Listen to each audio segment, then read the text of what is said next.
Morning. We're going to get started. We have a quorum. Is there a labor update? Good morning, Jennifer Shembri, Deputy Director of Employer Relations. In the last week, we've received two proposals, one from the Association of Engineers and Architects and the other from the POA. They are both in front of you. The Association of Engineers and Architects provided us a package proposal that includes, amongst other things, a 2% general wage increase retroactive to June 23rd. The proposal from the POA was made verbally at a meeting we had with them last week. They did put that in writing, and it is before you, dated September 5th. And it is a proposal for a 6% general wage increase retroactive back to July 1, 2013. And it is for a one-year contract that would expire June 30th, 2014. And that concludes our presentation. Thank you. We're going to go into closed session now. There's no one here to speak on this item, so we'll adjourn until we return at 1:30.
Good afternoon. I'd like to call the San Jose City Council meeting to order for September 10th, 2013. We will commence our meeting with an invocation. Councilmember Herrera will introduce our invocator. Thank you, Mayor Reed. Today I'm really pleased to invite Pastor Dennis Hadley of Evergreen Valley Church to perform our invocation. Pastor Dennis has been a full-time pastor for 7 years and is co-founder of Transformation Love. He serves on the board of directors for various organizations, and he and the entire congregation at Evergreen Valley Church are dedicated to serve our community.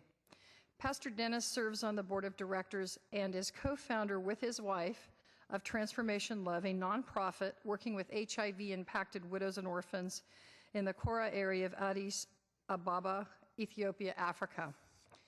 Pastor Dennis also leads the church in community involvement through various annual events, such as a fall festival on Halloween and the hunt, an Easter egg hunt, which is great. I've participated in it a few times. At District 8, Pastor Dennis and Evergreen Valley Church have Kids Club Consultants, a nonprofit which helps churches start school programs in public schools. Their Kids Club provides after-school programs for youth at Cadwallader Elementary, Dove Hill Elementary, and Leyva Middle School. And Pastor Dennis, along with the church, have helped start clubs at 8 other schools in the Evergreen School District.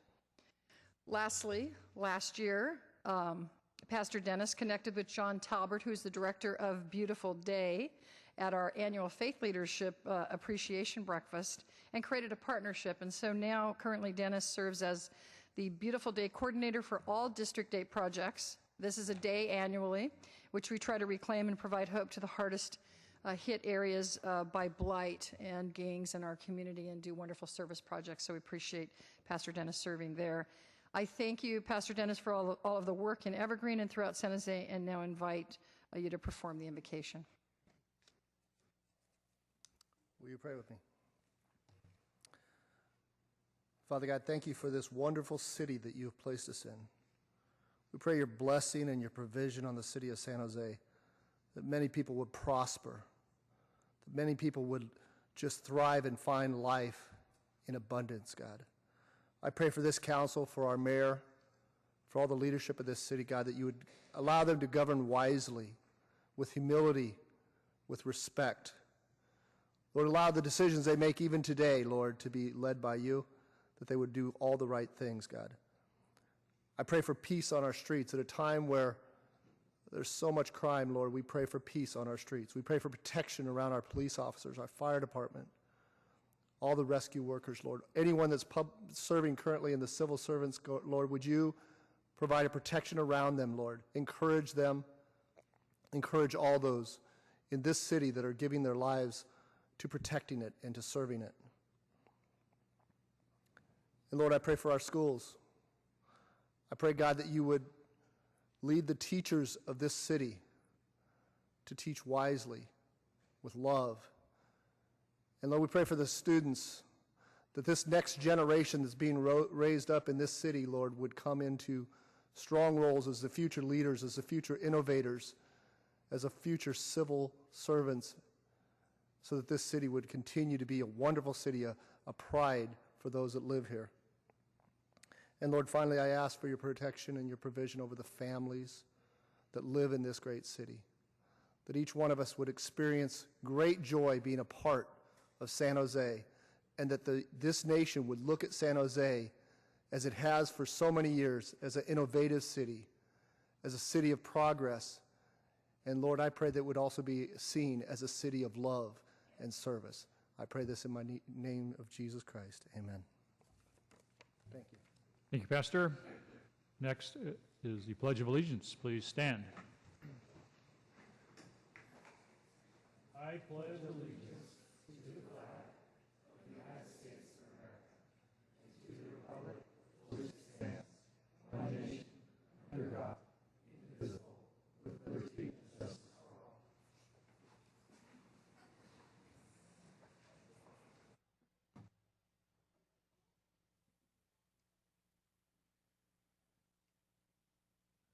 Next item are the orders of the day. Are there any changes to the printed agenda order? I'd just like to note one thing is we have notice not before 3 o'clock for a presentation on a park funding from the Rotary Club of San Jose. Should we get done a few minutes before 3 o'clock, I would take it up a little bit earlier as long as they're here to make their presentation. I don't think there's going to be a lot of public controversy on that, and I'm not sure how long the rest of the agenda will take. Any other changes on agenda order? Motion is to approve the orders of the day. On the motion, all in favor? Opposed? Not opposed. The orders are approved. City Attorney, closed session report. Yes, the council gave us authority to pursue appellate review in one case. The case name is Grant Siebert versus City of San Jose. The substance of the litigation is it is an employment termination case, and we are seeking review from the 6th District Court of Appeal of the Superior Court decision. We'll now turn to the ceremonial item on the agenda. I'd like to start by inviting Councilmember Constant to join me at the podium.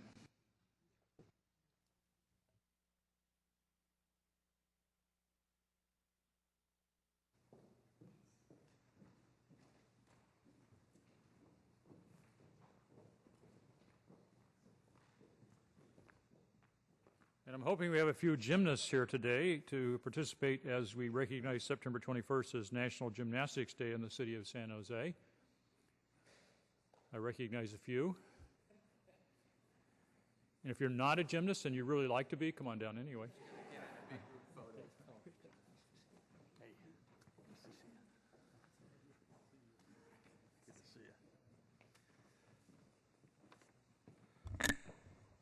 Well, just for the record, I'm not a gymnast, in case anyone was confused. So I heard that, Ash. I heard that. So today we are going to once again present a proclamation recognizing September 21st of this year as National Gymnastics Day in the city of San Jose. I have a whole lot of people behind me, and I don't know all of them, but I will introduce you to a few that I know. First is Ann Peterson. I'm going to introduce her first because she's most important. Where is she? I didn't get a hug from you.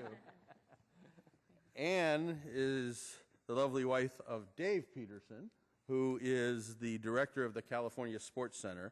We also have with us Christopher Brown, who's the lead coordinator for the National Gymnastics Day for the California Sports Center, and all the management team and employees that have joined us here. I have not a real long history, but I've got 5 kids, so I have a history with California Sports Center. My kids were very fortunate to be able to go through not only their gymnastics classes, but their sports classes. And that's why I'm always so proud to do this every year, because California Sports Center gives so much opportunity to so many kids throughout our city. They have multiple locations. They have multiple different ways that kids can participate. It's all fun. They learn a lot of great things, and I'm just thankful on a personal note for what they do. Now, what we're talking about today is the National Gymnastics Day. We first celebrated that in 1999, and it's become an annual tradition ever since. And it's becoming bigger and more widespread every single year. In 2002, the event secured recognition and proclamations from all 50 states in the U.S. There are events throughout the U.S. in all different kinds of venues, including Disneyland and, of course, a bunch of local gymnastic clubs, just like California Sports Center across the nation.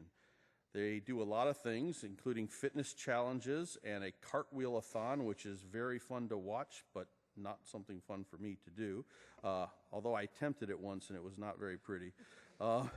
The California Sports Center is a youth sports club with 9 locations in San Jose. And, of course, they're participating. That's why they're with us here today. They donate 100% of the funds that are generated from National Gymnastics Day to the Children's Miracle Network hospitals. Last year, they were the top fundraisers in the country and donated almost $38,000. That's a lot of cartwheels to come up with $38,000. So I just want to say on behalf of the city of San Jose, we want to recognize all the great things you're doing in our community and how your event has grown and provided so much support for others in the community. So I'm very excited to have the mayor present you, Dave, this proclamation from the city of San Jose.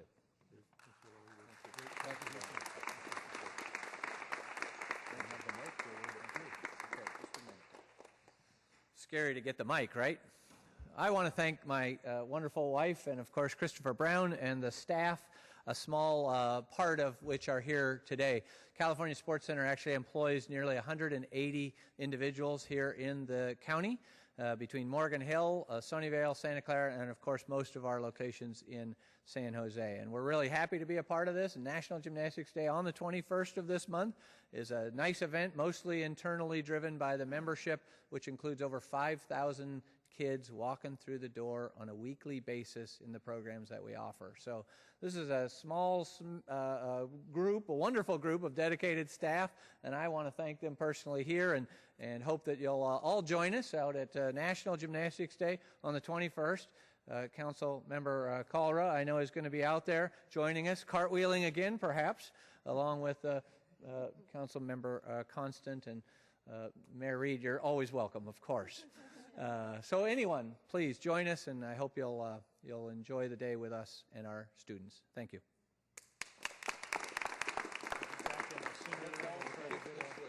Just shift over and we'll try to get out from behind the podium and get the white lens out.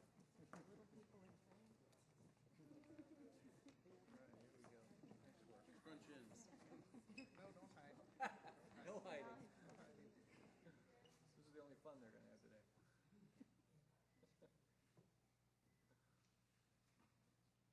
Thank you very much. Thank you. Thank you again. Thank you, everybody.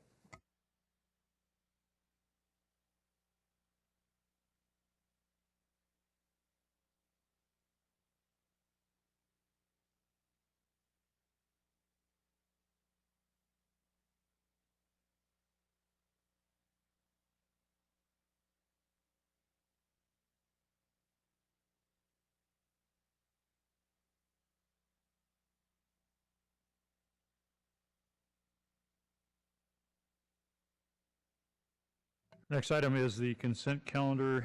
I'd like to note that item 2.15A, which is a travel request for Councilor Constant, the date for the travel request should be September 24th to the 29th. Any other items on the consent calendar? Anybody wants, Councilor Rocha? Item 2.10, please.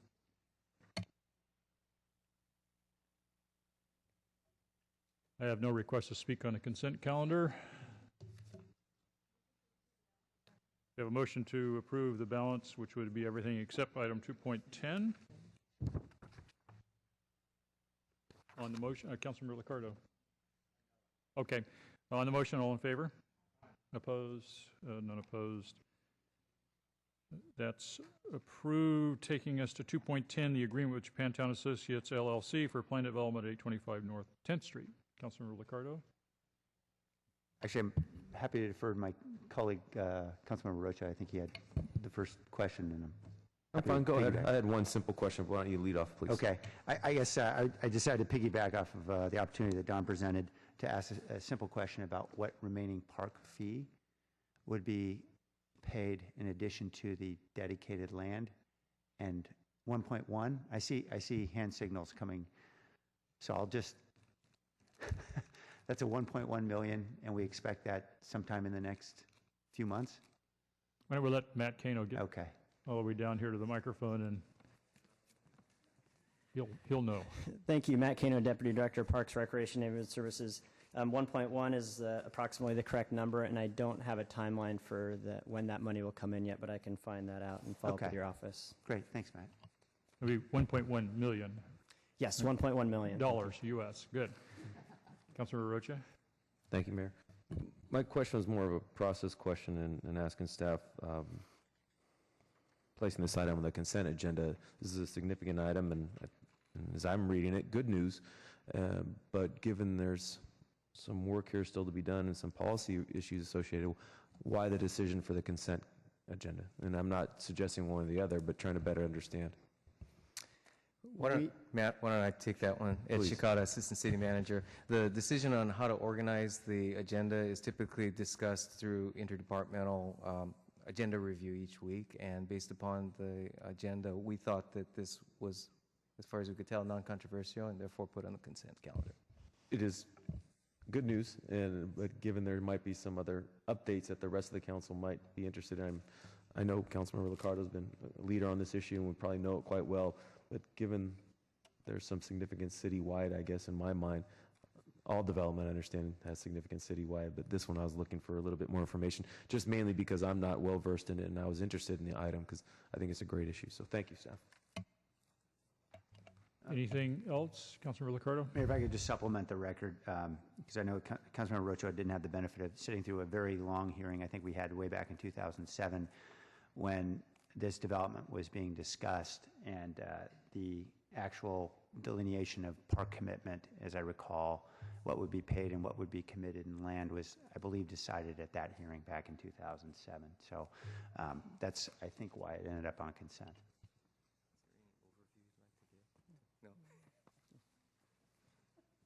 Any other Motion questions? approved. Right, we have a motion to approve the recommendation on 2.10 on the motion. All in favor? Opposed? None opposed. That's approved. That concludes the consent calendar. We're now going to take up item 3.3, which is 2013-14 Council of Priority Policies, Ordinances, and Study Session topic. Actually, for half a year, basically. We're doing this twice a year. But we have done this several times before, and this is a chance for the City Council to decide items that are highest priority so that staff can focus their efforts on this. And so there's a staff memorandum out with the long list of candidate topics. Last year we approved a top 10 and then a waiting list or a standby list of 7 additional priorities. Today, staff has recommended, based on the workflow, that we add 3 to the list, having finished 3, put 3 in, so we have Tim, they have 3 recommendations for that. And then we discussed at Rules Committee that we should go ahead and add 3 additional items to the standby list because staff's estimate of how much work and how many things might get done in the next 6 months might allow them to get into those as well. So we don't ever want staff to be without something to work on. So we want to always have a handy standby list. And so today the question will be which of these are the priorities for the council. And I'd recommend that first we decide whether or not we approve the staff's recommendation on the 3 to move into the top 10, and then we'll go through a voting process like we usually do to add things to the standby list. I do have some requests from the public to speak. I think I'd like to take that public testimony first, and that way staff can comment on it before I don't think there's going to be a staff presentation of a very great length on this, but there will be some staff presentation. But I think I'd like to start first with public comment. So come on down when I call your name, and we'll work our way through this. Neil Babar, Alice Kaufman, and then Michelle Beasley.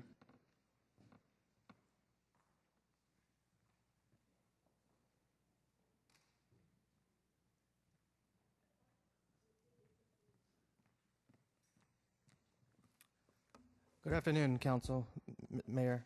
My name is Anil Babar. I represent the Santa Clara County Association of Realtors, representing well over 5,000 realtors in Santa Clara County. I'm here today to speak in favor of the memo put forth by Councilmember KHAMIS regarding the renovation costs, renovation permit costs that residents of the city face.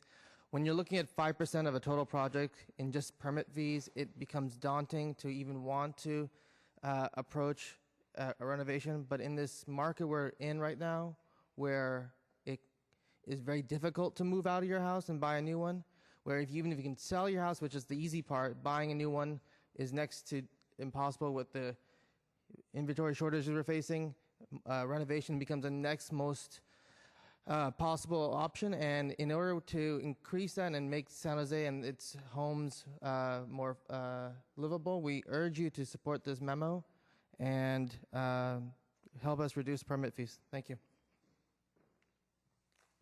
Alice Kaufman, Michelle Beasley, and then Tessa Woodmans. Good afternoon, Mayor and Council members. Alice Kaufman for the Committee for Green Foothills. So I'm here today to urge you to prioritize the Riparian Corridor Ordinance in your list of top 10 priorities. I was here a year ago in the 2012-2013 priority setting session when you did place it within the top 10. And since then, it's become increasingly clear that without a clear ordinance addressing required development setbacks for riparian corridors, this issue will continue to be renegotiated during every application and every hearing. It's wasting your time, it's wasting the time of the planning staff, it's wasting everyone's time. It's important to get a clear and concise ordinance on the books so that there will not be this confusion and we won't have to renegotiate and re-legislate what an appropriate development setback is for every single application. Thank you. Mr. Mayor. I heard a voice. May I just ask a question? Oliverio, Alice Kaufman, yes, sir. yes. I just want to, for your understanding, and obviously we'd be going to prioritize and not on a final ordinance today, but do you believe that there are exemptions to be made on a riparian corridor when it comes to urban areas, i.e. the downtown, places where you just wouldn't have anything to be developed if you did the 100 feet? Yeah, I think that there's a place in a riparian ordinance for exemptions like that. I think that this needs to be discussed and analyzed. I think the process needs to go forward. Been waiting long enough, and I think the past year really has proven that the current situation is just causing a waste of time and money for everyone, including developers. Thank you. Okay. Michelle Beasley, Tessa Woodmans. Good afternoon, Mayor Reed, members of the City Council. My name is Michelle Beasley, representing Greenbelt Alliance. And Greenbelt Alliance and other environmental groups submitted a letter on this issue. I'd like to start off by thanking Councilmember KHAMIS for his memo on ensuring that riparian corridor policy stays in the future top 10. And I'd like to ask that we push that a little bit more and include it in the current top 10. Just like Alice said from Committee for Green Foothills, in the past year there have been a number of development proposals that have come forward, not in the downtown, that have shown complete disregard for our riparian corridors. And so I think it would be helpful that once and for all we were clear as to having at least a minimum 100-foot setback. So I encourage you to include that, and thank you for your time. Tessa Woodmans, Eileen McLaughlin, Bryce Carroll. Yes, thank you, Mayor Reed, and I'd like to thank Pierluigi Oliverio for helping us know about this ordinance prioritization program. I'm here today to represent our neighborhood and our community in regards to the need for an ordinance, a noise control ordinance, and we very much need it in our Garden Alameda neighborhood as we are abutting industrial businesses really creates a real noise issues for our community. And our city is very proud to say, well, we don't have a noise ordinance. And if you call about noise, they say we don't have the meters, we don't have anything.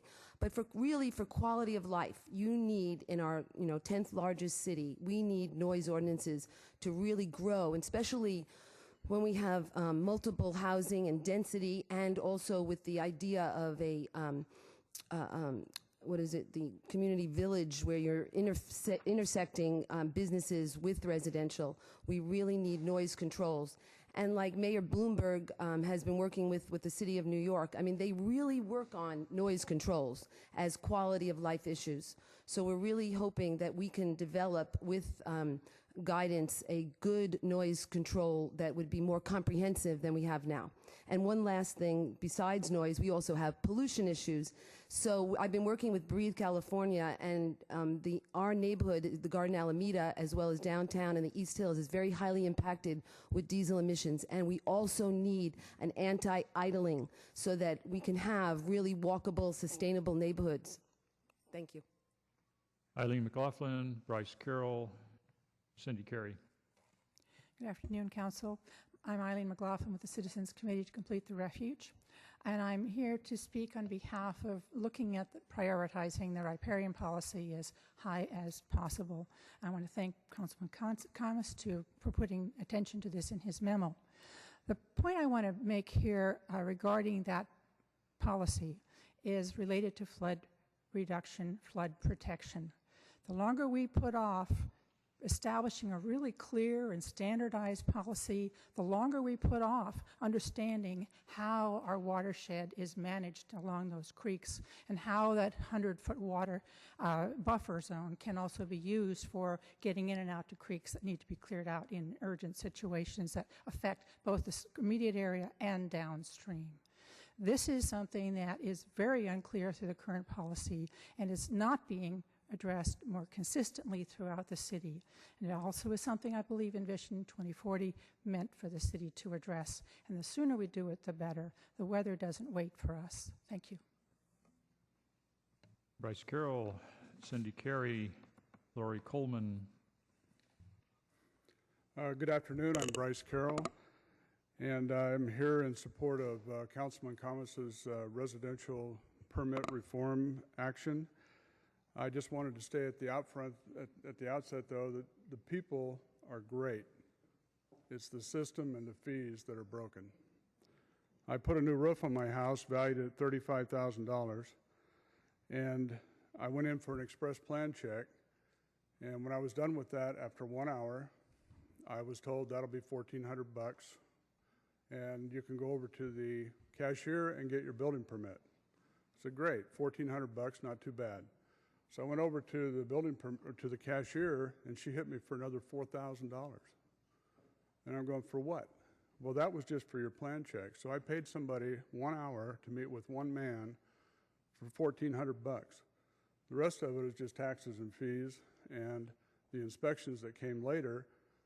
I received about, if you count travel time to be reasonable, I received about 3 hours worth of inspection time. I paid for 9.6 hours of inspection time. This is why people don't get permits in the city of San Jose. And this is why I will consider not getting another permit in the city of San Jose. Just as an aside, it's not residential, but it's a residential zone. I recently got a permit to put 3 partition walls and some theatrical lighting in my church. It was just one small classroom, 3 partition walls, non-structural. Street value about $12,000. The city permit was $7,000. This is unconscionable, and it took 4 months. Again, it's not the people. The people were good, they were helpful. The system is broken. Thank you. Cindy Carey, Lori Coleman, Melon Eseoa. Good afternoon, Mayor and Council. As chairman of the board and acting on behalf of the remodeling industry of Silicon Valley and our 145 member companies, I'm here to support Councilmember CAMPOS's proposal before you. In fact, we welcome it. You know, our industry has been hit hard these last few years. Exploring ways to encourage projects that they be permitted and performed efficiently while being cost-effective is sure to generate more projects and thus create more revenue and more jobs. This is a win for the homeowner with a properly upgraded property, a win for the builder, an expedited and efficient process, and a win for the city in increased revenue and overall public perception. To the gentleman that just spoke, that San Jose is a friendly place to work and do business. So thank you for your time. Please look at moving this forward and examining some ways that we can help this process. Thank you. Lori Coleman, Malon Ezioa, Ray Duran. Good afternoon. My name is Lori. I live in the Cambrian Park area, District 9, and I'm here to ask that the regulation of medical marijuana dispensaries be put on the top 10 list. I'm sure, as you're aware, that the state has given local jurisdictions the right to ban or to regulate medical marijuana dispensaries. And the surrounding towns have actually banned them, which has led to an increased density of them in San Jose. Where I live, there's currently 8 of them within a mile area right around my house. And I think that's just a little bit too many. There was a 9th one in place, but it was shut down because it was too close to a school. One of them is actually right next door to a residential house right across the street from a house. I just think that's a little too close. And since they've all arrived, there has been a marked increase in nuisance activities in our neighborhood and gang graffiti all over Bascom area, which is where I'm seeing them all pop up. Related to me, there have been cars stopping on the street right after they get their purchases, smoking, rolling up their joints, smoking them. We don't have sidewalks. There are kids riding their bicycles in the streets. We just don't like to see this happening right there. They have demonstrated that they're unwilling or unable to regulate themselves, and also they're not discouraging these unfriendly behaviors amongst themselves or their clientele. And I'm not necessarily asking San Jose to ban them. However, I'd like for them to be strictly regulated. There needs to be a limit on the number that can be in each district, and also there needs to be a sizable buffer zone between a dispensary and residential areas. And thank you. Malon Ezioa, Ray Duran, Linda Ruth Ruff. Good afternoon, Mayor and council members. My name is Malone Ezioa. I work with the County of Santa Clara Department of Environmental Health as a registered environmental health specialist. I'm just here to say that we need to be educated on dangers of noise pollution, particularly noise from motorcycles and cars. This is a 21st century fundamental human rights issue. The right to be quiet, people driving around with exhaust system that have no mufflers, big motorcycles. Loud traffic noise lowers the quality of life and work. So inadequately controlled noise presents a growing danger in the health and welfare of the nation's populace. Highway system unlike the ones in Europe and California, highway system kind of runs through residential neighborhoods. So the problem is there are really going to need to be laws, and these laws need to be enforced. And one other problem I say is this is a serious problem, but the problem is the people that can do something about it are the ones least affected. But Bill Clinton said one of the great qualities of being a human being is to be able to empathize with the experience of others. So I think, Mr. Mayor and the council members, let's enforce the laws on noise control, particularly motorcycle noise and vehicles with exhaust system that lacks mufflers. Thank you very much.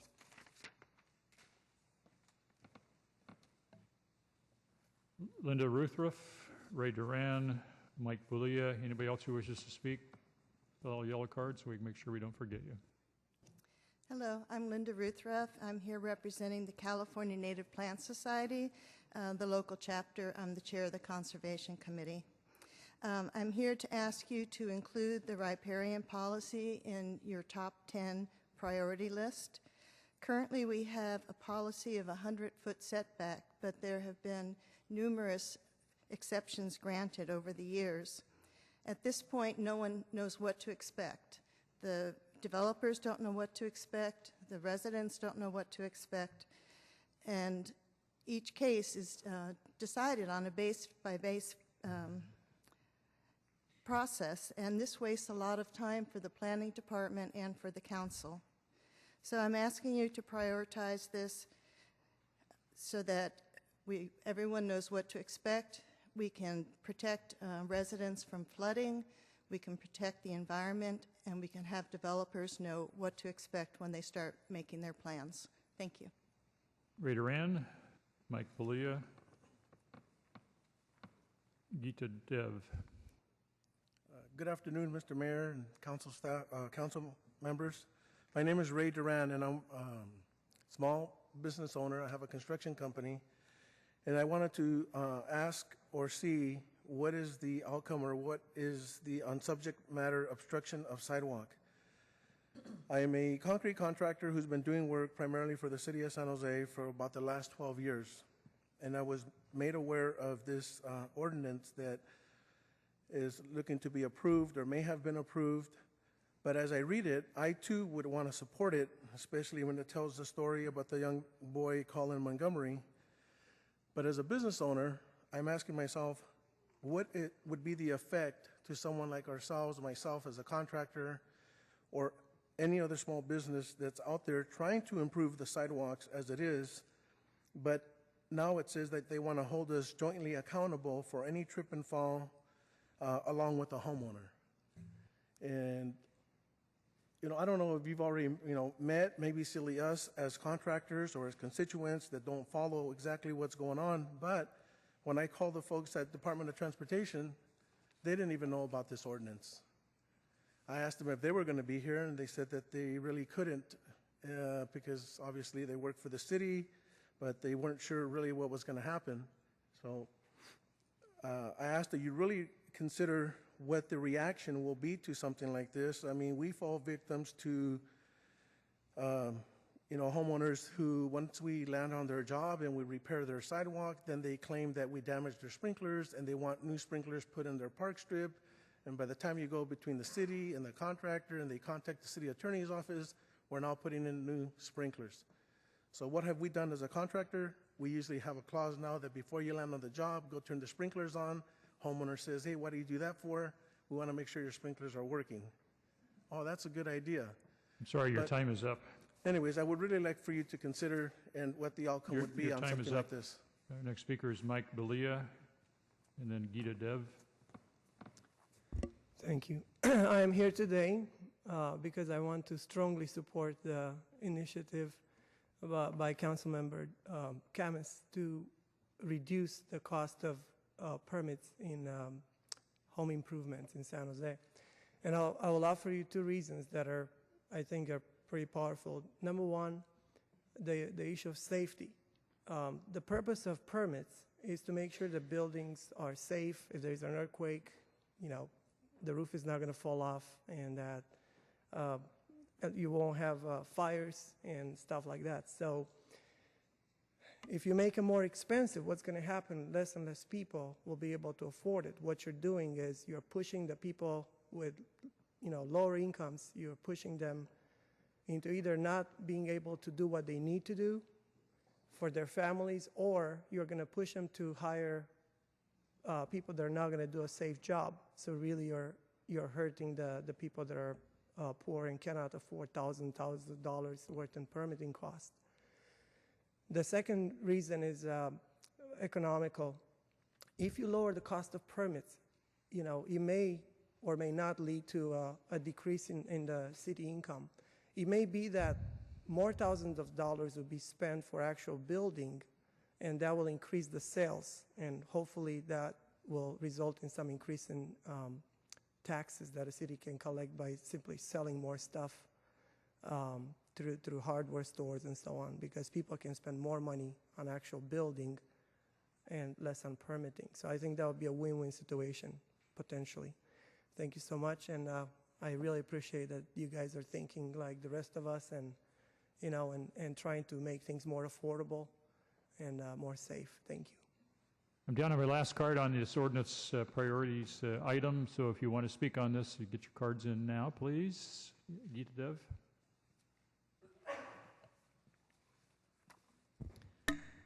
Thank you, Mayor Reed.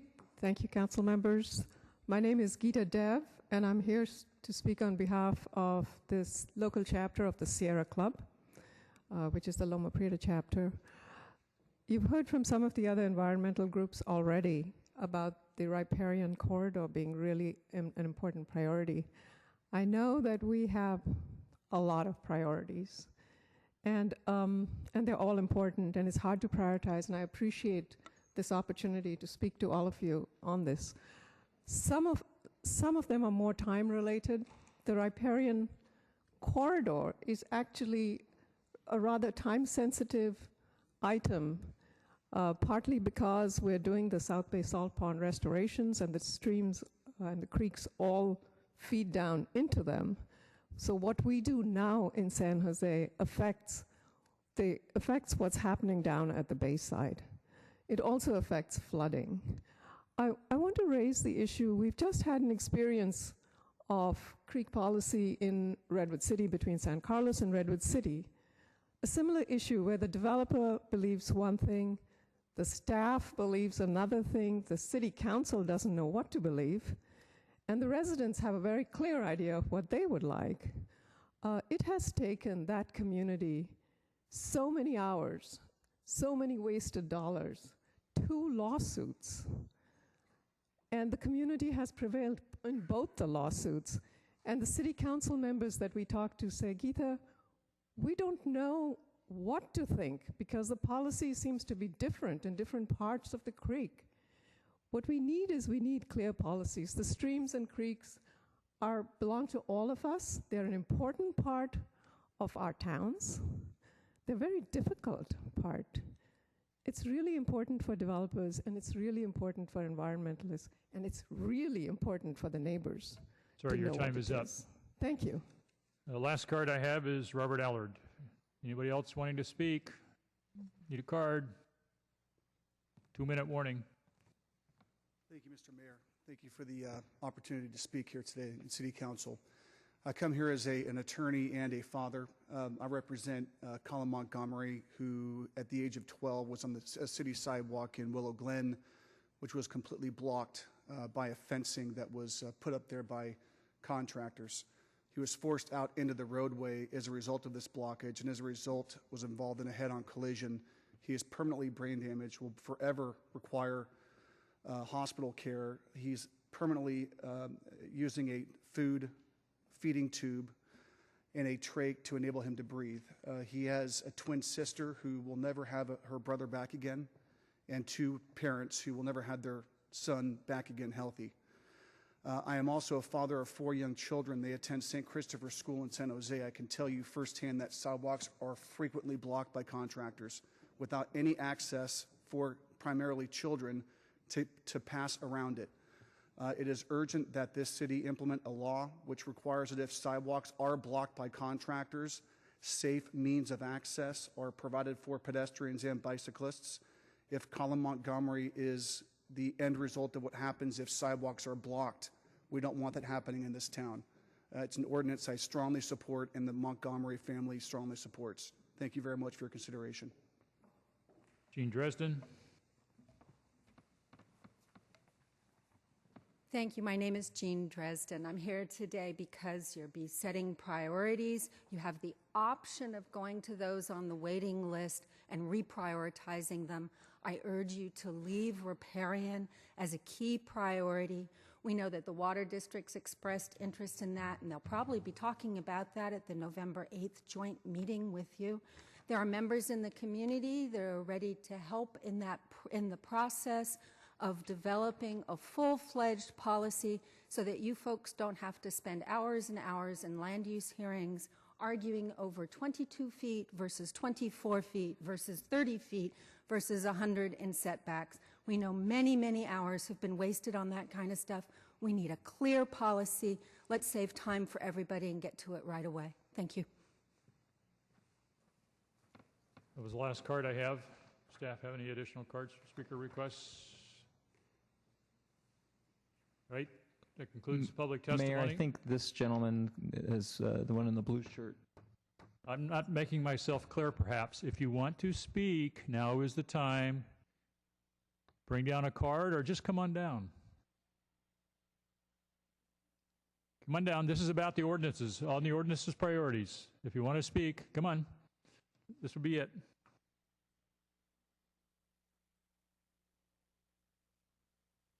I believe you're to speak on ordinances on the neighborhood conservation district. Yeah, I think the gentleman's hard to hear.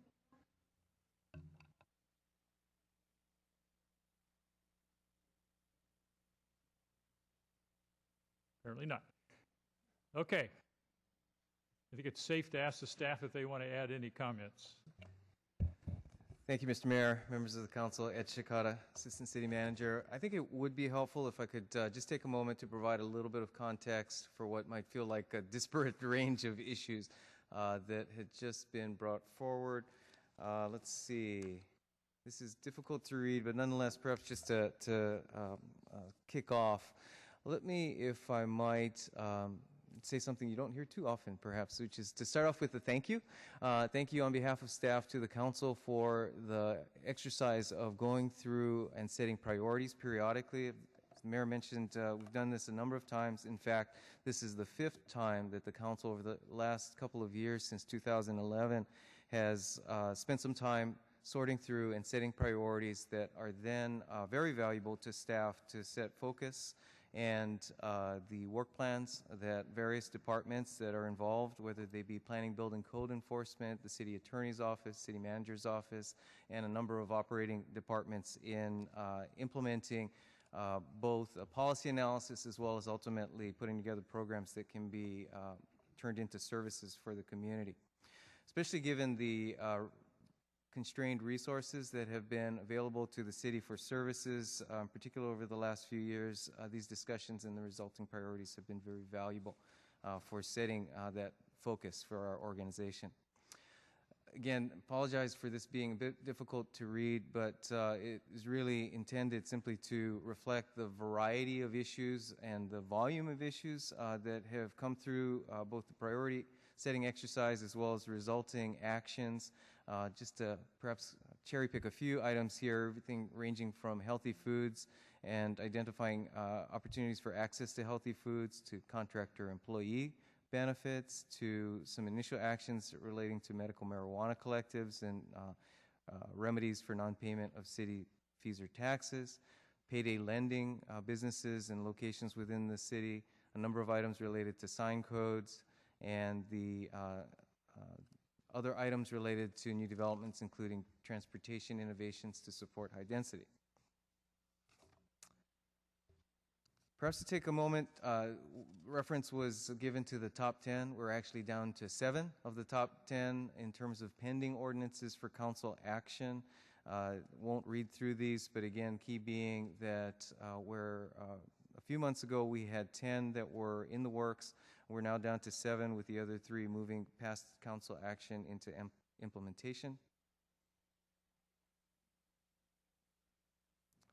Now, in terms of the work for the day, reference to the waiting list of other priorities to be moved into the top 10. The mayor mentioned staff had, in the staff report that you received, recommended moving the first 3 of these items into the top 10. The council will certainly have the opportunity to confirm that those are the right 3 to move into the top 10. Let me take a moment just to do a quick summary of each of these items. First, A, the development agreement policy would implement specific guidance and criteria for the use of development agreements within the city, consistent with development agreement ordinance that was adopted by the council in September of 2011. Second, hotel and motel conversions, modernization of the SRO or single room occupancy ordinance. is a combination of two separable issues, but both related to the city's efforts to address chronic homelessness. For the hotel and motel conversion item, housing and the planning, building, code enforcement staff are evaluating situations for conversion of hotels and motels into permanent housing. Notable that this item is going to the CED committee later this month, the Community Economic Development Committee of the Council. And I would note, though, that at this point, preliminary analysis by staff has identified a number of obstacles to being able to move forward with this in many instances of specific uses. On the SRO, single room occupancy ordinance, staff is developing a code amendment to facilitate construction of SRO housing units and expects to present a proposed ordinance to the council for consideration later this fall. C, the medical marijuana collectives, previously top 10 has been placed on hold pending a decision by the Supreme Court regarding whether cities could regulate collectives. In light of the court's decision that cities do have the ability to regulate, the staff is exploring and would continue exploring with council prioritization enforcement, enhancement of tools for enforcement against collectives which would not be allowed to operate under previously approved land use regulations, including operation and buffers to sensitive uses. In case of D, riparian corridor policy, you've already heard some testimony on that item, so won't elaborate on that. E, the tattoo and other business regulations would be to amend the zoning code to prohibit tattoo parlors and other adult-themed businesses from operating within 1,000 feet of areas frequented by youth. F, wood-burning appliances item would help combat air pollution within the city by regulating the use of wood-burning appliances consistent with regional air district, BACMED direction. And finally, G, rehabilitating vacant buildings to address homelessness.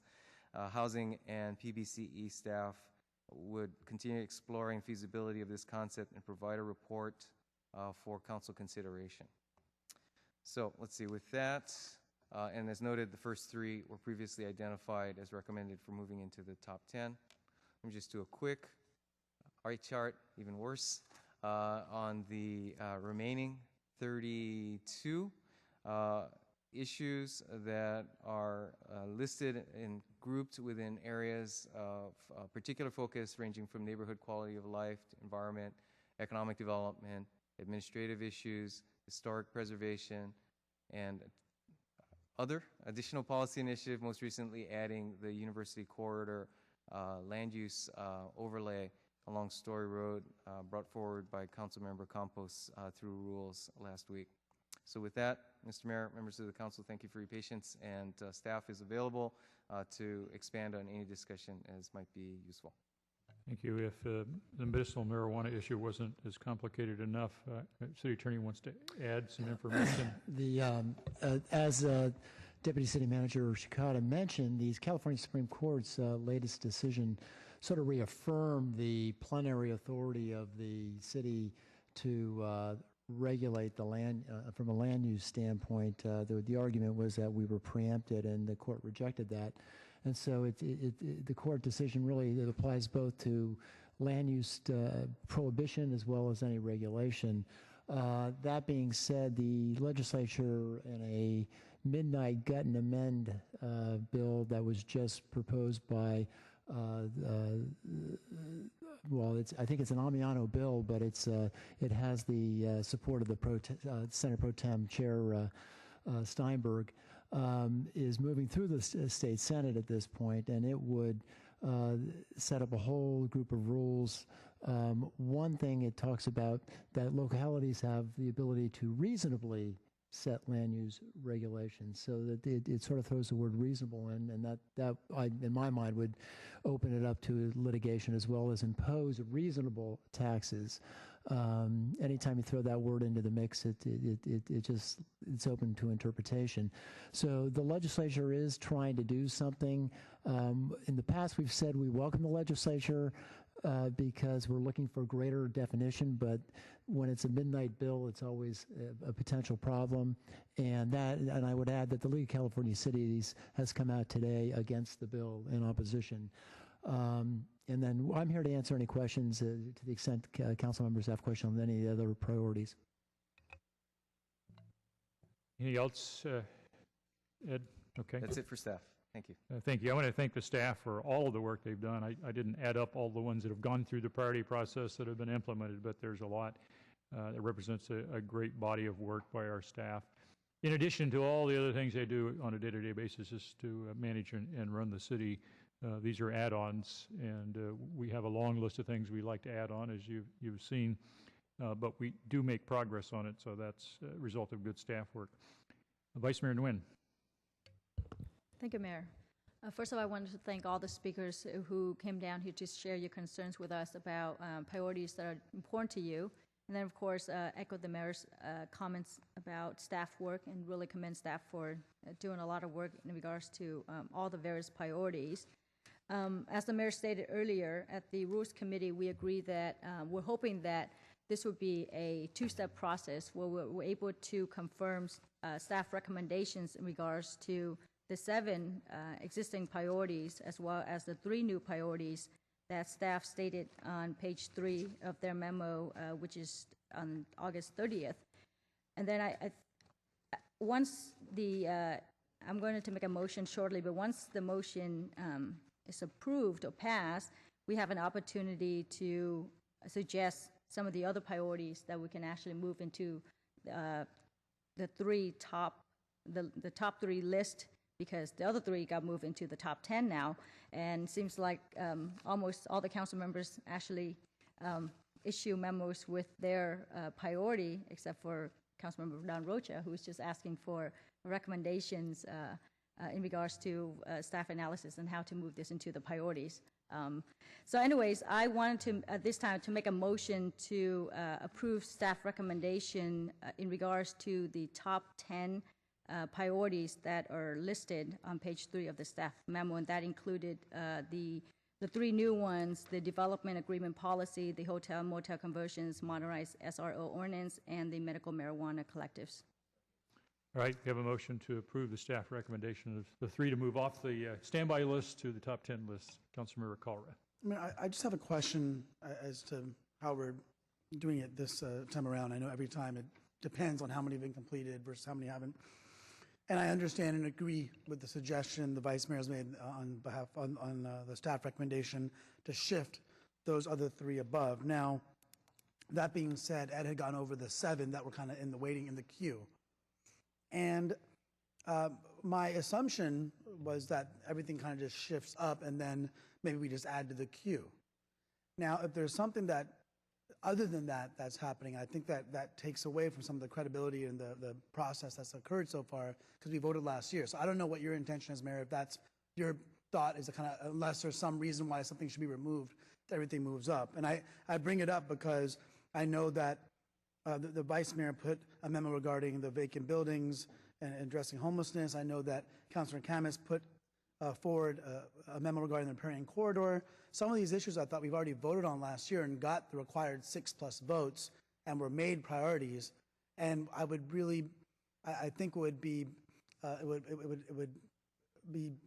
inappropriate for us to remove them without any particular reason why. In other words, just to throw them back in the pile with all the others.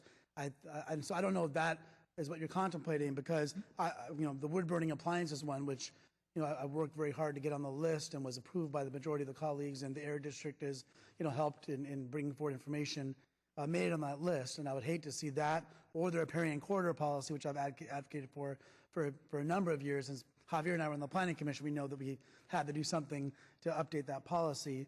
And the others that I know others have advocated for, including the tattoo and other business regulations. I knew that was one that was discussed last year, as well as the rehabilitation of vacant buildings. So if of the 7 that remained, if the top 3 are being shifted in the top 10, I would hope the other 4 would just move upward, and now maybe we have the opportunity to add however many at your pleasure, Mayor, if it's 3 more, or make it a complete 10, a separate 10 to shift up. However, but I just wanted to get some clarity on that before we go forward.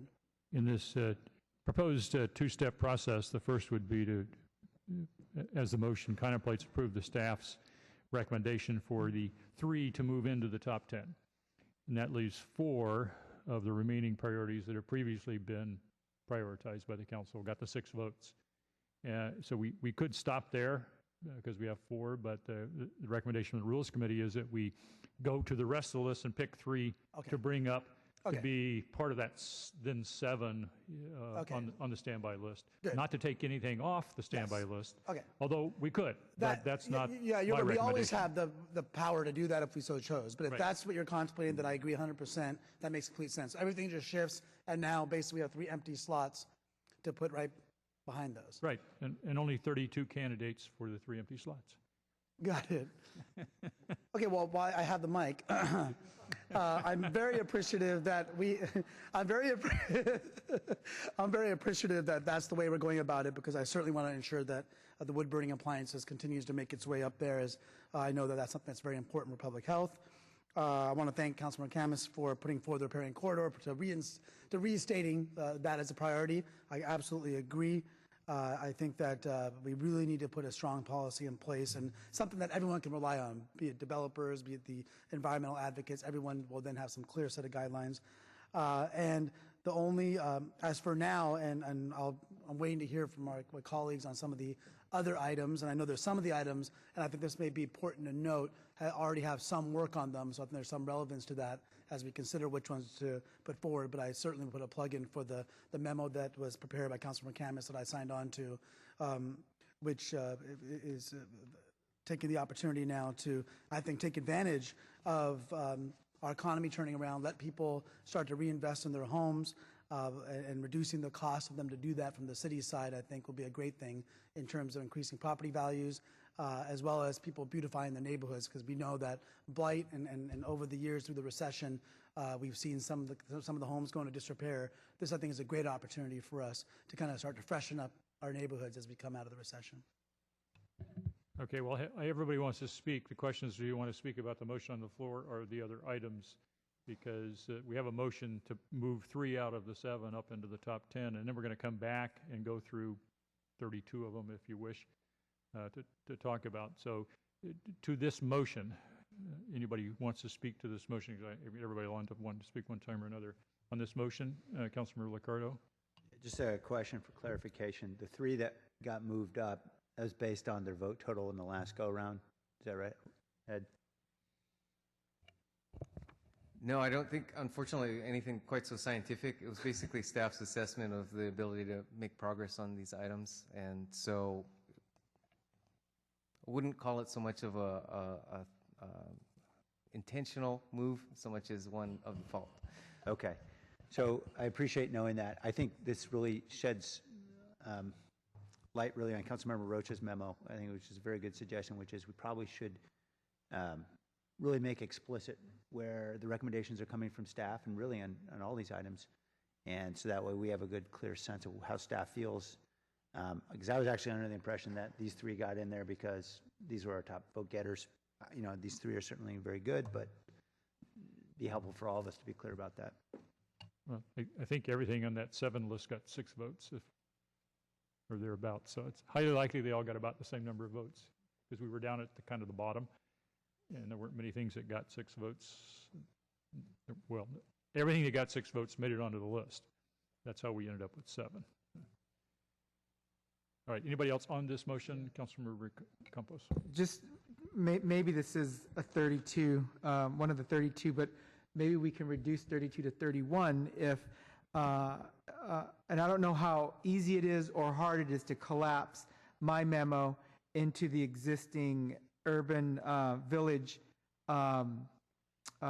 item, given that many of the same goals of the urban village are similar to the Main Street zoning district, and perhaps, and maybe staff can comment on that, and maybe we kill 2 birds with 1 stone here and only have 31 items to deal with instead of 32.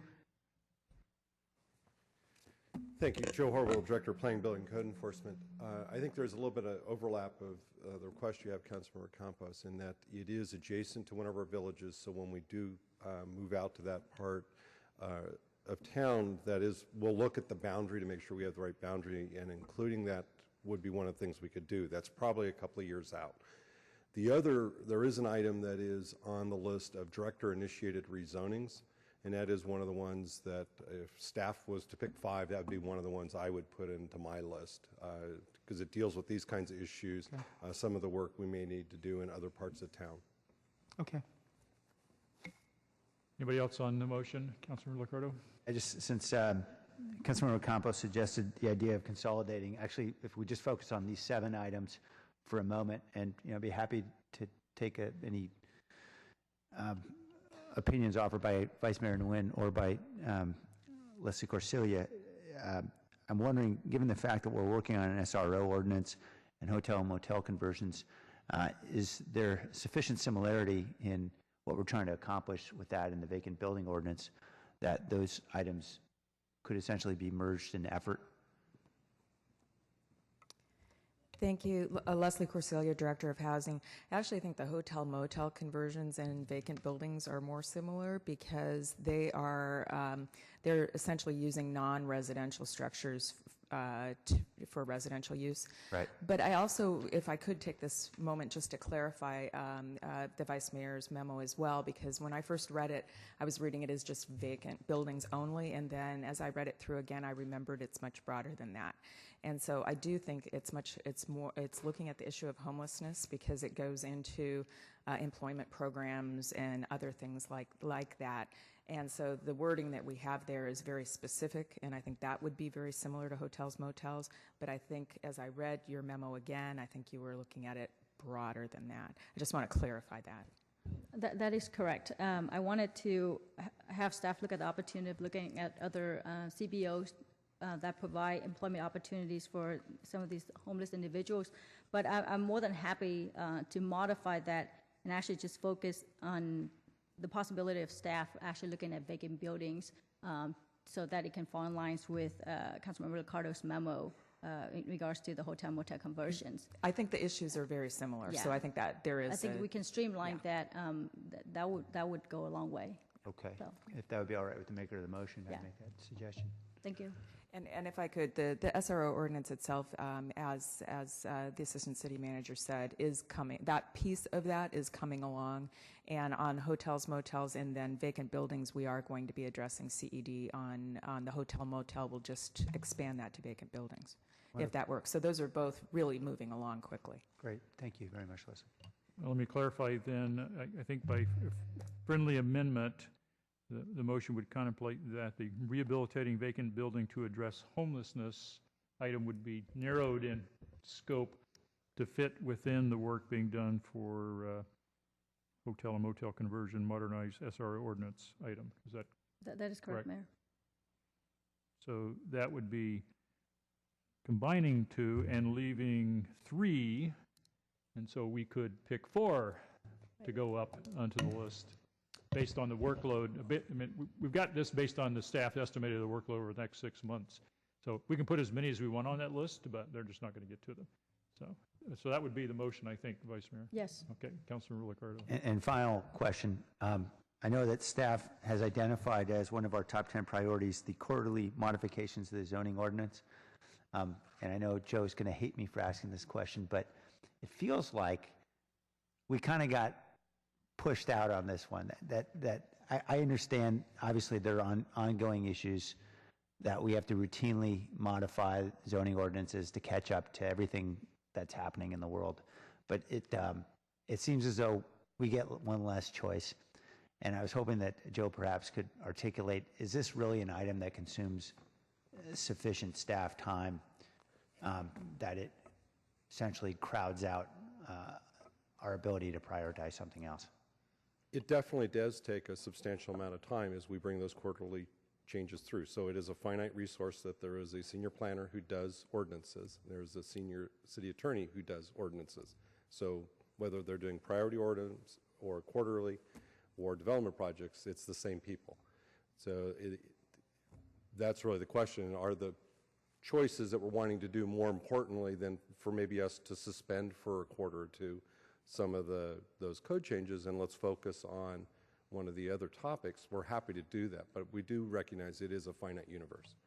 I appreciate that. I guess maybe it would be helpful as we come back and go through this prioritization process is to actually identify what the updates are that you're working on, so that way we have a clear sense of whether these are really important priorities in our view as well.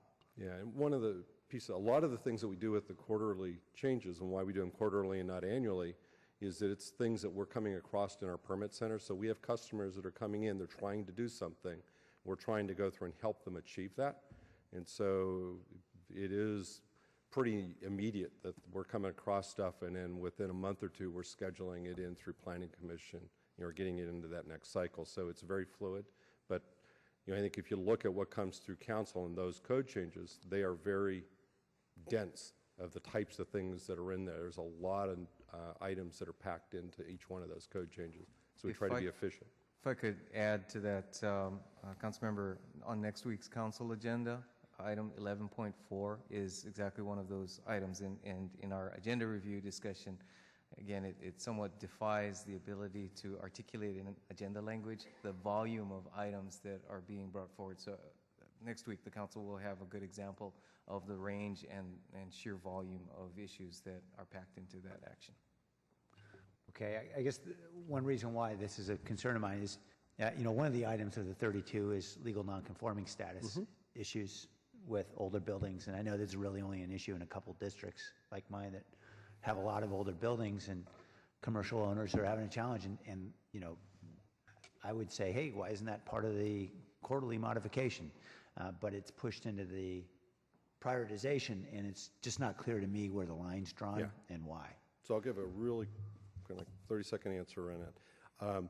The quarterly code changes are things that are, in staff's opinion, not going to go through and make major policy decisions, that are not going to go through and generate significant community outrage, that do not require substantive legal analysis. So we're trying to take lots of little small wins, package it together and go and be efficient about that.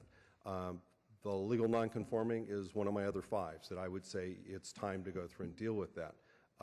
But there's a lot of research. It's like dealing with medical marijuana. There's so many nuances to it that you need to really be thoughtful about doing it and not rush it. Okay, thanks, Joe.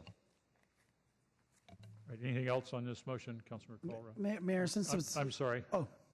I'm going to go to Councilor Rocha because I promised him that he would get to speak I'm sure at least KALRA will once. be quick. I have complete faith in that. Councilor KALRA. Yeah, as is the norm, of course. I was just going to suggest, since it's to simplify it, and now that there are 3 items left on the future priorities list they've already been voted on, that I would ask, but I would put forward a friendly amendment as part of this motion that the top 10 as recommended by staff, and that the next 3 be the riparian corridor policy, tattoo, and other business regulation of wood burning appliances, with the understanding that the next step right now would be for us to select the next 4. That would be fine, yeah. Okay, thank you. And I don't know who's got the second. I've already forgotten. I think it's Councilor KANSEN. That was me, and I don't know if I'm as agreeable on that, because there's some other really important ones, and I know when we look at the staff analysis, there's a lot of things at different percentages of being complete, and I think I don't think we should do that yet. I think we should keep them in a pool and let staff juggle them and come back with recommendations as they move them forward, because they're working on this whole smorgasbord of ideas and trying to bring them together. So I would rather not. Mayor? Vice Mayor?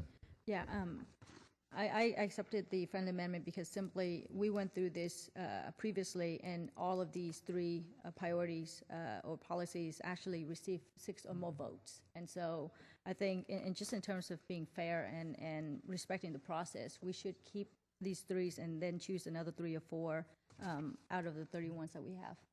Why don't I suggest that we do this in 2 votes? First is on the motion to move the 3, and then we'll talk about the priorities I'll of the withdraw the remainder. friendly amendment. Okay, and then we'll add to the list. We can do that in a separate vote. Anything else on this motion to move the 3 up? We have a couple more. Councilmember Rocha leading, and then. Thank you, Mayor. My question is more process-wise in the memo that I had submitted, and when best you think that would be an item to consider as far as the policy and administrative approach to this exercise. I have no interest in including it in this motion if it's going to make things difficult, but at some point I'd appreciate some insight as to when you think I should probably raise that issue. I think we should take that as direction after we're done with the pot of stuff here in front of us. We'll take that up specifically as we look ahead to the next round, probably in 6 months. Councilor Oliverio. Thank you, Mayor. City Clerk, I'm looking in the minutes from October 9th, 2012, and I don't see the voting totals. Just wanted to clarify because since it was a distance away. Yeah, I actually looked them up while you guys were talking based on the question. I still have the ballot from last year. Development Agreement Policy received 8 votes. Hotel and motel conversions received 8 votes, as did the rehabilitating vacant buildings, although it was called something different. It was also received 8. Medical marijuana received 11. Riparian corridor 6. Tattoo regulations 6. And wood burning appliances 9. Thank you. Councilor Chu. Thank you, Mayor. Just a question on the medical marijuana collectives. I know that there's a lot of activities in Sacramento trying to regulate the medical marijuana. City Attorney mentioned about SB 604, but I understand there's probably at least 2 more from either the Senate or the Assembly. So I don't, how percentage-wise, how far are we on this medical marijuana? Joe, is that yours? We've been working on this pretty regularly, at least monitoring what the court. Much of the reason for the delay in bringing something back to the City Council is we were waiting for the California Supreme Court decision. There are 3 cases pending. They made a decision in the Riverside case, and we believe that it was really something we'd bring back in the fall with additional policy. At the same time, there have been bills in the legislature that has been back and forth, and it didn't look like anything was going to really get through until this last minute gut and amend that was just presented, and it looks like it may have legs. I think working with the city manager's office, we genuinely believe we need to get back to the council this fall with some additional policy options, given the fact that not just that the state may be taking some action at the legislative level, but that the federal government, the Justice Department, has issued new guidelines, and it's something that we need to come back to the council with. So there is work. It just hasn't been brought into one. It hasn't taken shape into one recommendation, but there is something we intend to come back with this fall. Great, and that's really my question. Should we wait until the federal and the state to kind of iron this out before we step in and trying to do a city-related ordinance? Ideally, but we do have 2 of the 3. We have some federal regulations, and not federal regulations. We have federal interpretation guidelines from the Justice Department. We have a state Supreme Court case, and now possibly legislation. But that's what we would be coming back with, in an effort to try to get greater clarity. Because I think you're getting a lot of community members raising concerns about the location, the proliferation, and of some of these operatives, and that's something we need to come back with. Okay, great, thanks. Mr. Rocha. Sorry, I couldn't let this go now. As all of you know up here, this medicinal marijuana issue and the proliferation has been something I've been raising repeatedly, and the last time we got this on, I think the city clerk just spoke to, there was 11 votes for this issue. And I know we keep looking on the horizon saying, well, the federal folks haven't told us what to do, the state folks haven't told us what to do, but we can't continue to approach the issue this way. And, you know, I was almost going to do a silent protest, and if we're not going to act on this item, you're going to see a memo from me, you know, in the next week or 2 asking for an update from staff. We have got to move on this issue. We have failed on this issue. We talk about a cluster, the Union, Bascom, Foxworthy area. I live at Lee and Kirtner. I know the cluster that the speaker spoke about. I've heard from many residents all over my district how significant this issue is, and I made this plea at the last time we were doing it, and I know we keep looking on the horizon, talking about issues, whether it's federal or state, that keep us from acting, but I'm looking at the percentage completed, and it's 25%. That's scares me that we're not going to be able to act by December, and we just keep punting this issue over and over again. This isn't a criticism of staff. This isn't a criticism on anybody. I'm part of this council, so I'm just as accountable as anybody else on this item. But I just am making a plea again. We have got to act on this issue. We can't keep waiting for others to act on our behalf. City Attorney. Yeah, I just would say that, this council did act, and this council adopted 2 ordinances, and it did, and I'm not going to get, I don't want to get into a debate. I voted against that. You're raising that issue. We failed, and I know that quite well. That's a template we could bring back in terms of regulation, and then it's up to the council to decide whether or not it wants to allow for a larger number, whether it wants to have those types of regulations, because I think a lot of the debate was over the number, and not whether it was 10, 25, 50. Well, the debate on this, I'm sorry, go ahead. And I think my point is that a lot of work has been done, a lot of things haven't changed. And we can come back with that template, and then we can come back with some additional ideas as to what the council can do. But it's not as if, my point is, it's not as if the council hasn't done anything. Sense is what I was speaking about, sense. And the debate about the numbers was more on this dais. There's another arm of this, and that's the collective industry and their efforts, and not including them or including them the next go-around would protect us a little bit, I think. And so I'm not going to get in the debate that you just opened up about how well we did or who failed on that, but clearly we failed, and I'm going to say we collectively, and I'd like to see us do a better job, and I just don't want to wait any longer on this issue. Can I cut this off right here, please? I don't need to get the staff involved in this.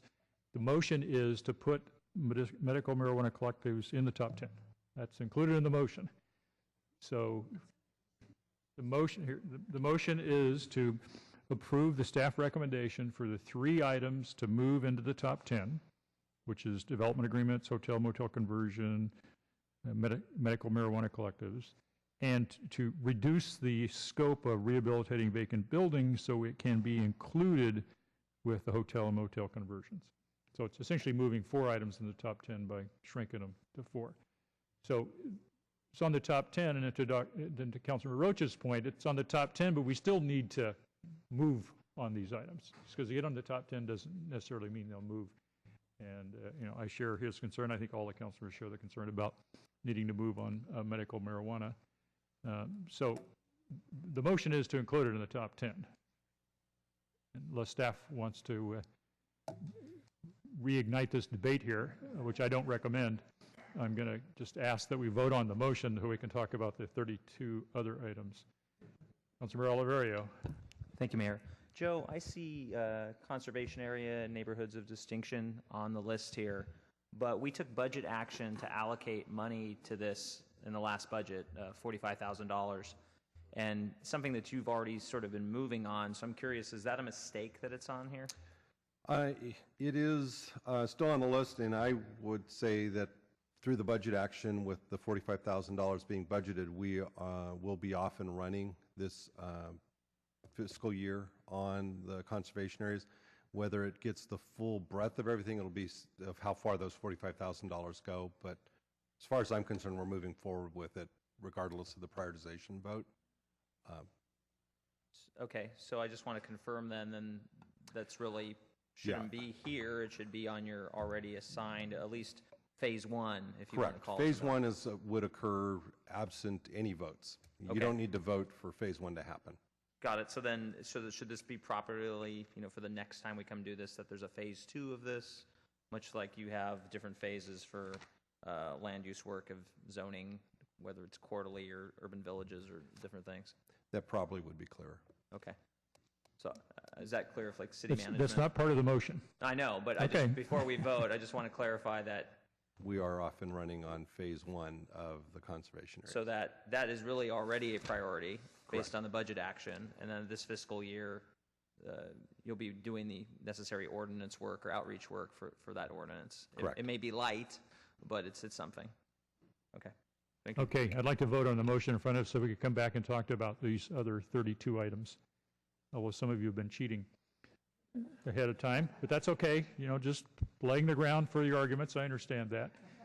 Everybody's got their priorities. The question is, what are the council priorities? And we're about to find out. So on the motion in front of us, all in favor? Opposed? None opposed. So that part's done. That was the easy part. Now, that leaves us with the repairing corridor policy, the tattoo and other business regulations, the wood burning appliances, still on the standby list. And we had earlier thought we could add 3 items to the standby list, but now that we've shrunk that down to 3, we could perhaps add 4. I assume the clerk is prepared if we want to vote for 3 or vote for 4, however we wish to do. Okay. So that would be the next thing to do, is to talk about the items to add to the standby list. So let me go through the council here. Councilmember Constant. Okay, well, first, I thought we were going to talk about the second half of the motion, is whether we're going to just put them in or we're going to move these other ones up. And that would be next in order if you want to talk about that. I just wanted to make a comment, and I think that the city clerk clarified, when we placed them on the standby list, we didn't rank them. Because if we did, medical marijuanas would have been A, wood burning would have been B, and that's not the way they were. So I don't think we should, to say that we're going to just slide these up and the new ones are going to be second priority in the next up or the at-bat list, I don't think would be fair, because we might get some that get 11 votes today. So I really think, and that's why I opposed this friendly amendment, I really think we should just be moving 4 up into there and then just having staff balance them as they've done with this list. So with that, I got a few questions on a bunch of the other ones, and I guess we can figure out how we're going to rank them or not rank them going forward. Well, let me suggest that we first get through the decision-making process of adding things to the list or not, and then revisiting whether or not we want to rank the standby lists in some group or individually. Okay. So some of my questions got answered, like the University Corridor overlay and the urban villages. I just want to ask staff a few others to see. Number 10 in the neighborhood quality of life is the second unit ordinance. And we know that that provides another affordable alternative for people looking for housing. How different, well, I know it's really different, but what are the similarities between fixing that and expanding that in the SRO ordinance? Because they're really, granny units are pretty much SROs. They're almost fit the definition fairly close. They're single room, 600 square feet or less with a bathroom. Is there any way that that could be folded in, or is that something that really has to stay separate? They really are separate in staff's mind. SROs do not happen in single-family neighborhoods. Second units happen in single-family neighborhoods. So the whole sections of the code where we go through and write, the outreach that we do, are really different. So nothing we can leverage. Okay.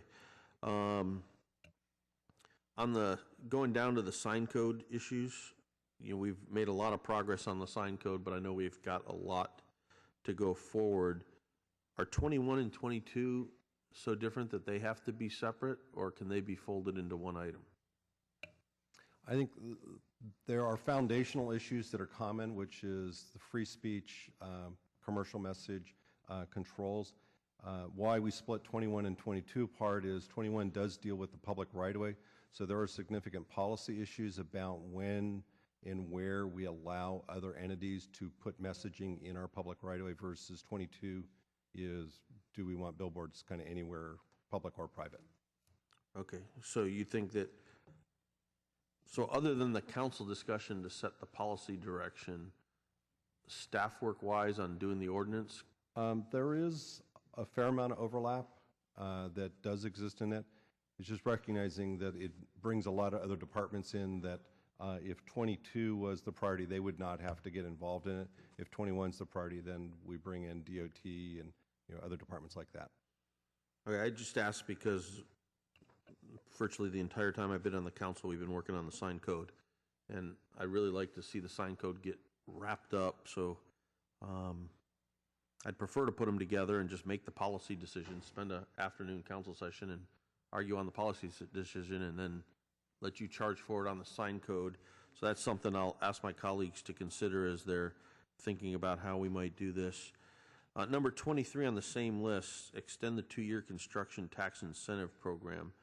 Now, one of the reasons that's on this list is because it sunsets very soon. In fact, it sunsets March of next year, which is right around the corner.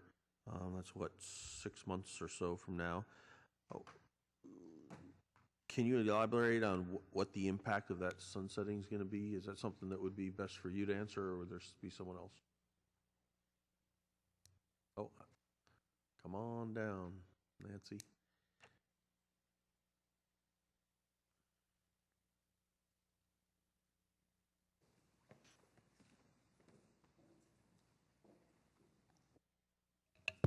Nancy Klein, Economic Development. Thank you for the question. We have met with the departments recently to discuss, and the inclusion of those three categories have been very helpful. Example, particularly key tenants in the downtown who are in fact doing, for example, move.com, who we want to keep getting tenants in the downtown and other areas that may be in Edenvale or in North San Jose. So we believe that it is important, and that the costs, we're doing an analysis to show that the costs are in relative terms very low, and in the long run bring dollars into the city. So we believe that it's very important, and we do have direction from the mayor's budget message to bring this forward prior to the March timeframe. So I guess that kind of goes back to the question of the other one where we got that Pierluigi was talking about. Exactly. Where we got budget direction. So I guess I'm wondering why it's still on here if it's being worked on. So that's something we really need to vote on. And I'm wondering, are there any others in here that there's other tracks of direction moving things forward besides whether we prioritize them or not here? I guess that'd be a question for Ed, maybe. And if not, I think that's something we should definitely have that information available for us the next priority setting time, because we've seen 2 out of the 32 so far that way. What's the implications if this stops, if we don't fix it by then? Then you potentially are going to dissuade from tenants from coming to the city that would otherwise like to. Okay. Well, I was just gonna say, I think it's an important one that we make sure we get. And if you feel ironclad that because of the budget action it's going to happen, then I'm willing to give my vote somewhere else. But if it's not ironclad, I guess what I'm asking is, do we get to cross it off this list, or does it need to stay on this list for voting consideration? I would believe that staff is going to keep moving this forward as responded, because we have direction from council that we could take it technically off the list. Okay, well, I would just hope as we get ready to make the motion, maybe we can reaffirm that so that it doesn't fall off because it's not on the priority list, because we have a very short amount of time. And the other one, if they're going because of budget actions, I don't think we should derail things that have got some funding source and are moving forward and are important, but we've already made decisions on. Let me see if I have any other questions. Oh, down on under administrative, this question would probably be for Rick. The tow car ordinance, to be consistent with the state law, there's not a lot of information in the staff report about what that is, and how important is it that we deal with something like that when we have a discrepancy? Because I know we tow a lot of cars. I don't. I really can't answer that question. I think to the extent we're preempted, it's very important, but we would follow state law anyway. So I don't know the. It's just may just be consistency, and the amount of work it would entail, I'm not quite sure. Okay. So I would just suggest when this comes around again next time that we have a little more detail there, because I would imagine if it's just consistency, it should be a routine thing, kind of like those minor code amendments. We just kind of get it handled. But if it's major policy decisions and work. And I think I think it may be the policy decision was to make it consistent with state law, to sort of make it uniform. But we can get back to you with information. Okay. Let me make sure I didn't miss anything on this. My notes here. Okay, so now I guess now that my questions are done, just my editorial comments. I do think that the reducing the cost of home improvement is an important issue. You know, I know you guys have all heard me talk about my water heater permit bill, and we heard some great examples today. I do know that that means that we need to come up with some general fund dollars, but I think it has to be a priority of this council to do so. I know many of us sitting up here on the dais have gotten surprises when we've gone to pull permits for something that we thought was relatively straightforward and should be fairly inexpensive to do, and they're not because of a number of reasons. And I think that's it. I'll save the rest for the vote. Councilor KHAMIS. Thank you. I thank you for considering. I know I had 2 memos, and I appreciate your indulgence because I'm still trying to learn this process. I want to thank my colleagues, Councilmember KALRA, Councilmember Chu, Councilmember Herrera, for signing on to this, I think, very important topic. I think, as many of you, I think that our city would be much improved if we had a better stock of homes that were had nicer, better roofs and better electrical panels and all the things that go hand in hand with upgrading somebody's homes. But you know, in my own experience, I actually try to pull a permit to get a small remodel done, and it was more than 20% of the cost of the actual construction.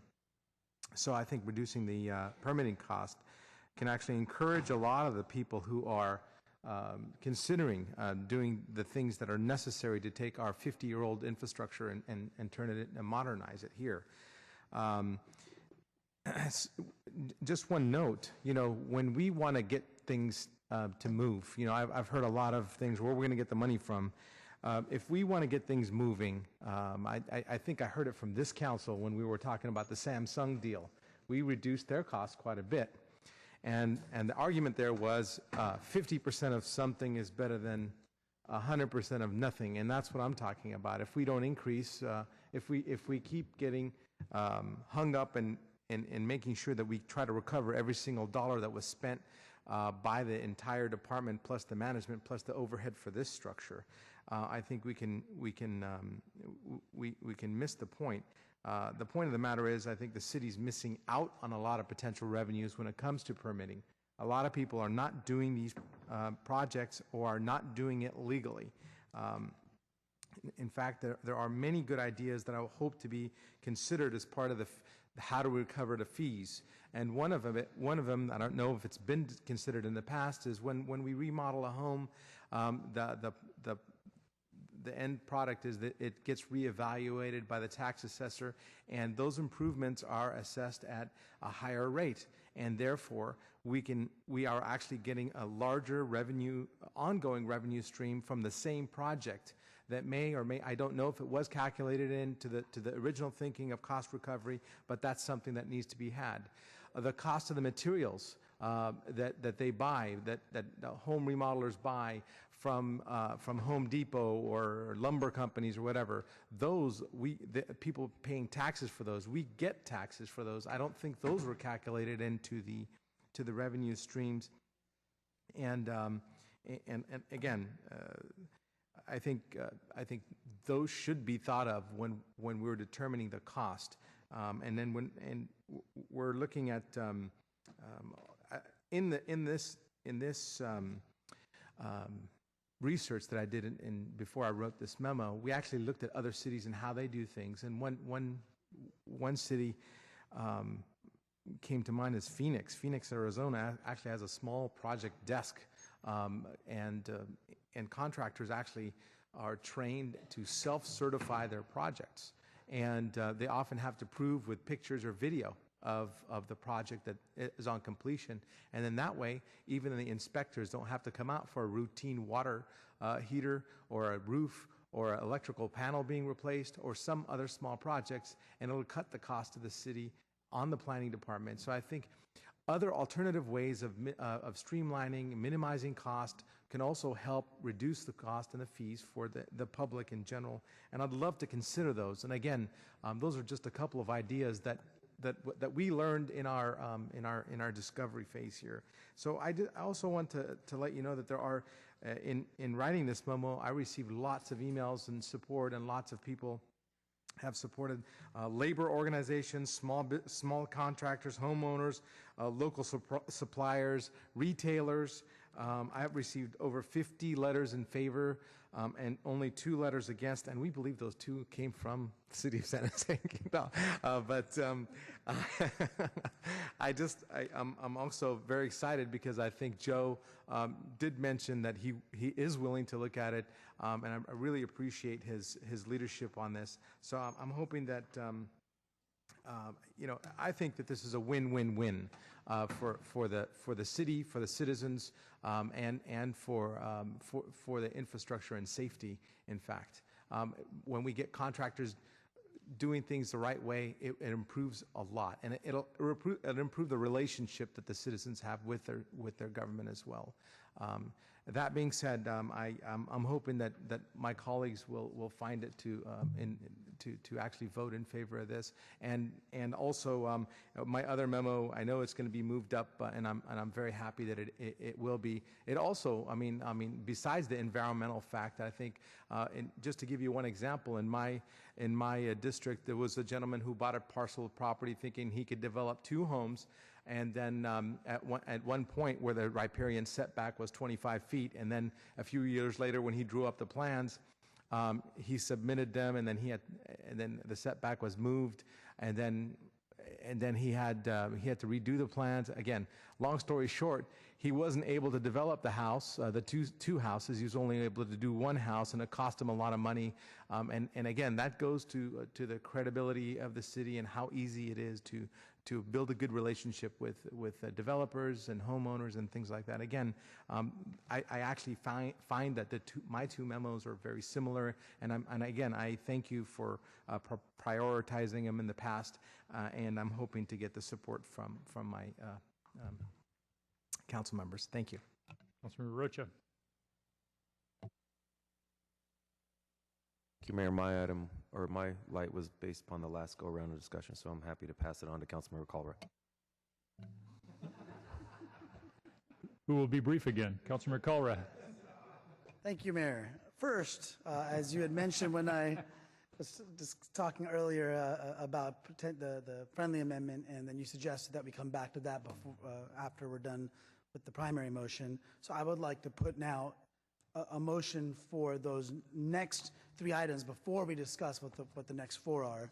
Just to make it very clear, I'd like to put a motion that the riparian corridor policy, the tattoo and other business regulations, and wood burning appliances remain on the future priorities list, and just bump up for when the next items in the top 10 are completed, so that staff has very clear direction that they've already been voted on before last October. They remain on that list, and we'll just shift upwards as the top 10 list continues to go forward. We have a motion with a second. They want to speak to this motion? Councilor Oliverio, do you want to speak to the motion? I'm sorry. It's that the 3 that are on the future. I'm sorry, you had an expectant look on your face when I looked at you. I thought you wanted to. Basically, they remain there and just shift up. Okay, the motion is to take the 3 that were left on the standby list and put them at the top of the standby list, and then we'll add below them with whatever we might do next. Is that correct? Yes, that's the motion. Okay, Councilmember Herrera. So just clarification. So those 3 would move up, and then we would be picking 1 more? No, I believe 4 more from what the mayor had said. So a total. So we're creating the next standby list. Is that right? Basically, the next 7. Exactly. And just for edification, so everybody knows where we're at here. So we have the top 10 now, and we're going to create a list of how many standby? Well, I think we'll get to 7. 7 standby. Okay. And then when those are as the top 10 are completed, then we automatically go to the next one on the list. Is that how it works now? That is not how it works now. How does it work? It works however so we understand how the standby works. It works. But I believe the motion contemplates that we would just work off at the top of that list, work our way up. Right. Yeah. Correct? That's right. Okay. Well, I'll look forward to having, I wanted to talk about other things too, so I'll wait for the motion. Okay. So the motion is just to say that these 3 remaining ones will be at the top of the standby list. On that motion, Councilmember LICCARDO. I appreciate the intent, obviously, that we're honoring the commitments made chronologically, but I think we all know their priorities have become more or less urgent over time. And I would prefer the alternative approach, which is let's just vote on all of them, and the top vote getters move into the top 10 as we're able to create space. And if I, Mayor, if I could, that my intention putting this forward, if it's, I don't want to create discomfort that these are the exact order that's next on the list, just that they remain in the top 7 and just shift to the top 3. Now, as has been the case just today, the staff made a recommendation of the 7, not based upon what votes it got. They made a recommendation of what should shift to the top 10. Okay. That can always be the case. It's just that these 3 remain in the top 7, that they're essentially moved up to the next 3 in the list after the top 10. However, as we put the next 4 on now, we have a new top 7 list. And as has been the case, as any items in the top 10 are completed, then staff comes to us and say, okay, now we have the next items on the list.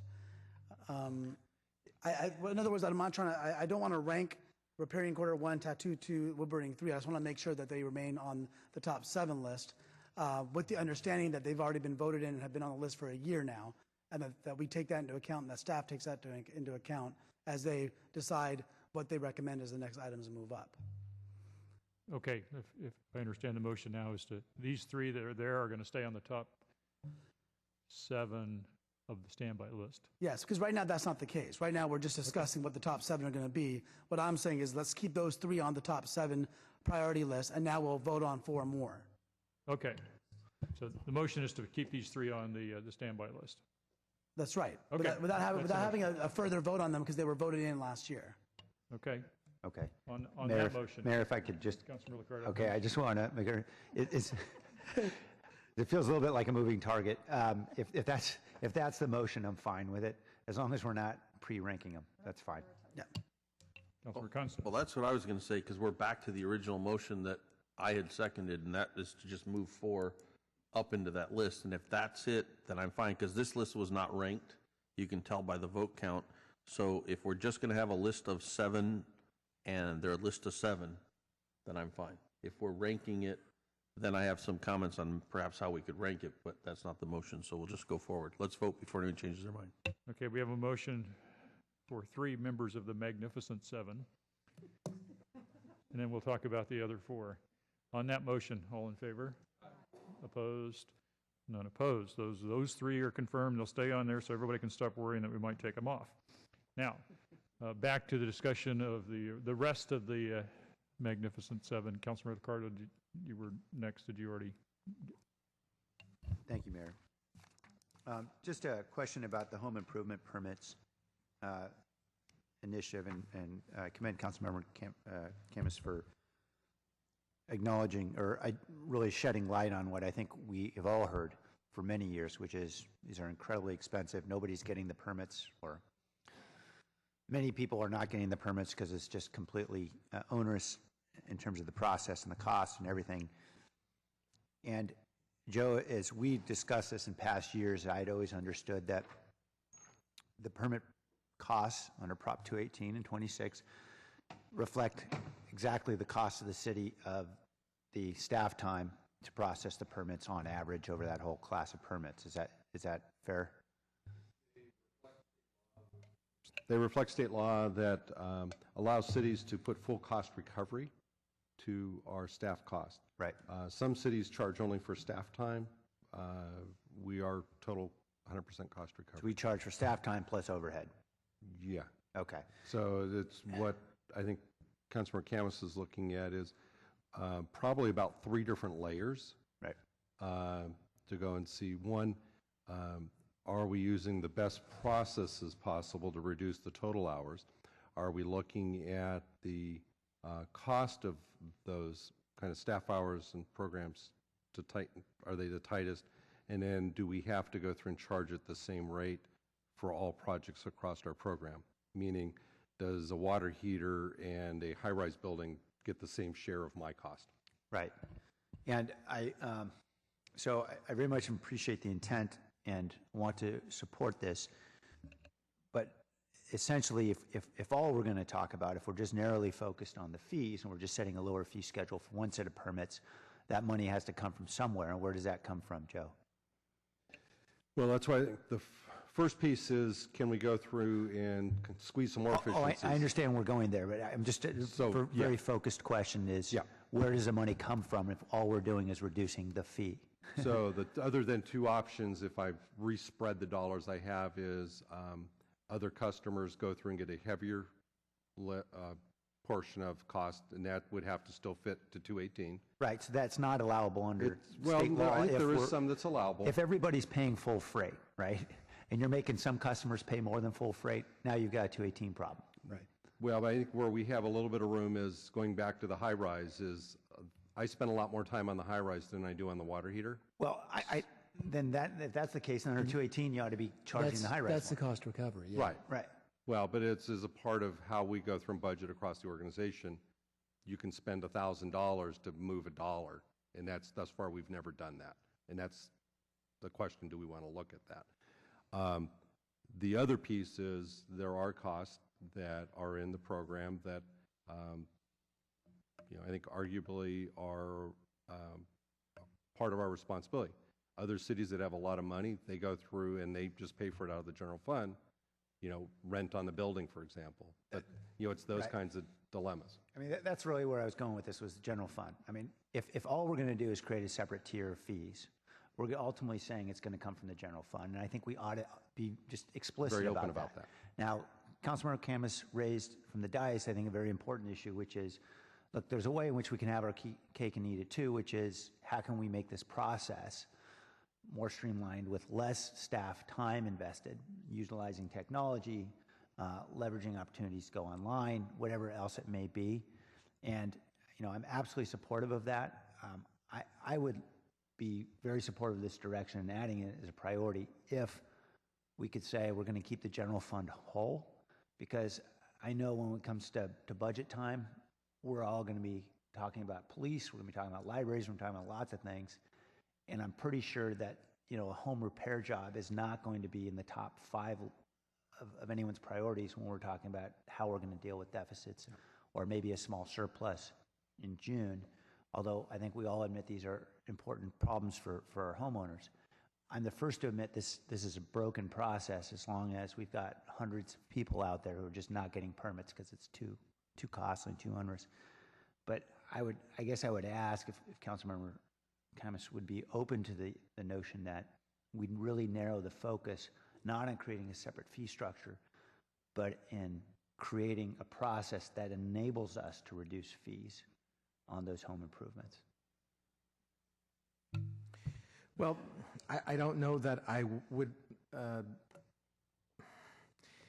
be accepting of that. I think there is a separate fee structure that needs to be had. I don't think that, like he said, if you're going to go out and right now, if I'm going to go out and do my water heater or put a new roof on, I'm paying for Joe. I'm Joe's time. I'm paying for traffic mitigation. I'm paying for a bathroom remodel. In my own case, I'm paying for traffic mitigation. I'm paying for Joe. I'm paying for managerial staff. I'm paying for. So I think having the two-tier approach is absolutely necessary. And quite frankly, in the business world, when you drop costs, revenues, there's a larger number of when you drop costs, sales go up, okay? So you have for lack of a better word, an axis where there's a cost recovery because you're doing more projects. And the fact of the matter is, our building, the cost of the building is a stagnant number. We're not paying extra because our bonds are the same. We know what those costs are. We know what our fixed costs are. So if we have more people complying with the law, it'll actually drive costs down just by itself, just through higher compliance with the codes. So no, I absolutely don't think that we should have these small projects take a burden take up the cost. They don't take up Joe's time as a 22-story building does. I mean, Joe gets involved with that. The Samsung deal, he gets involved with that. When I change my bathroom, I bet he doesn't. So, and that's why I think we should have a two-tier system. And that's the that's why I want a two-tier system for small projects and for large projects, and that's where I'm hoping the direction will go. I guess what I'd say is I don't think anyone questions the fact that to whatever extent managerial time is allotted to any project, it should only be allotted in proportion to the share of the time that is actually consumed. There are those very small projects that do drag Joe and Chu Chang and others into them. I know because I've seen it happen. And that doesn't mean that every project should be allocated the same amount of Joe's time. We all agree that a major project should be allocated a much larger share. But the reality is that if it doesn't get allocated, then the general fund picks up the tab. And we have to be honest with the community and ourselves about that fact. And so I just ask, if we're going to move forward with that priority, let's do it with eyes wide open, because the money's got to come from somewhere. I would much rather spend the time working with contractors to figure out how we can serve them more efficiently, take up less staff time, less of their time, most importantly, and make a process that costs everybody less, than to be focusing on how we're going to create a separate tier. Because in the past, when we've created lower fees, we've done it with a very specific economic development objective in mind, and that is creating jobs. And we recognize there's a traffic impact fee, for instance, on Samsung, that relates to building $1 billion structure that will employ not only folks who are building that, but hundreds of people who are going to be employed in the tech industry located here and creating ongoing tax revenue to the city. I think that is the appropriate priority that we set when we're talking about if we're going to be reducing fees. We do it when we know there's a specific goal that we're trying to incentivize. If we're just going to start to say, we think these fees are too high, we're going to have a really hard time finding any set of projects where the fees aren't too high. And I think that's going to get us into a fix. And so I would just suggest, as we think about moving forward, that we focus on the real goal, which is let's reduce the burden on everybody and reduce the fees. I guess the only other thing I'd say on the other items, I just wanted to give a plug for the sidewalk obstruction issue. I think there is a fairly simple fix here, and we've been talking certainly with City Attorney's Office about this, and really it simply relates to ensuring that if a contractor is creating an obstruction on a sidewalk, the contractor is instructed, you've got to create a means, whether it means putting pylons out in the parking area so that a child or somebody in a wheelchair or somebody with limited mobility has a means to get around the sidewalk obstruction without being out in traffic. And I think we all agree that would be minimally necessary in any city, particularly one where we see so much construction happening as today. I know we have specific requirements in our code for large projects, for high rises, for instance. We don't seem to have them very specifically for the many, many other projects that are out there in our neighborhoods. And obviously, with the experience of Colin Montgomery, I think we know it is time for us to address it with a very specific provision and make sure that contractors know with very simple means that they can address that significant safety issue. So I just ask that we include that. I think that's a fairly quick item to deal with. Rick, I invite your response if you feel otherwise. And I don't know if it's that quick.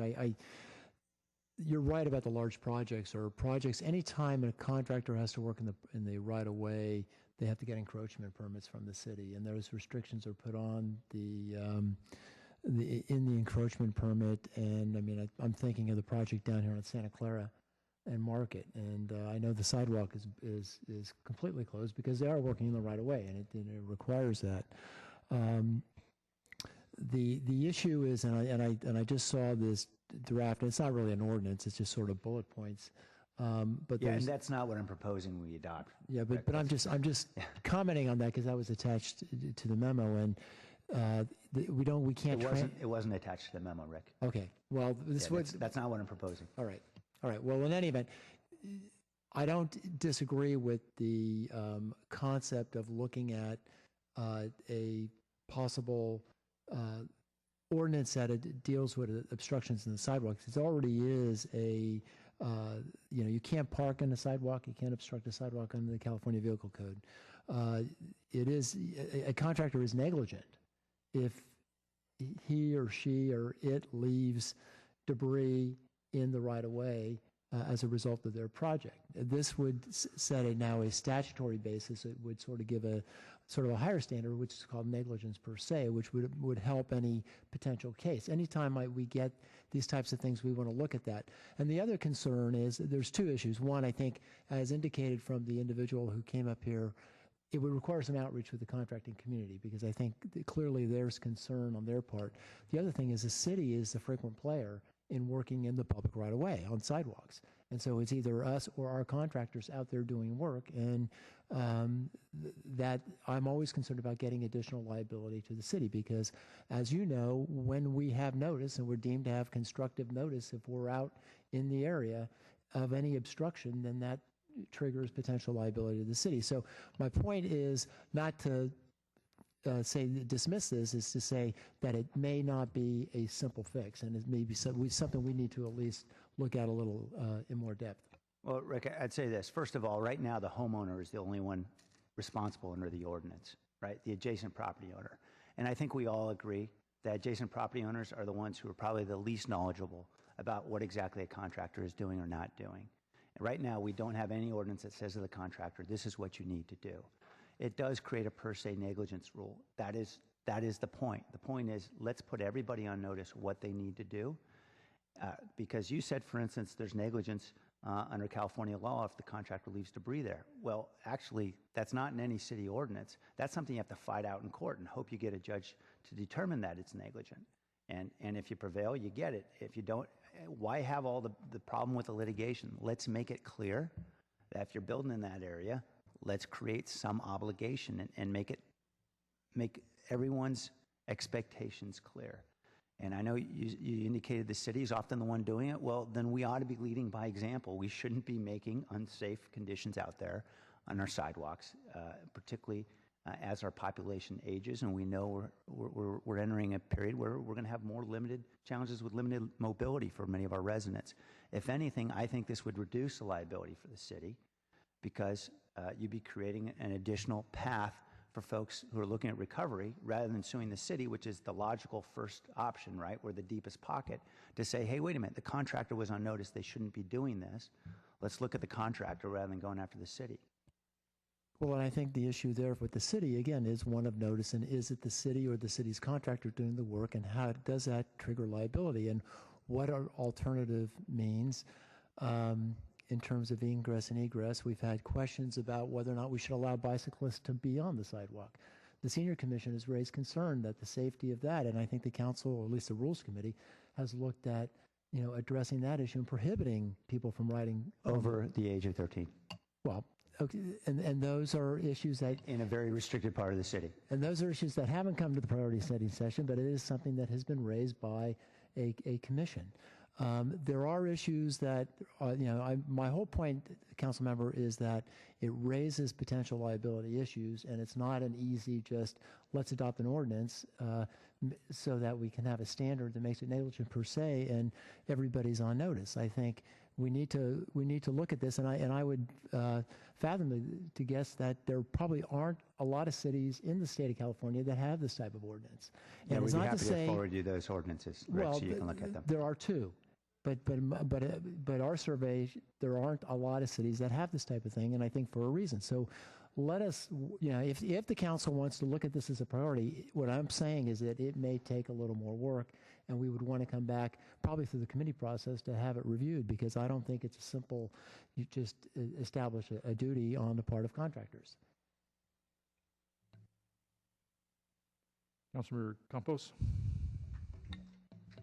Thank you, Mayor. Just wanted to, just for the record, just it be clear that I'm withdrawing my memo, given that it fits in with the urban village priority, as well as whatever's left there would more than likely be able to be taken care of if the director initiative rezonings lands on priority. Councilmember Constant. Oh, sorry, I think that was left over. Okay, Councilmember Herrera. Thank you. I hope that Councilmember Rocha is going to talk about his memo when we finish with this, but I just want to say, as I've been listening to this discussion, I think what he wrote is really pertinent. It would be good if we could get more feedback from staff on these priorities before we come to this session. Like we're learning today, many of these are, or some of these, and I guess we've covered the ones that are already being worked on. They shouldn't really be on here because they're already being worked on by staff, and that would be helpful for us to know that ahead of time. And really get your feedback on where you think, where the priorities should lie, because I think it would be helpful to us, those of us that are looking at a lot of these, especially the ones if you weren't the author of it, and so it would be nice to see where you see these things stack up. My guess is that the ones that you think are important, staff is getting involved in, and that's why they start getting pulled off this list, and they start getting worked on by staff. But I think having that more explicitly made to us, that information, I think is helpful. Because then we can, it gives us some more information to think about. I'll let my colleague move his memo because I guess we're doing it after this discussion. But I'm very supportive of it, and I'm glad you brought that up. I appreciate the other memos that have been written on various priorities, and I want to question some that are on here that I've supported too.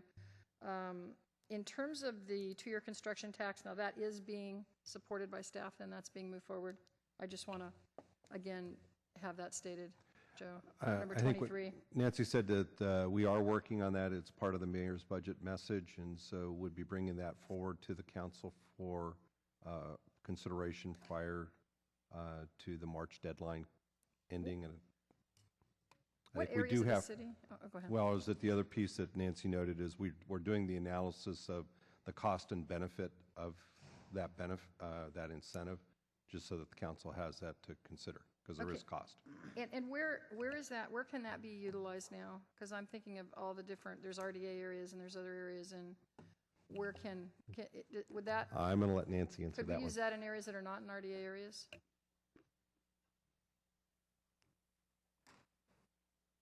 Other job areas, campus lands that might be in other districts, and Nancy Klein, Economic Development. That's citywide, and there's a confusion that comes over time about what R&D is, and it goes often in buildings that look commercial, but it's still R&D. So that's a citywide application, and it's really, really important. So I strongly support that moving forward, and as was already asked, I guess, so taking it off this list is not going to make it less a priority because it's been in the mayor's budget message. Does it harm us in any way to not move this forward on continue it on the list? That was the reason it came on the list, because of the importance, and it's just taking into account hearing the interest from the council direction to make sure we're including direction on a number of things we're moving forward. But it absolutely needs to come forward from staff's point of view. Great, and it is, and we don't need to worry about it being on this priority list anymore. As long as someone else isn't going to say we don't have energy to work on this or direction to work on this, yes. And staff will be coming back forward with this because we believe it to be incredibly important. Okay. I'm really glad that the riparian corridor policy has been moved up. I supported it last time it came up too, and I appreciate Councilmember KHAMIS putting the memo forward on this. I think it's really important because we need to have certainty for developers, and we need to have certainty for residents, and I appreciate the speakers that came forward and talked about it as well. I signed on to the memo regarding reducing the cost of home improvement. I do think it's really important. I appreciate, again, Councilmember KHAMIS has taken the lead on this, and Councilmember LICCARDO made a lot of good points, but I do think we need to recognize that these projects are different, and it's absolutely true that a small project could take up a lot of time. There should be some way maybe to still look at a categorization of some of these projects, and that if they start to take up more time, then they're not in that little automatic category of getting the reduced fees. They get charged other fees. But I think it's important to make that very clear that there's a set of projects being done by residents that should not be burdened with the same kind of administrative and overhead and all the other costs that very large projects are encumbered with. And you know, it's already been discussed, some of the things we can do, but I mean, the additional property tax the incremental property tax we get from those, the sales tax because of the materials that people buy, as has already been pointed out, I think, is a positive. And we just have a lot of folks living in situations where they really probably need to do some changes because it would make where they're living safer too.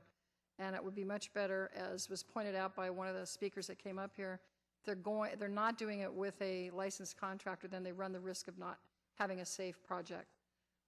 I even, you know, encountered that, and I thought I had a licensed contractor and ended up having to go to the city and find out this person wasn't doing things right and told us we didn't need a permit when we did need a permit and had to have the whole thing redone. And it would not have been safe to proceed in the manner that that contractor was suggesting. So it's really important, I think, for the safety and making sure that you get a good project, that we go through that proper process. And I think it would just incent our residents and incent our small businesses if there was a more reasonable fee structure. And I totally agree that the fees, it has to be paid for, and I certainly would not support taking general fund revenue to backstop that to pay for that. But I think we need to be very clear that we're going to create more reasonable fees for these kind of projects and look to every means that we can, automation, creating more online processes, looking at if folks that are of a different level in the organization could do this at a lower cost. I mean, all those things have to be taken into account, because I think we need to move forward with this. I think it really is very important. And I think we'll see a lot, we would see a burst in home improvements and what this would do. And maybe we need to evaluate it in the way that we're looking at, our construction tax incentive and other projects, the Samsung project, as Councilmember Liccardo pointed out. Maybe we need to evaluate and come up with a business plan for this to see how much revenue that it would generate and then look at the fees. I mean, I think we should approach it that way and not in a vague way. It should not be approached just as we're going to sort of improve processes. That's why I kind of like the target of having a second-tier structure and then finding a way that we can move that process forward, being very deliberate about that. So I'm not as inclined to want to change the intent of this memo. I think we need to look at this as a whole project and do the cost-benefit analysis and try to create a project that would work. And it does have to work on both ends. Costs cannot, cannot exceed the price structure, or we're going to be in a deficit situation. So we do have to figure out how to make it work. And those are my comments. Thank you. Councilmember Oliverio. Thank you, Mayor. Well, it's evident that this body, we can speak at length at any number of these issues, right? I mean, they're worthy of debate and how they may reflect residents and the priorities on the council. And but we're not doing anything final. There's no final ordinance here. This is just a notion of what we may feel is important. And it's evident that there's so much to do that one of the only ways to try to narrow it down is through prioritization. And staff feedback, I think, would be good and valuable. And I think also, though, we have to be cautious that we might not disagree. So I think that's always the fine line between our form of government and the city council manager form of government. And many of these are in economic development, and then you have to choose between these quality of life ones. But what's always interesting is, but at a particular moment in time, one of these might have more flair. And so then that one sort of, steals the show in that particular moment in time. I want to ask Joe, on the news racks and business districts, isn't that already allowed? A business district can make their news racks and eliminate all the small ones, or this has to do with advertising on the news rack? This is really around the advertising, is using advertising as a means to pay for new news racks. Got it. But without the advertising, they could do it tomorrow. The city already has rules on the books that allow consolidated news racks. Okay, appreciate that. And then we discussed the neighborhoods of distinction one earlier, so I think that's moving fine in phase one. Appreciate that. And then I know I'll just look forward to voting, so thank you. Councilmember KALRA. Thank you, Mayor. Joe, on the items listed that are already underway in terms of completion on the list, it's been referred to by other council colleagues that they may be on there based upon the fact that there's, whether it be the budget process or some other process has caused it to go forward. And and it's great that they're moving forward, traffic control for outdoor special events and the granny unit ordinance. So those are all going to go forward, and I would, and so as has been suggested, those are removed from potential choices in the future. I do think it's important to still list them in some form or fashion for a couple of reasons. One, so that we also understand how much work you're doing and what other items you're working on as we're trying to add more to your list. And secondly, a lot of those other items are of significance. They're under your purview, and so I think it's great to get an update as we're going through the priority listing. So thank you for giving us the update in terms of the timeline and all that. I think it's very helpful in looking at that. And in terms of the remaining 4 items to choose, I spoke to the reducing cost of home improvement, and just to add to what's already been said, I don't think there's anything that's in the memo prepared by Councilor KHAMIS that a few of us signed on to that prevents staff, as an analysis is done, for offering any number of suggestions. We have made concessions in one way or the other in terms of to companies to move here, or for residential developments in downtown. We do it because we believe there's going to be some other kind of payoff other than the funds that we may be sapping from. So in the same sense, whether it be the general fund that pays that we hope we can offset through other stimulation in the economy based upon more home improvement, or if there's another way in which we can achieve the same goal, that's fine. Or in the process of the analysis and talking to contractors or to homeowners, it's a determination that there's something else that we haven't even thought of. I'm hopeful that this suggestion that's being put forward under the reducing cost of home improvement will contemplate kind of that general discussion of what we can do to make things easier for homeowners, just as we've done for larger businesses. Because I think cumulatively it does add to our economy, even if it's one home at a time. I think it can really add to our economy in that sense. I would also then otherwise put a plug in for the green building retrofit ordinance. I think it's about time for us to codify some of the goals that we have stated, not just through our green vision, but in terms of some of the state requirements are going to be coming down through AB 32 and other forms with greenhouse gas emissions. I think green building retrofit ordinance would fall under that, but it's going to ultimately have to be some of our long-term planning. And I also, and I just want to clarify, the expanding the second unit ordinance is already being worked on. Councilmember KALRA, staff has started researching what our next changes might be. I don't think we've gotten to putting code together on it. So that's why you see, I think it showed 25% progress on it. But is it something that we would need to prioritize as a council for you to move forward with beyond the 25% or the initial study? Yeah, it's not something that I think we're going to just bring forward without support of the council saying this is important.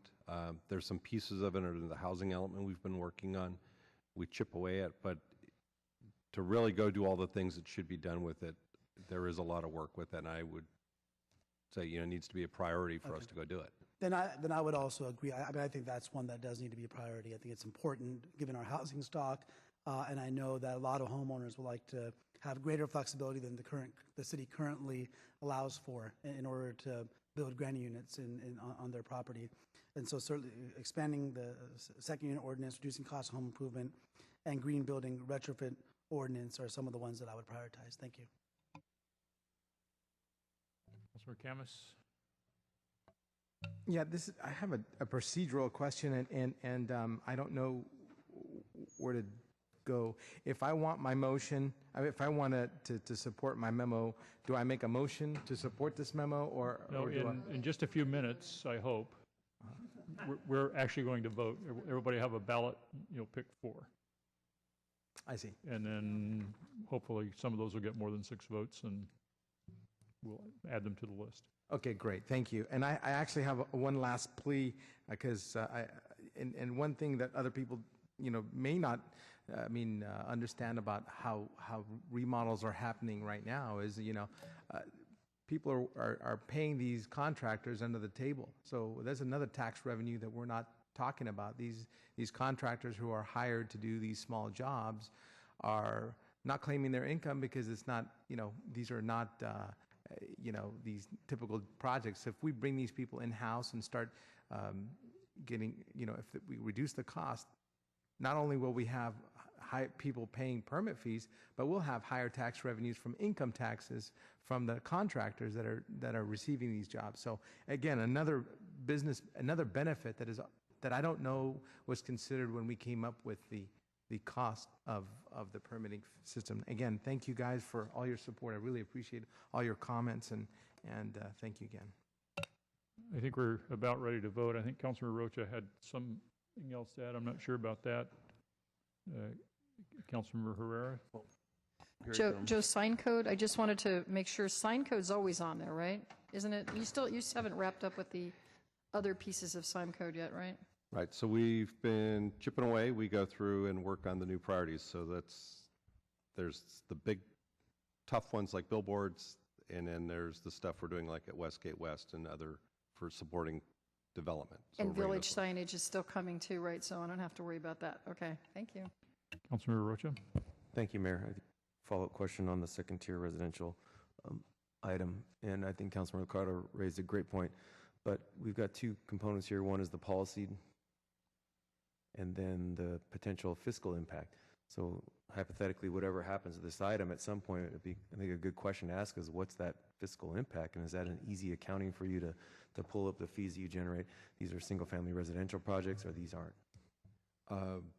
Or maybe that's not an easy exercise. It is not an easy exercise. We do, if the council decides this is one that you want us to go look at, what we would come back with is these types of projects, here's what our breakdown in cost looks like. Direct staff, indirect staff, supervisors, managers, and then a kind of larger overhead. And here's where the dollars go, and let's make a policy decision about how much do we think we should charge, and then out of that, what do we pay? And then pay, what else, how else do we make ourselves whole? So I think that would be ultimately the policy questions coming back to the council, and based on policy decisions would go in through the budget process, because it's going to affect everything, depending on where it goes, to staffing levels, cost of staff, because of different positions, overhead rates and reimbursements, which go back into the general fund or not, what we're doing with our individual fees themselves, and are we creating a separate second tier, if you will, which means I've got to go and invest in automation to go create a whole new programming to account for that. My goal is to bring to the council, here's the analysis around options, here's the upside and the downside of those, and here's our recommendations to staff of what we think makes sense to do, and ultimately the council makes policy decisions about where you want to go. Thank you. My final question is on the issue in terms of the memo I submitted, and I'll pose this question to, I guess, Ed Shikata, given that he's on the memo that we're discussing here, not Defragoni. Based upon what I have written here, is there an interest from staff to provide a greater level of, I guess, input on what you think the priorities are from your side of the table? Or do you want to, given how long these meetings take, get nowhere near the discussion on this level about what's important or not important? Well, that's a loaded question. Absolutely, and so I'll give you a completely honest answer, which is it depends on the pleasure of the council. I think part of the discussion you've heard today reflects the variety of perspectives, and to a certain extent, if Joe or if I or if any one individual were to respond with our priorities, you would hear different answers. So we'd each depending on the department, I recognize that. Exactly. And to a certain extent, I think what we've seen and why some of the items are on the list is, quite frankly, there's not alignment even within the building, as they say, as to what the priorities are. And so some of them are being brought forth for confirmation or may have in some ways been a bit of an attempt to put it on there. So if it doesn't show up as a priority, then it will be used as ammunition for slowing them down. But that's the same issue we struggle with up here. There's different interests at the table. So I appreciate that and recognize that. And if we're going to have to suffer with each other coming through that process, I would expect that staff would be able to suffer with each other and come up with some priorities that you think maybe that we as a city should be focusing on based upon, again, the work you guys are doing as professionals. So I'm kind of And so as painful as the conversation might be, I would suggest that having the open discussion is a healthy thing. And so having Joe and attorney's office and any or all of us as might be helpful in order to inform what's ultimately for the council to vote on as to what the priorities are is actually helpful. But again, certainly asking the administration for our recommendations is completely fair game, and I'm happy to provide that. That was tough to get him to that point. I almost feel like an attorney there, but I think he admitted that he's willing to if we tell him to. If we tell him to, he's willing to do it. And I think on top of just this issue, I think asking from staff some help on the process here, as the mayor referred to it, this mysterious process that we do and however way we get to the end of it, some more guidelines around what the recommendation 1 is. Step 1 we're going to do is vote on removing up. Step 2 is which ones we're going to add. Step 3 is pulling from the list. I think it would be helpful if we laid this out a little bit more clear, and I recognize you're responding more to us. So I think, again, what we're asking of you is a little bit more help and support on this effort. So the next time around, we can move through this a little bit quicker and cleaner with some clear outcomes, I guess. I'm comfortable whatever they may be, but I think I don't want to open a debate of 11 of us of what we think the process should be. I think you've seen it happen, this is our 4th time now? And we've got a sense of how we're getting to the end of it. I think we can do a better job of it, and I'd like your help. So with that, I'd like to move my memo to be incorporated into the final outcome. Okay, before we get to the voting on the individual items, we do have a motion on the floor, Councilor Rocha's memo. So let's talk specifically about his memo. If anybody has any comments on that, Councilor KANSEN. I would just ask if you could include my recommendation earlier that any ordinances or policy initiatives that have been dealt with in other areas, such as 23, 30, 32, and I think 24, where they're moving because of the budget process, they're noted, because quite frankly, I probably would have voted for a couple of those and wasted a vote. So if we can have that so that we know what we're really voting on. Yes, absolutely. I would hope that staff is able to provide some of that insight along the way. And if there's items on here that have been lingering for quite some time that you think are no longer relevant, please include those recommendations to trim our list down. We're not going to fight on that one. So yes. Okay, so we have a motion amended by friendly amendment. On the motion, all in favor? Opposed? None opposed. Okay, as amazing as it seems, I shall have people who want to talk on the 32 items that we're getting ready to vote on. I'd ask the clerk to pass the ballots out. Yeah, we're going to, but I want to clarify. Do you want me to remove 23, 24, 30, and 32 from the ballot? No. Just, okay, go ahead and pass it. No, that was just to identify them and vote for them if you want. Councilmember LICCARDO. Just a point about staff input. I think Don's memo is on point, but I also think there's relevance in having the staff input after the council has voted, because it's not obvious just because we've prioritized these items that we actually want to move that direction. Let me just give an example. You know, obviously, Councilmember CAMIS's suggestion around trying to reduce permit fees on homeowner jobs, all of us would agree with. But if Joe also came out with a memo that said, well, if you really wanted to maximize revenue to the city and jobs in the city, you'd probably want to focus first on small businesses and reducing the permit fees to them. And it seems to me just having that kind of input would be helpful as we are considering what and how we want to move on each of these. All right, ballots have been circulated. We're voting for four.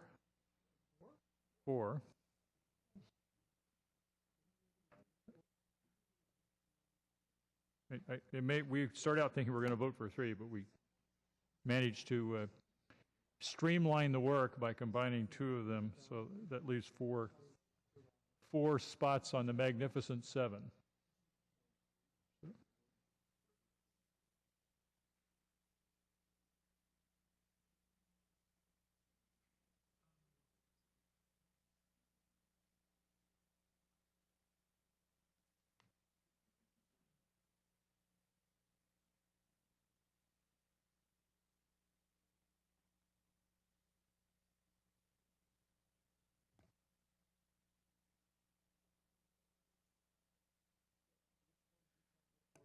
You can vote for any of them. There's no prohibition on any of these. That's a matter of opinion for Councilmember Constant, so I'm not going to ask him to repeat his opinion. The debate's over. We're going to vote.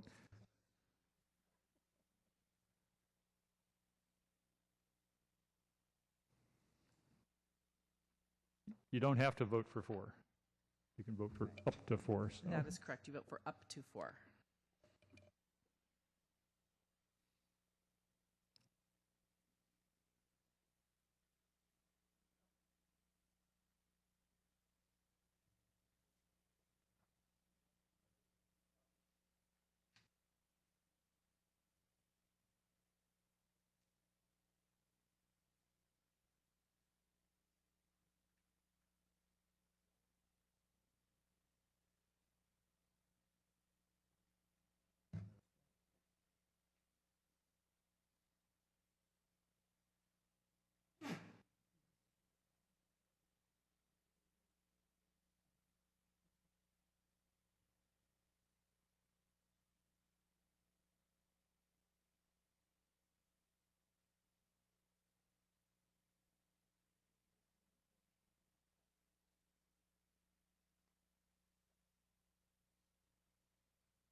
And while the council is finishing it up, I do intend to take up the Rotary Club of San Jose's park project next.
Can we take the next item while we're waiting for vote count? Depends how long the city clerk wants. They usually can tally them almost immediately, but I want to make sure I get everything correct, but it'll take me a couple minutes. it's always good to double check. So why don't we move on then to the Rotary Club of San Jose, item 5.1, which I know you've been waiting here for an hour. I appreciate that. Rotary Club, of which I am a member, has done a lot of great work for the community. This happens to be coming up on the 100th anniversary of the club. So they were trying to doing something special for the city, and I think they certainly figured out a project that is unique for the city and extremely important. Have you been a member since the beginning, sir? I have not been a member since the beginning. I am over 20 years a member, but not quite the 100. There are very few members left who were part of the original club. Okay, staff, I think, was going to start this and introduce this before we hear from Rotarians. Yes, thank you, Mr. Mayor. And we have one photograph on the screen. Julie Edmonds-Mares, Director of Parks, Recreation, and Neighborhood Services, and I'm joined by Deputy Director Matt Cano from the department as well. Partnerships play a significant role in the development, maintenance, and service delivery of the Recreation and Parks program here in San Jose, as you well know. So look across the room, there's probably a partnership we're working in each and every council district. We're extremely proud to be working with the San Jose, the Rotary Club of San Jose, and their generous partnership, envisioning this park, all-access play garden within the Guadalupe River Park and Gardens. This project will really enhance and improve an underutilized portion of the Guadalupe River Park and create a destination play area for our residents. And I know there are several members of the Rotary who are here today, and I don't want to talk too much about the project. I'd like to introduce Shirley Lewis and have her come down and talk a little bit about the program.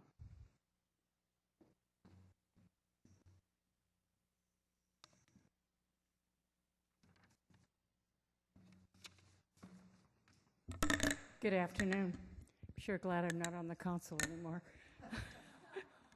Man, I feel sorry for you guys.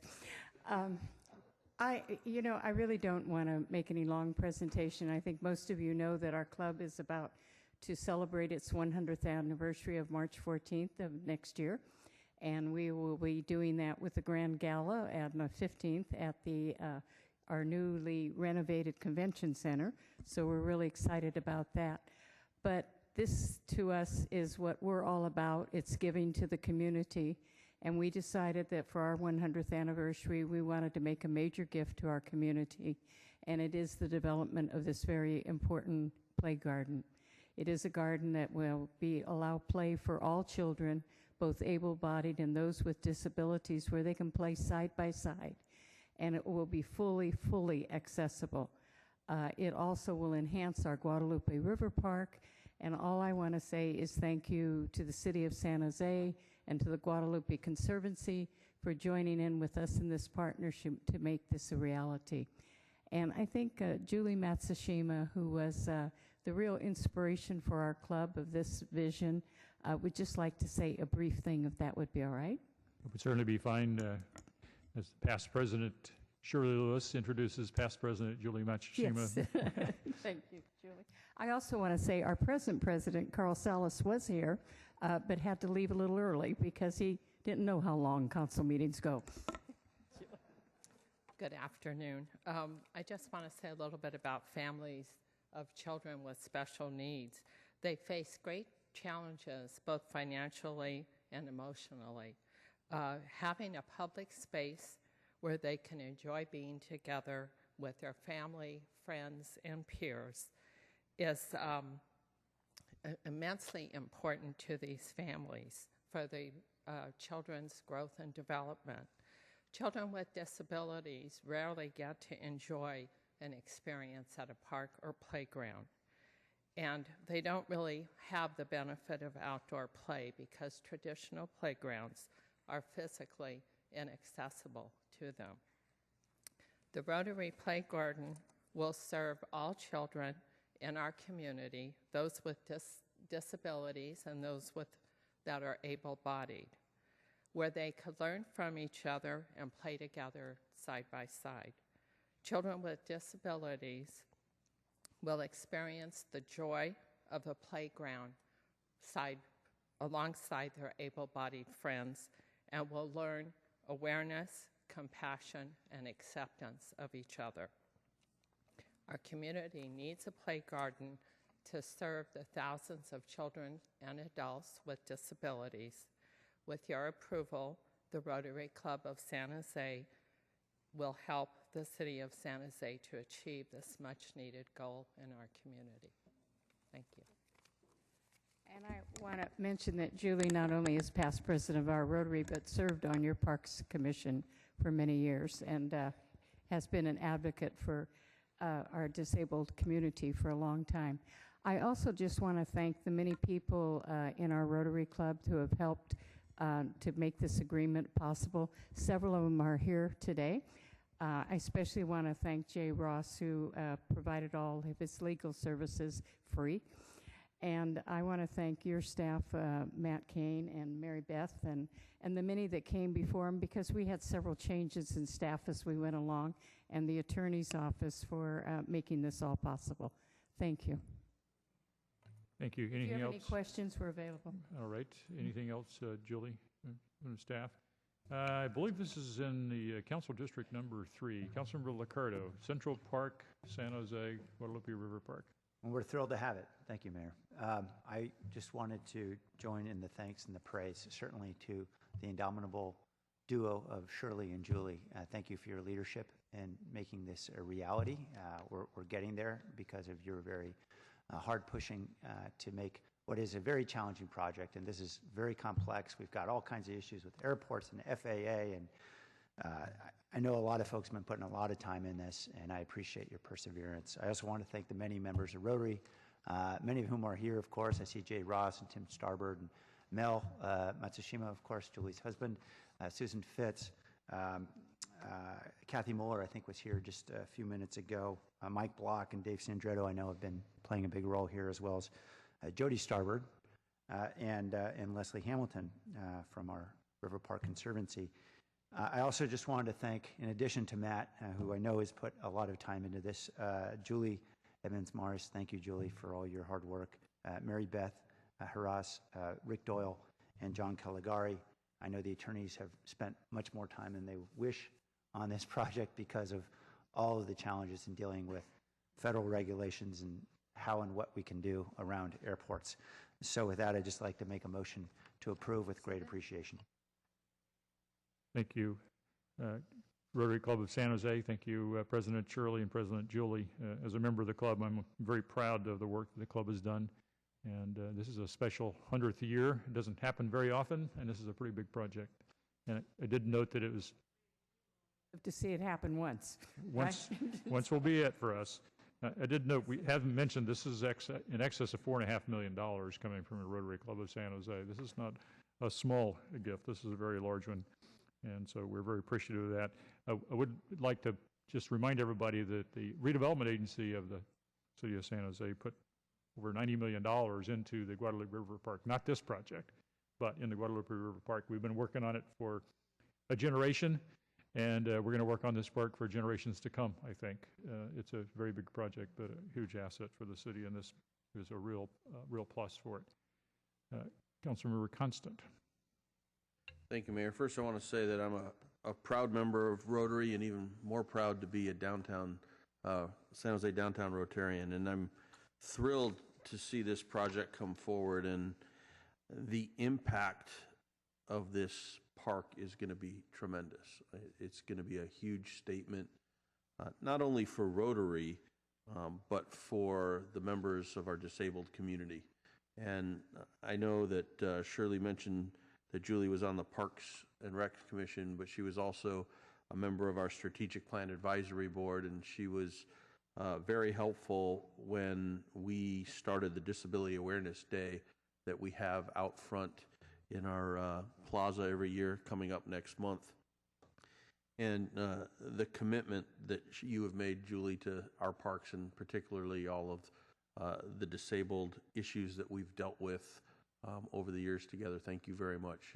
It's really appreciated. I know it's something that's very close to your heart personally, and I think that this park is going to be tremendous. And I look forward to having our Disability Awareness Day at the park, because we'll have an incredible asset to highlight for the community. And I don't think we can say thank you enough to the Rotary Club, because $4.5 million is a lot of money. And I know we have over 400 members, and every one of those members has made a donation of some sort. They've reached out to their friends, their family, their companies to raise this kind of money. And I remember when it started, people saying there's no way we can raise that much money. There was a little bit of controversy over whether this was a goal that was completely unattainable. That didn't stop Shirley. She went up there every day and told us not only was it attainable, that we'd do it in relatively short time. And here we are, charging ahead with a serious amount of the money in the bank and a firm commitment going forward. So thank you, Shirley, and thanks for all my fellow Rotarians up there and the 400 and something others that aren't here today for this, and I hope everyone can support it. Thanks. Vice Mayor Nguyen. Thank you, Mayor. First of all, I wanted to also convey my thanks to the Rotary Club. This is really a significant contribution, not just to the city of San Jose, but really to all the children in this city, children with able abilities and also with special needs. Everyone know that I'm a young mother with a very young child. And so I just really look forward to this play garden being built and being able to take Olivia out there and play with other kids and to be in a space where she sees kids with different abilities and disabilities and be able to play together in one environment. It's just so great to have this kind of play garden in our city. So thank you very much. Councilor KALRA. Thank you, Mayor. And it's too bad that Carl had to leave, although we don't even know how long these meetings last most of the time. So I can understand if he had to go. But, I'm really just want to join my colleagues for the immense gratitude that we have towards Rotary. I was a member of the Downtown Club and got to know many of you. And the best thing I took away from that, from my experience, are the people and the compassion that you all exhibit. And this is a perfect example of the service that this club has done for our community for a century. And this project, the fact that it was specifically, and I recall when it was first brought forward, that it was specifically taking into account not just children, but all children. And that's really what's critical here, is that we have an opportunity to create a space that will be extremely unique. And I love the idea that all children will be together, playing together, because, as was mentioned, there are very few, if any, places like that. And this park, the Guadalupe River Park, is a gem that continues to shine. And I think this is just going to be such an extraordinary contribution to it. So thank you, Shirley and Julie, and to all the other members that are here, and all the many, many members that have contributed over the many years to make this happen. Thank you. Councilmember Herrera. Yeah, I just have to join the chorus. Thank you, Shirley and Julie, for coming today to be here and present this. This is wonderful. It's an extraordinarily generous gift to our city, to our community, to our children. And I can hardly wait till it opens. This is really wonderful. And it's a gift to the community in many ways, and including the enhancement of Guadalupe Park. So it's just a big, huge win. Thank you so much. Councilor Oliverio.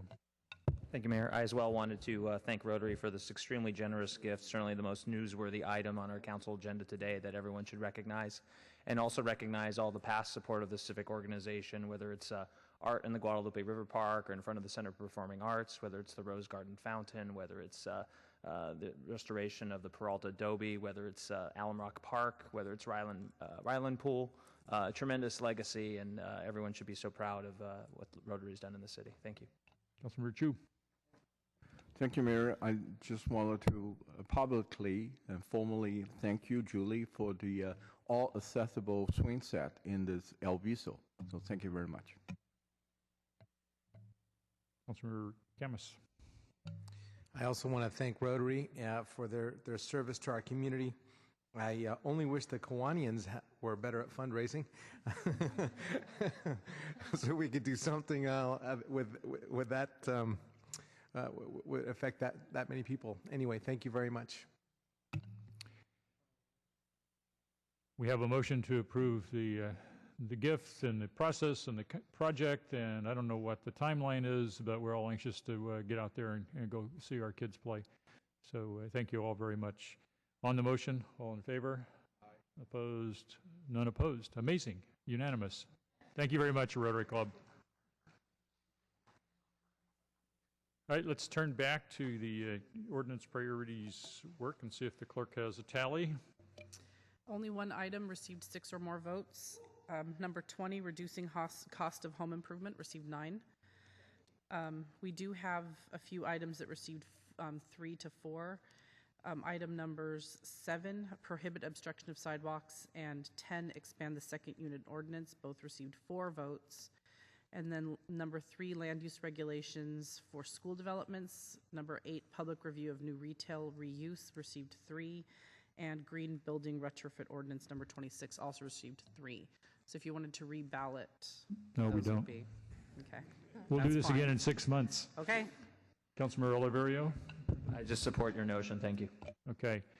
Let's move on the agenda item then. Oh, Mayor, Could you Yes. repeat what ones were added? There was one. Only Just one. one, There was one. Only just one. one, so we're going to, Reducing cost of home improvement. so that leaves us with 5 for the next go round. 4? 4? 4. 4 for the next Yeah. go round. Yes. Mayor, could there be an opportunity to entertain one more motion? There's always the opportunity. All right. I just don't want to do this again. The motion would be to include the 2 items that received 4 votes to be included in the standby group of 7. What were those 2? And can we do this without council discussion? Just up and down? Prohibit. It's up to the council. It's prohibit obstruction of sidewalks and expand the second unit ordinance. All right, so we have a motion with a second. I'm not going to support the motion. I think you at least get 6 votes to get on the list. There's a lot of work to be done. We're going to be back in 6 months, and undoubtedly there will be priorities. And if you can't get 6 votes out of this, then there's only 10, 11, 14 items ahead of the ones that couldn't get 6 votes, and I think that's good enough. Well, I can attest how difficult it is to get 6 votes, but if you think otherwise. Well, it is hard to get 6 votes. You see, we just got one out of 32 got 6 votes. Councilmember LICCARDO? Sorry. Yeah, I was just going to point out that only one item did get 36 votes out of 32. That makes it pretty hard. But there are 14 ahead of that one item that did get 6 votes on previous. With a smaller pool of items, yeah. Right. We have a motion on that motion. All in favor? Opposed? Got 1, 2, 3, 4, 5, 6, 7 opposed. So that was KALRA, ROCHA, LICCARDO, and HERRERA in favor of the motion. The motion fails on a 4-7 vote. I got the count right. Okay, can we move on to item 3.4, report of the city manager?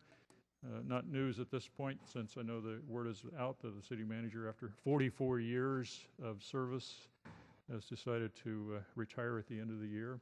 It's a lot of years. Anything else to report, city manager? That's it. I just want to say thank you. This isn't goodbye, and I do appreciate all the years of service to my community. Thank you, Mayor. Thank you.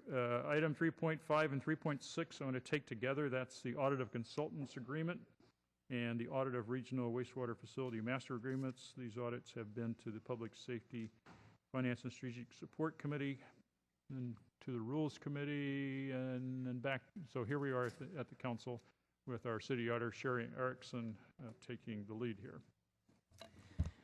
Sharon Erickson, City Auditor. I'll go first through the audit of consulting agreements. The purpose of this audit was to assess whether the city's oversight of consulting agreements was sufficient to ensure the city is getting what it's paid for. For purposes of this audit, we used referrals from staff and a risk-based approach to select 5 consulting agreements for review.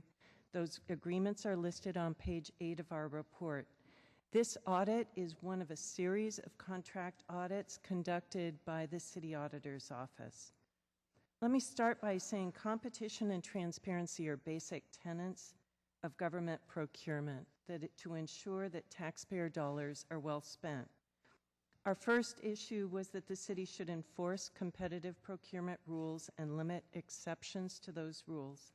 During the course of our review, we identified exceptions that had been made, including inappropriate exceptions for unique services, scope expansion, and increased spending without competition.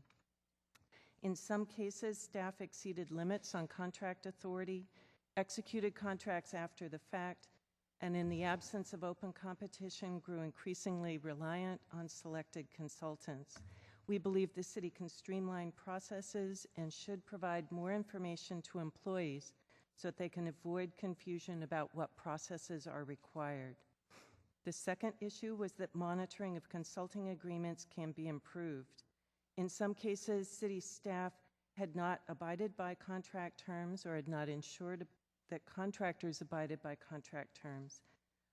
Contract deliverables were changed and payment terms were changed without authorization, and city staff sometimes paid vendors more than was required under the contract. Finally, in some instances, staff was unable to provide us with contract-required deliverables. In our opinion, the city needs to ensure that overpayments are reconciled and paid back to the city, that staff is trained on how to manage contracts, and consistent policies and procedures are developed. The third issue was that transparency and ethics policies should be followed and clarified. Consulting work is of an advisory nature, and deliverables are generally less measurable than for other services, making it important to track spending.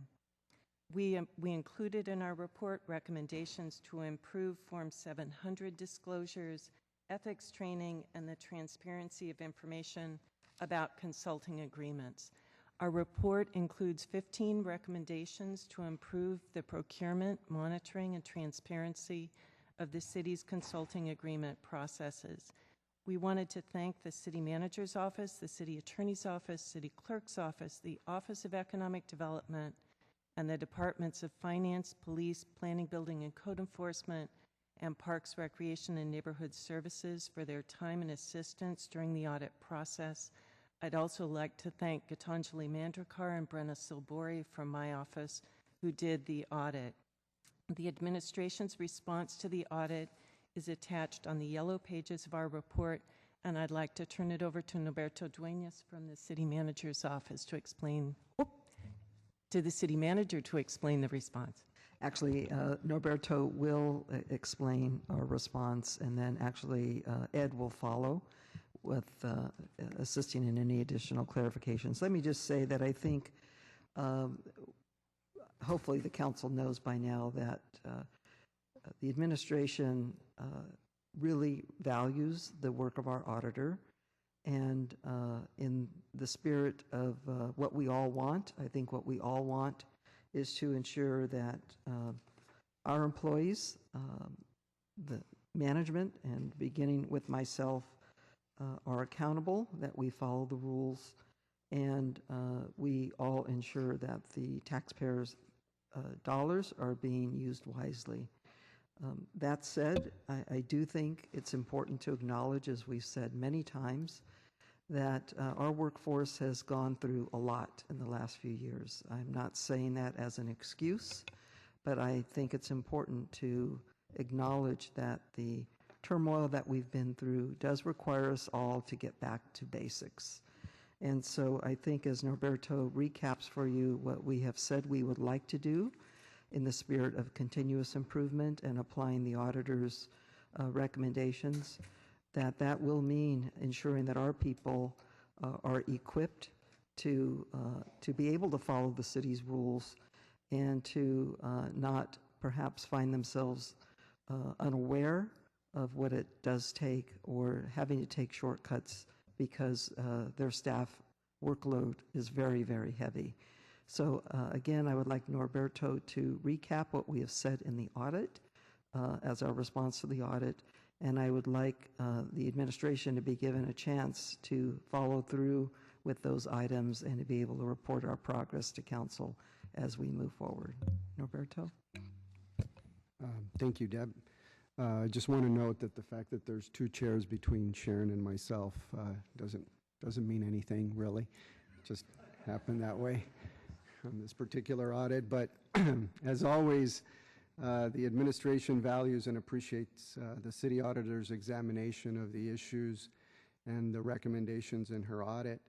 The city auditor, the administration, as well as the offices of the city clerk and the city attorney work professionally and cooperatively on this audit in a sincere and concerted effort to identify issues of concern and develop recommendations to address those issues. The city administration provided the auditor and her staff with the list of consultant agreements that were analyzed by her office and that formed the basis for her recommendations. Agreements that the city administration knew would benefit from an independent review and analysis, and that it would help us in our continuous improvement efforts. As I mentioned at the Finance Committee on the presentation of this audit, there is no doubt from my professional perspective that budget reductions and the transition of staff have negatively impacted staffing and training related to contract management and procurement, with the unfortunate result that some of our current practices are not aligned with best practices. But as the city manager mentioned, we do not say that as an excuse, but certainly we would like for you to consider our response in that context. Our response to Sharon's findings and recommendations are in the yellow section of the audit report, and I would like to take a moment to highlight a few key areas that we think are important to show our commitment as we move forward. One of the first items that we did, a simple thing but an important one, was I sent out a communication to all the department heads asking that all the members of their staff that are involved in contract management or any type of contract work review the audit that Sharon and her staff conducted. In addition, the finance department and the city clerk's office have begun reviewing processes and procedures for procuring and managing consultant agreements, and will reinitiate citywide training on procurement and contract management.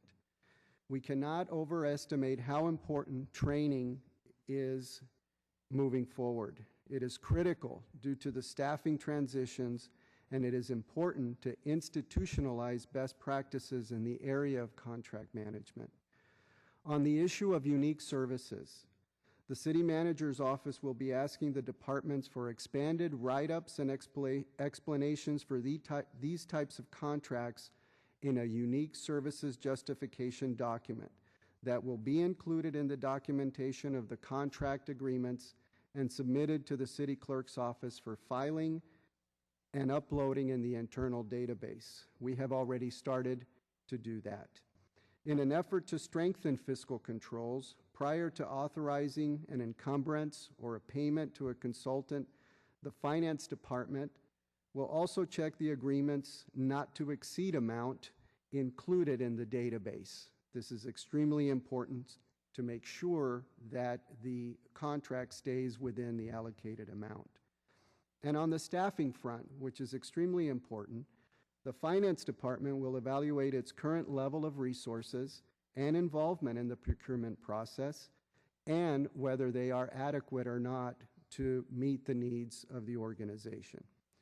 In addition, the administration will work to re-implement the Certified Contract Specialist program, in addition to providing regular ongoing procurement training to staff.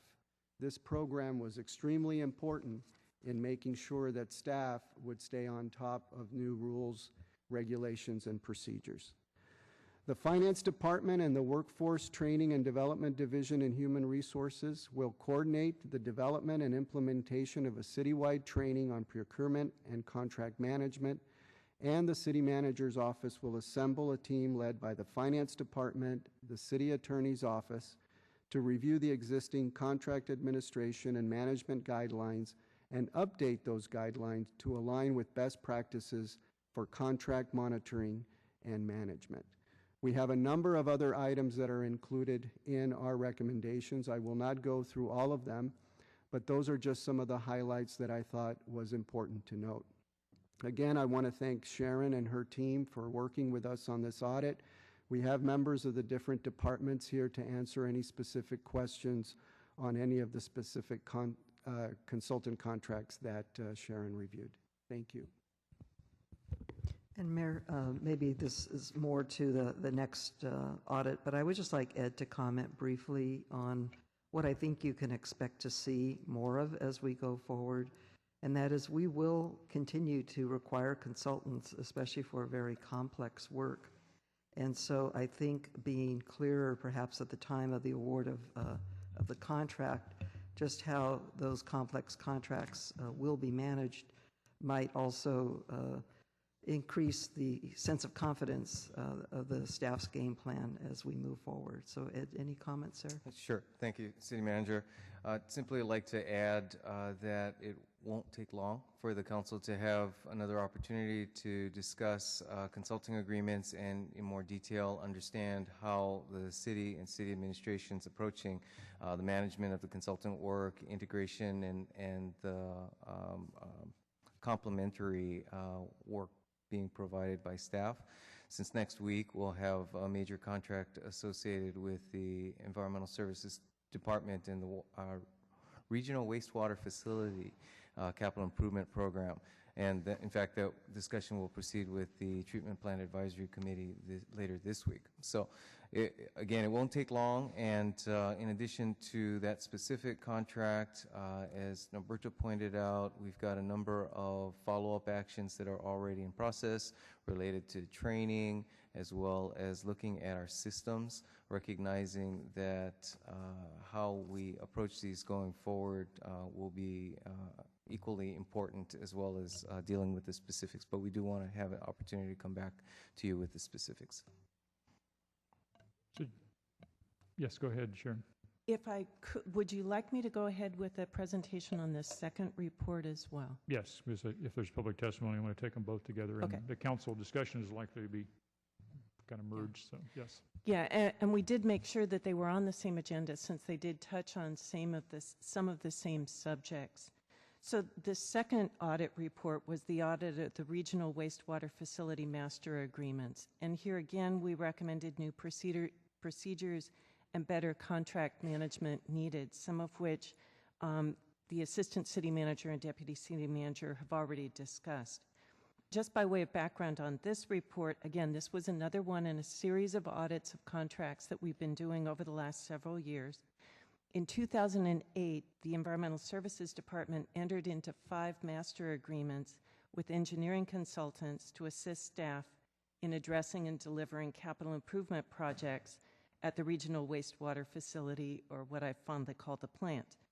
Specific services under those agreements are initiated by service orders that specify the services to be performed.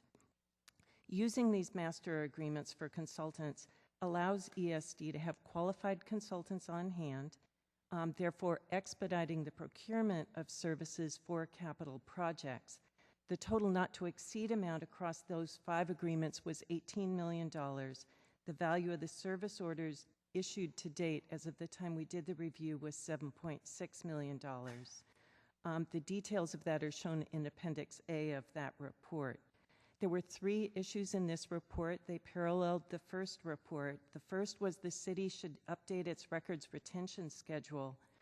Service orders under these agreements were meant to be awarded based on each firm's specific expertise and availability.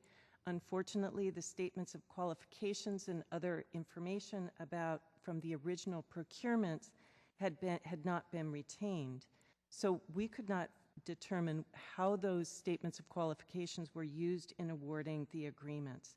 To ensure all documents are retained that are necessary for the administration of any type of agreement like this, we recommended that Public Works and ESD in this case work with the city's public records manager and the city attorney to clarify or update the records retention schedule to make sure that those documents documenting consultant qualifications were retained. The second issue was that ESD could improve its procedures for awarding and developing service orders. Again, open competition in my mind and fairness are basic tenets of public procurement.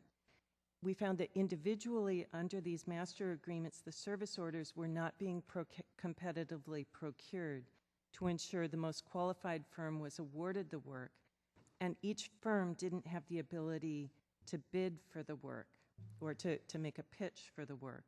Although the initial consultant selection process was qualifications-based, again, the records had not been retained. As such, we recommended that ESD modify its procedures in order to ensure that individual service orders, to ensure that the most qualified consultant was selected in allocating those individual service orders. Because of the large dollar amounts, we also recommended that ESD begin disclosing activity on the master agreements to the Treatment Plant Advisory Committee. And let me say that some of these service orders are from $250,000 to $500,000. In addition, we recommended ESD update its procedures for these service orders and documenting how a project fits within the scope of the master agreement. Furthermore, why a specific consultant was chosen for the work. And again, recommending that procedures be updated to clearly define the levels of approval and delegations of authority so that these large service orders are reviewed by the proper level of management prior to execution. Our third finding was that contract management and monitoring needs to be improved. We found, again, inconsistent files documenting work performed for individual service orders. We found work had not been completed timely for the majority of service orders we reviewed. ESD, as the Assistant City Manager pointed out just now, ESD is working with a project management consultant. That agreement will be coming forward to the council next week. The RFQ for that agreement does outline key project management best practices, which we believe will address some of these problems. ESD should modify its own procedures to ensure work orders that work under individual service orders is charged to the appropriate appropriation and improve its adherence to existing municipal code requirements to ensure that work does not commence prior to final service order approval.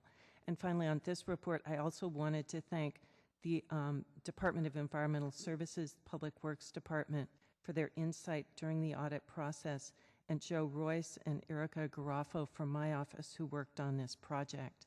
I didn't know if the administration wanted to respond separately to this audit. No, the same issues that we've already commented on, Sharon. Thank you. All right, thank you very much for the audit. I've been here 12 and a half years now. I've seen, between being a mayor and a member of the council, I've seen a lot of audits. And I've always been impressed, and particularly impressed with the current management and their ability to get better. Because when there's an audit that points out something that we could do better or something that maybe isn't done right, the city manager and her staff and the department heads have pretty much embraced the opportunity to get better. And if you don't want to get better, you don't usually accept criticism very well. And so I think I want to compliment the city manager and the staff for not just these particular audits, but as a matter of practice, a professional approach to it. Just because somebody points out something that could be better and it came from the outside, they don't resist it. They say, fine, we want to get better. And I think that's a good thing. And I'm impressed by the other thing is that typically by the time the audit gets to the city council, and I think that's the case here, the manager and her staff are way ahead of the recommendations with implementing. They're already onto the implementation long before we really get council direction or council approval of it. So the education, the training, the certification, and the management changes that have already been made around these two audits, I think, are impressive, and it's good. I think good management to be able to do that instead of just sort of waiting and waiting and waiting. I think it again demonstrates the general interest of our management to get better. We don't claim to be perfect, and there are many opportunities to get better, and I think we see that at work here. And the changes that will be made will make it better, and they're already underway. Councilmember Constant. Thank you, Mayor.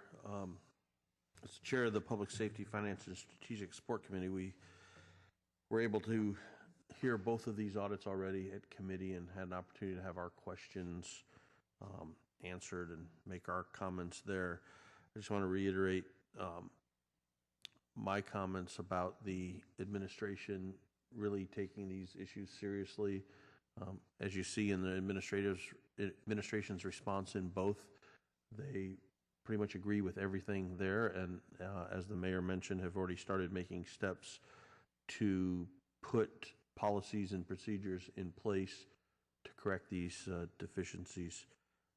Sharon, I just want to thank you and your team again for another round of good audits. I might point out I gave the city manager an article from the Phoenix newspaper today about an audit that happened in Glendale, and similar type of audit. But what was interesting to me is that their city council in a city that's about a quarter of our population and just a fraction of our budget, their overall full budget's only about $340 million a year, and that includes all funds.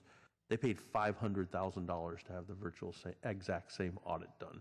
So it just reminds me what a value that we get out of having a good audit team in-house that gives us these regular reviews. So thanks again for doing it efficiently and not charging us $500,000 to tell us this. So with that, I'd like to make one motion on both items, if that's okay with you, Mayor, and that would be to accept both of these audit reports and the responses from the administration. Right, we have a motion on the floor to accept the audit reports on both items, 3.5 and 3.6. As far as I know, we have no cards from the public who wish to speak. As best I can tell, nobody is here. All right. Councilmember Chu. Yes, thank you, Mayor. And also want to echo my appreciation for the auditor and also the professional approach by our city managers and team. I had a memo on September 5th, and just pretty much we're trying to get a little bit more information from the city manager regarding the scope of our contracting out business. I know there, in some cases, and the ESD, they have multiple layers of consulting work. You know, there's a master consultant, and then under the master consultant, there's other consultant. It's almost like a underground economy. That's probably not the best way to describe it. And just looking at this Sharon's report, they audit only five contracts, and then unveiled problem of piggybacking and overpayment and some skip level of an authorized extension of the contract really concerned me.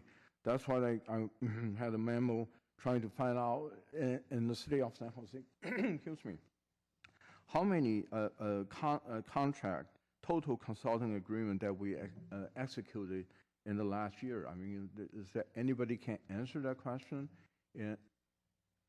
Do we know from the chat or? We can't answer it off the top of our head. We could try to research. I think the question in all of your questions is how much research should we go into that would really be valuable for you and the council versus moving forward. I believe, at least we did in the old days, because your budget gets translated into certain categories of authorized expenditure, we could give you an idea at some point about the value of contracts that are budgeted in the various, what we call details or object codes. I'm not sure what the current term is now, but the appropriation really happens at a higher level. So I think my question for the council in general would be, how much of this research is really valuable to you, and should we spend the time on it? Because answering some of these questions, I believe, would be very, very difficult. And yet, at the same time, I want to be responsive to your concerns, because we do want to be held accountable. And so will that accountability really be the result of the continuous improvement efforts that we're committing to, which I think it would be. And so I'm open to this, council direction. I just don't want to mislead you that the answers to these questions are all at the tip of our fingers, because I don't believe that they are. Okay, I'm kind of disappointed to know that, we don't really have the answer on the tip of our finger, because we're spending a lot of money on those contracts. Anybody can tell me the total amount that we spend a year in the consulting contract? I mean, I think it's definitely, to me, is worth the effort to really have a clear understanding for the council and the mayor to have like an organization chart of how many functions and the scope of authority in the contracting, because it's too. I got a hunch that it's a pretty complicated, like city manager alluded to a structure, and knowing the total amount that we spend on those consultants is very important. And I also would be interested to find out how many staff time will actually spend on management and managing those consultants. So that's why the reason I have listed some requests on the memo dated September 5th, and also I'm interested in to find out how much that we overpaid the vendors in the past year, because there is an overpayment there, and so I will ask the maker of the motion to incorporate my memo dated on September 5th to give us a better understanding of the consulting contract in the city overall organization. Well, my concern would be what the city manager just reiterated, and that is how much time is it going to take and resources away from other projects, and I honestly don't know, other than it sounds like it's pretty burdensome. I think it's really important. I think with the safeguards that we're putting in place through the administration's response of the recommendations of our auditor are going to put us on course so that we go forward properly. I don't know if this is something that we might be able to get some of these answers in the next budget process. I'm just more concerned about the workload and how we're going to deal with it, and maybe you could expand more, because I know when we go through the budget, and it's been one of the concerns I've had with our budget process, is we don't do a line item budget. We tell you we want X amount of dollars spent to deliver this service, and then you make your decisions on how those services are going to be delivered. And I don't know if this is the time really for us to be getting into those line items rather than fixing the problem and talking about how we allocate our budget in the future years. So, and I will look to Arn or Mark to help me here as I speculate on what I think might be possible. Whether or not it's useful information would be, really up to the council. I would say it's probably a little easier to give you a sense for the amount of money that we have allocated for contractual services. Whether that's broken down by consultants, I don't know. I think we all have to remember that consultants and contracts are in a way an extension of our city organization because we're getting work done through them. I think it would be very difficult to do an organization chart that drills down to the responsibility for contracts and that alignment. That I think would be extremely difficult. I don't know how useful that would be to you, but that would be a very significant exercise. So sure, how we budget for funds and a sense of the types of contracts, that is research we could probably pull together, and definitely through the budget process. So that would just give you a sense of the bookends that, as I see, in terms of the, extremely difficult, probably next to impossible, not sure it's worth the time, at least from my perspective, to giving you a sense for the budget and how that's spread among contracts. And if I could, council member, just see if Arn could. Honorable Mayor and City Council, Arne Andrews, Assistant Director of Finance. The city manager is absolutely correct when she talks in terms of capacity constraints, but we're not just talking human capacity, we're also talking technology capacity constraints. The city's FMS accounting system is approximately 20 years old, and it does have a limitation constraint, and then when we enter ACs, it just enters all contracts. It doesn't have the ability to differentiate between consulting contracts. And so in order for us to respond to your request, council member, it would actually require going through everyone manually and flagging which ones we're consulting. We can give you a sense through running an FMS report of what all contracts are in the city, but to differentiate consulting contracts, we do have a technology constraint in order to do that in an effective and efficient way. Well, with the normal solution is that to hire another consultant to look into to do those solutions? I believe the auditor would prefer that we don't necessarily go and hire another consultant, but I do believe the city manager speaks to constraints that are real, whether it's from a human capacity constraint or a technology capacity constraint. I do think in the future the city will have to address their accounting technology, and this is an area that we will make sure is a functionality for the future. In the current time frame, I'm afraid it is a limitation. So you're saying that we're spending millions and millions of dollars in the contracting, but we don't really have one place to know where did they all go?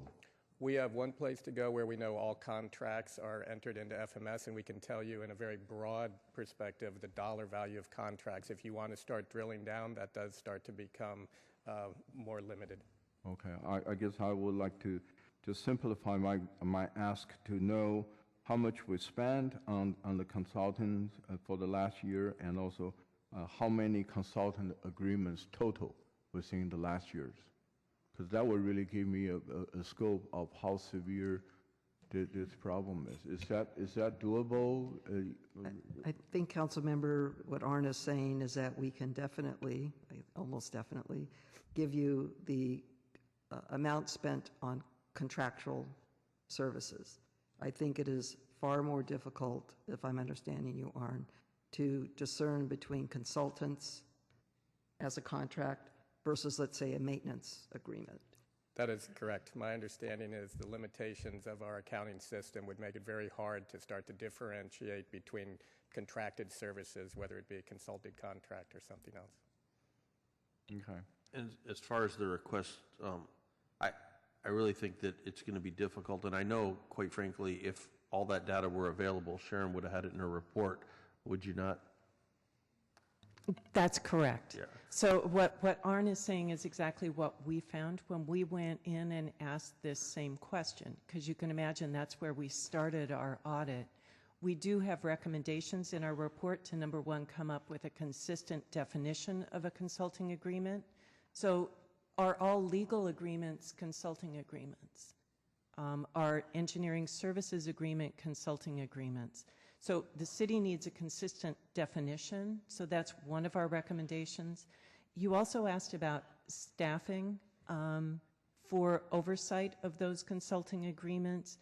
Right now, we don't have a requirement in the city that every agreement have a contract manager, so that's one of our recommendations as well. These are things that the administration is moving forward with.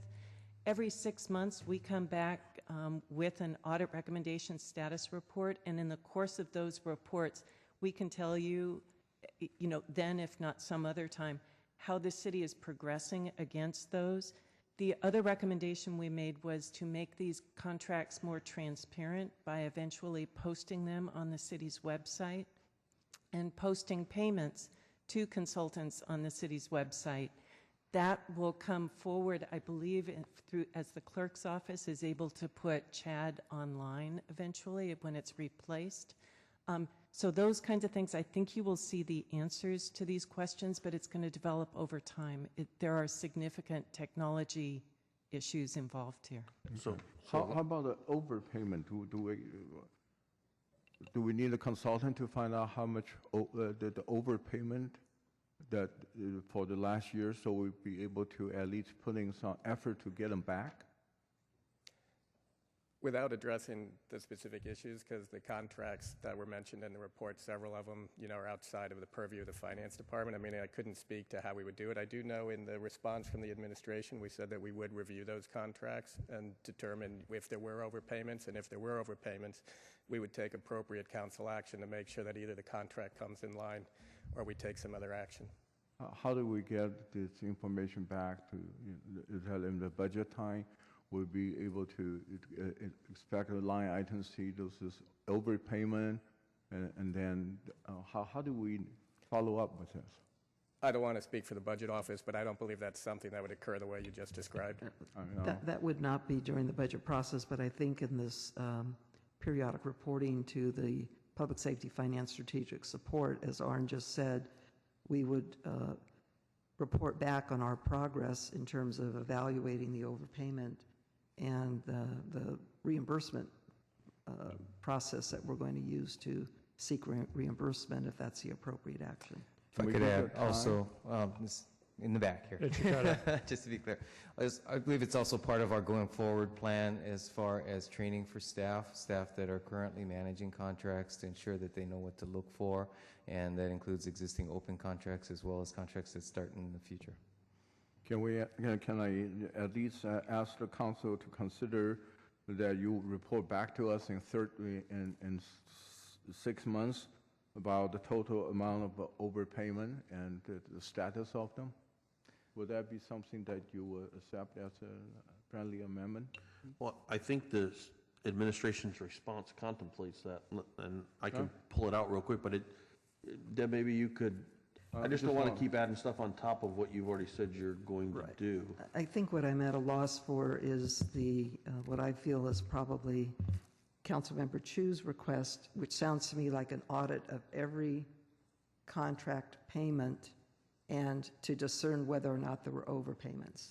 That means combing through all payments, and I think that would be very significant. And Arn, you can correct me if I'm wrong, versus where the auditor identified overpayment, and we are going to then follow up on those overpayments and seek to rectify them.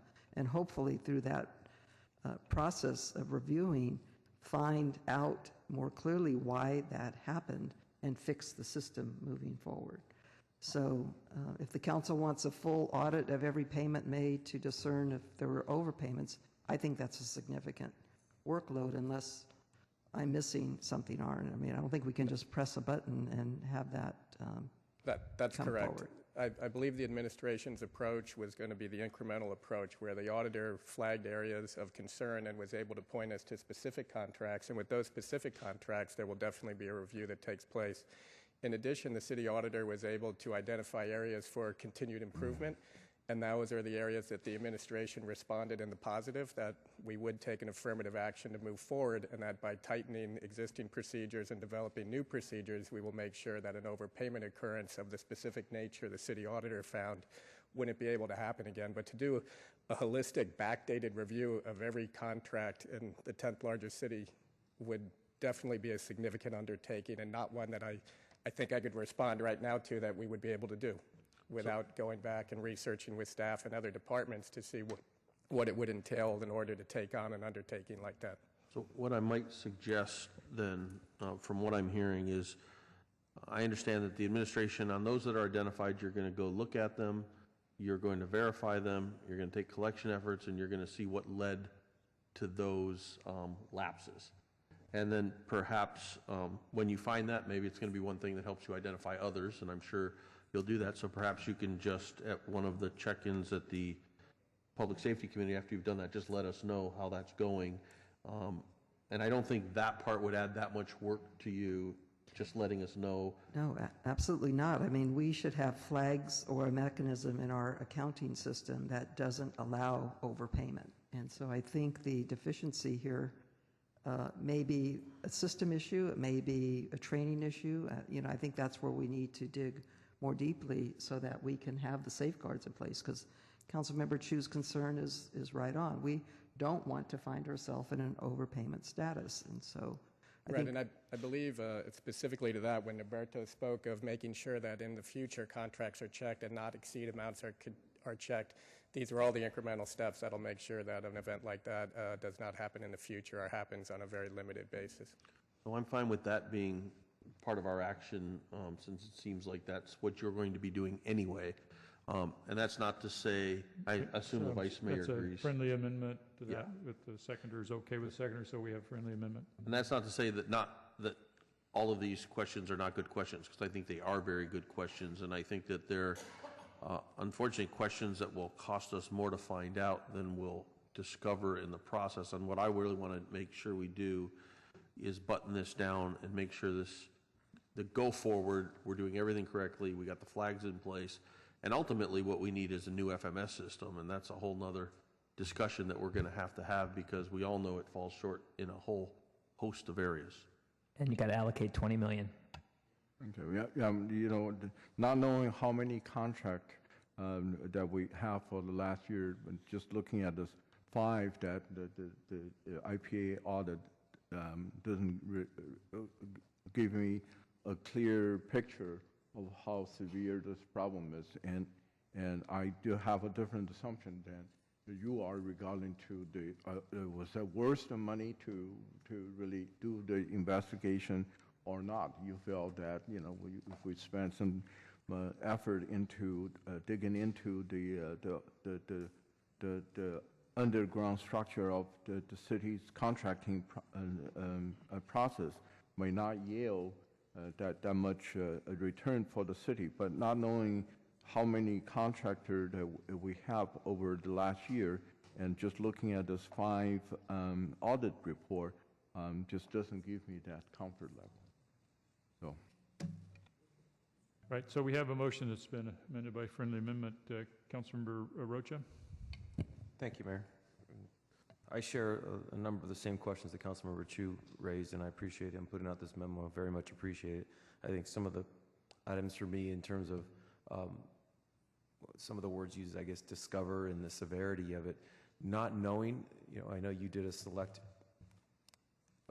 sort, so to speak, and not knowing the severity of it or how deep this goes or how many more we should be concerned about or the scale of it, I think is what troubled me, and I think which led to some of the questions that Councilmember Chu raised, where I'm kind of in the same boat of, these seem significant to me, and so then we're kind of going, they're significant, and we'll just look forward, we're not going to look backward. Well, I don't know the level of abuse, and for lack of a better word, the level of abuse or the lack of public dollars that have been spent that shouldn't have been spent.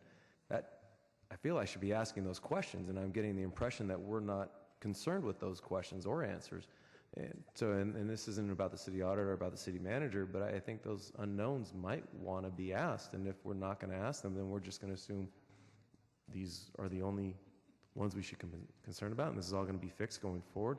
Well, that's kind of where I'm left at, and that's really not a question, and I'll jump into just some general questions. I think it'd probably be the best place. So as far as the screening and the sorting to pull some out, when you pull the contract out to audit, did you kind of waive some apart that were just clear, this is a good contract, and look for one that might have some discrepancy, so to speak?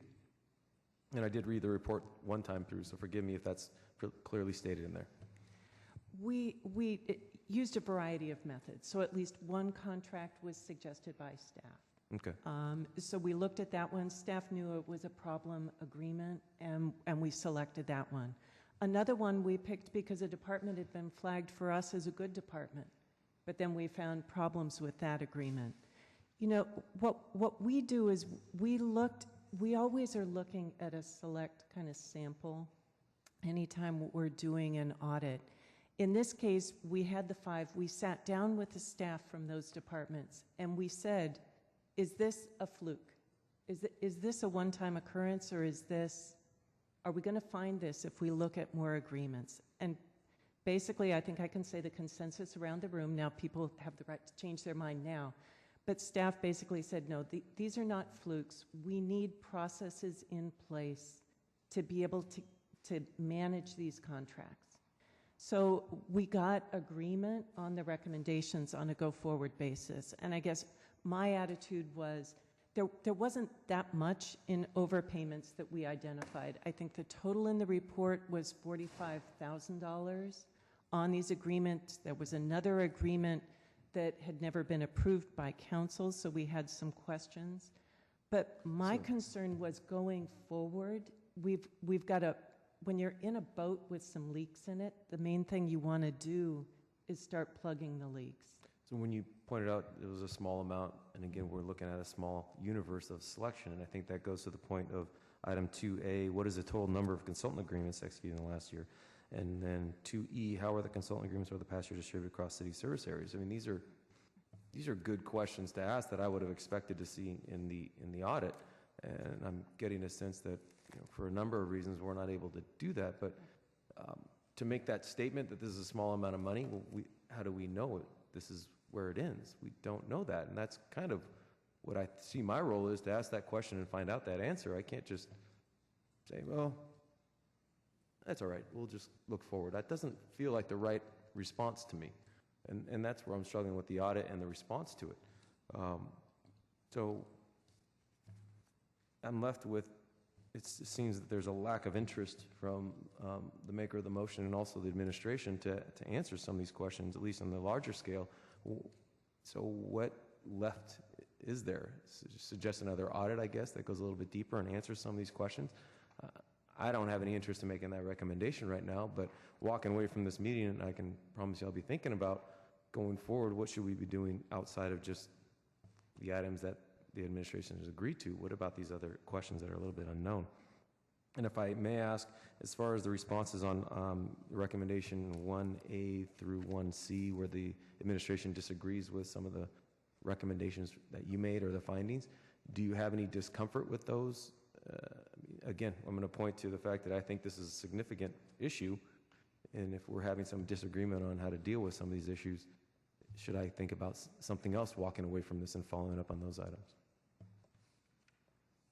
You know, the responses that I heard this afternoon on the administration's movement towards reviewing the way that they're doing the unique services memoranda that go forward, the kind of memoranda that we saw at the time of our review were pretty perfunctory, and I'm hearing that there's going to be a different level of review. That gives me comfort. We did have significant concerns about these sole source or unique services agreements that go on for years and years. Our concern was that they periodically need to be sunshined and opened up for competition. It helps keep us and the contractor on our toes. So when you open up a contract that's been held by somebody for 10, 15 years, it requires everybody to think again about the relationship. Basically, it's the contractors to lose at that point, but because they're going to have the leg up. But we think that's really important. I believe the administration's responses I'm hearing this afternoon is that they do take that very seriously, and my office will be following up on these recommendations once every 6 months, and we'll check back with you if we have concerns about the way it's being implemented. Okay, thank you. The other item I was looking for, and I alluded to it a little bit earlier, and Councilmember Chu has it in his memo, is specific departments and getting a sense of consultant agreements and the amount of dollars spent, and also the management of those consultant agreements within department, and getting a sense, is there a particular department that might have a lack of protocols that are making it a problem, so to speak? And if we have a glaring issue in a particular department, I think that's something that I should know or would want to know. I would expect the department head would probably want to know that as well. So as you looked at scoping out this audit, and you and I talked about a year ago, and I was kind of vetting this out, and you explained to me there's something you're looking at as well. Not that I got an impression then, but I thought that would probably be, again, my assumption, my mistake. That might be something you would look at to see if there's a particular department where we should have some concerns about and focus some attention. Again, this approach is, I don't know that answer. Let me just say this. We found problems in every agreement we looked at, in every department we looked at. So the bumping that has happened through the organization, the staffing changes, the decrease in staffing and basic back office support functions has really hit this area pretty hard. We did look at the ESD agreements in part for that reason. So the ESD master agreements were large dollar amounts. And so that was one reason we were looking at those, and we were so concerned about ESD. There's just a lot of money at stake in ESD compared to the consulting agreements we saw in other departments. Okay, thank you. The question, I guess, for the city attorney, are these policies or laws that might have been compromised? What is it? Or is there just protocols? A combination of both. The municipal code sets forth specific regulations or rules that you need to follow. Those are ordinances. So those are laws. Was there anything criminal? No. I wasn't suggesting. I was just asking. No, but I think it's important to get that stated on the record, because when you say that people haven't really completely followed the rules or the laws, I mean that raises that question. I think a lot of these practices are sloppy, for lack of a better word, and I think the commitment by the administration is to clean that up and to follow best practices, and I think that's really probably the purpose of the audit and the purpose of the response to the audit. Thank you. And I recognize all the issues that are raised by the city manager and the city auditor in terms of what may happen. I myself, of course, make financial mistakes in balancing my checkbook, and I pay for it, and I'm not suggesting that there's anything illegal or intentional done here, but again, as my role up here, felt compelled to ask some of the larger questions of what should we be looking at here? Should we delve any deeper? And I felt that maybe we should have or should going forward, But at this point, I'm comfortable with the answer. So thank you. I'm sorry, City Manager, you had something to say. Yes, and I just sitting here thinking, I think one thing we can and should do and report to the Public Safety Finance Strategic Support Committee is exactly what kind of breakdowns we have within contractual services. At least we can give you an understanding of what we can get out of FMS now. And again, I'm going back to some of my history because when I was General Services Director, I had purchasing under me. And I know then, Mark, we could count the number of POs, for example, and there might have been POs for maintenance, purchase orders, or purchase orders for consultants. So there might be some slicing and dicing without a lot of work, just to give you a sense. I just don't know how robust our ability to get our arms around information is these days. That's basically correct. The purchase orders, in FMS, there's purchase orders and there's AC's, award of contracts. So the consultants fall into the award of contract bucket along with all the other contracts that are out there that are not necessarily consultant agreements. So, for instance, the security contract that you approved, the council approved several months ago, that would be included in there. So what you're going to get is the vendor, the amount, the date. You're not going to get, it's not going to be flagged as a consultant agreement. But from that information, we should be able to go ahead and reasonably, within some period of time, get the total amount and the total number of consultant agreements. But it's not going to be exact.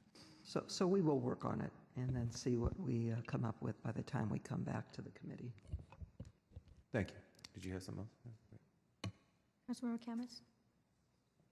Yes, Sharon, thank you. I always love reading your reports, and in this case, I'm very happy that you're looking out for the city and its processes. I had a question as to when are we considering upgrading the software so that we can actually keep better track of our expenses, and I'm just thinking out loud here because that's seems to be a problem. I think the city, in conjunction with its IT department, has identified several areas for technology enhancements. I know that there are conversations, but they are forward-looking conversations. If you look at the city in its totality and the technologies we use, there are areas for improvement. I know that the IT director does... He's walking up behind you, Arn. Thank you, VJ.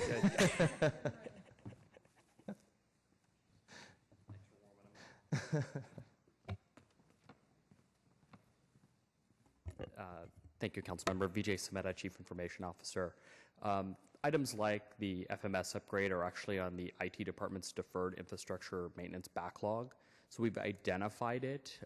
There's a significant amount of work in mapping our existing processes, and I know as we've looked at mapping them, we've just had a lot of staff constraints in both finance and IT around getting those processes mapped and being able to identify a process to move forward. It's really right now on the unmet needs list for IT. There's just not funding identified at this point. Okay, I also have a concern of why a process was not already in place on overpayments. I mean, most everybody, I mean, most businesses have, you double check to see if you've already paid all your bills. I mean, it is concerning to me, and I share Councilmember Chu's concerns. Why would we, if anything, usually a city's underpay a bill rather than overpay. I mean, it concerns me, Well, from an audit perspective, overpayments is something we're always looking for. So we're always looking for things like duplicate payments. In this case, we had at least one agreement that was kind of an evergreen agreement. It just kind of kept going on and on without reauthorization. There are other instances where what we found was these consulting agreements can be very long and difficult to follow. But if you're the contract manager, your job is to read the agreement and then to check off the deliverables. We found that staff were being transferred in, so somebody new was taking over an agreement. In some cases, for one agreement, the contractor was actually the person with the longest longevity in dealing with the agreement. So we had people phasing in and out, and people might not have been checking off that all the deliverables were received, had not been paid for in under a previous agreement or previous amendment. So, there's a lot of reasons why those things can happen. Those are the kind of things that auditors are always looking for. And, our job is to flag them. So a reasonable number of mistakes is nothing that alarms us. It's kind of normal business to be finding those kind of mistakes. But at the same time, in this case, we thought there were process issues involved and that the training of staff was important. Telling staff exactly what's expected to be kept in a contract file, how to, whether or not there needs to be a checklist, those kinds of things. Providing staff with that direction so they know what it means when suddenly you're handed a file and you're responsible for making payments to a vendor who you may never have dealt with before. So I do believe that these recommendations we've made will plug the holes in the leaky boat. On a go-forward basis, it's going to take considerable effort for staff to do that. I really appreciate the suggestions that were made by the city manager and the staff, and I'll be looking forward to the update from the progress that we've made.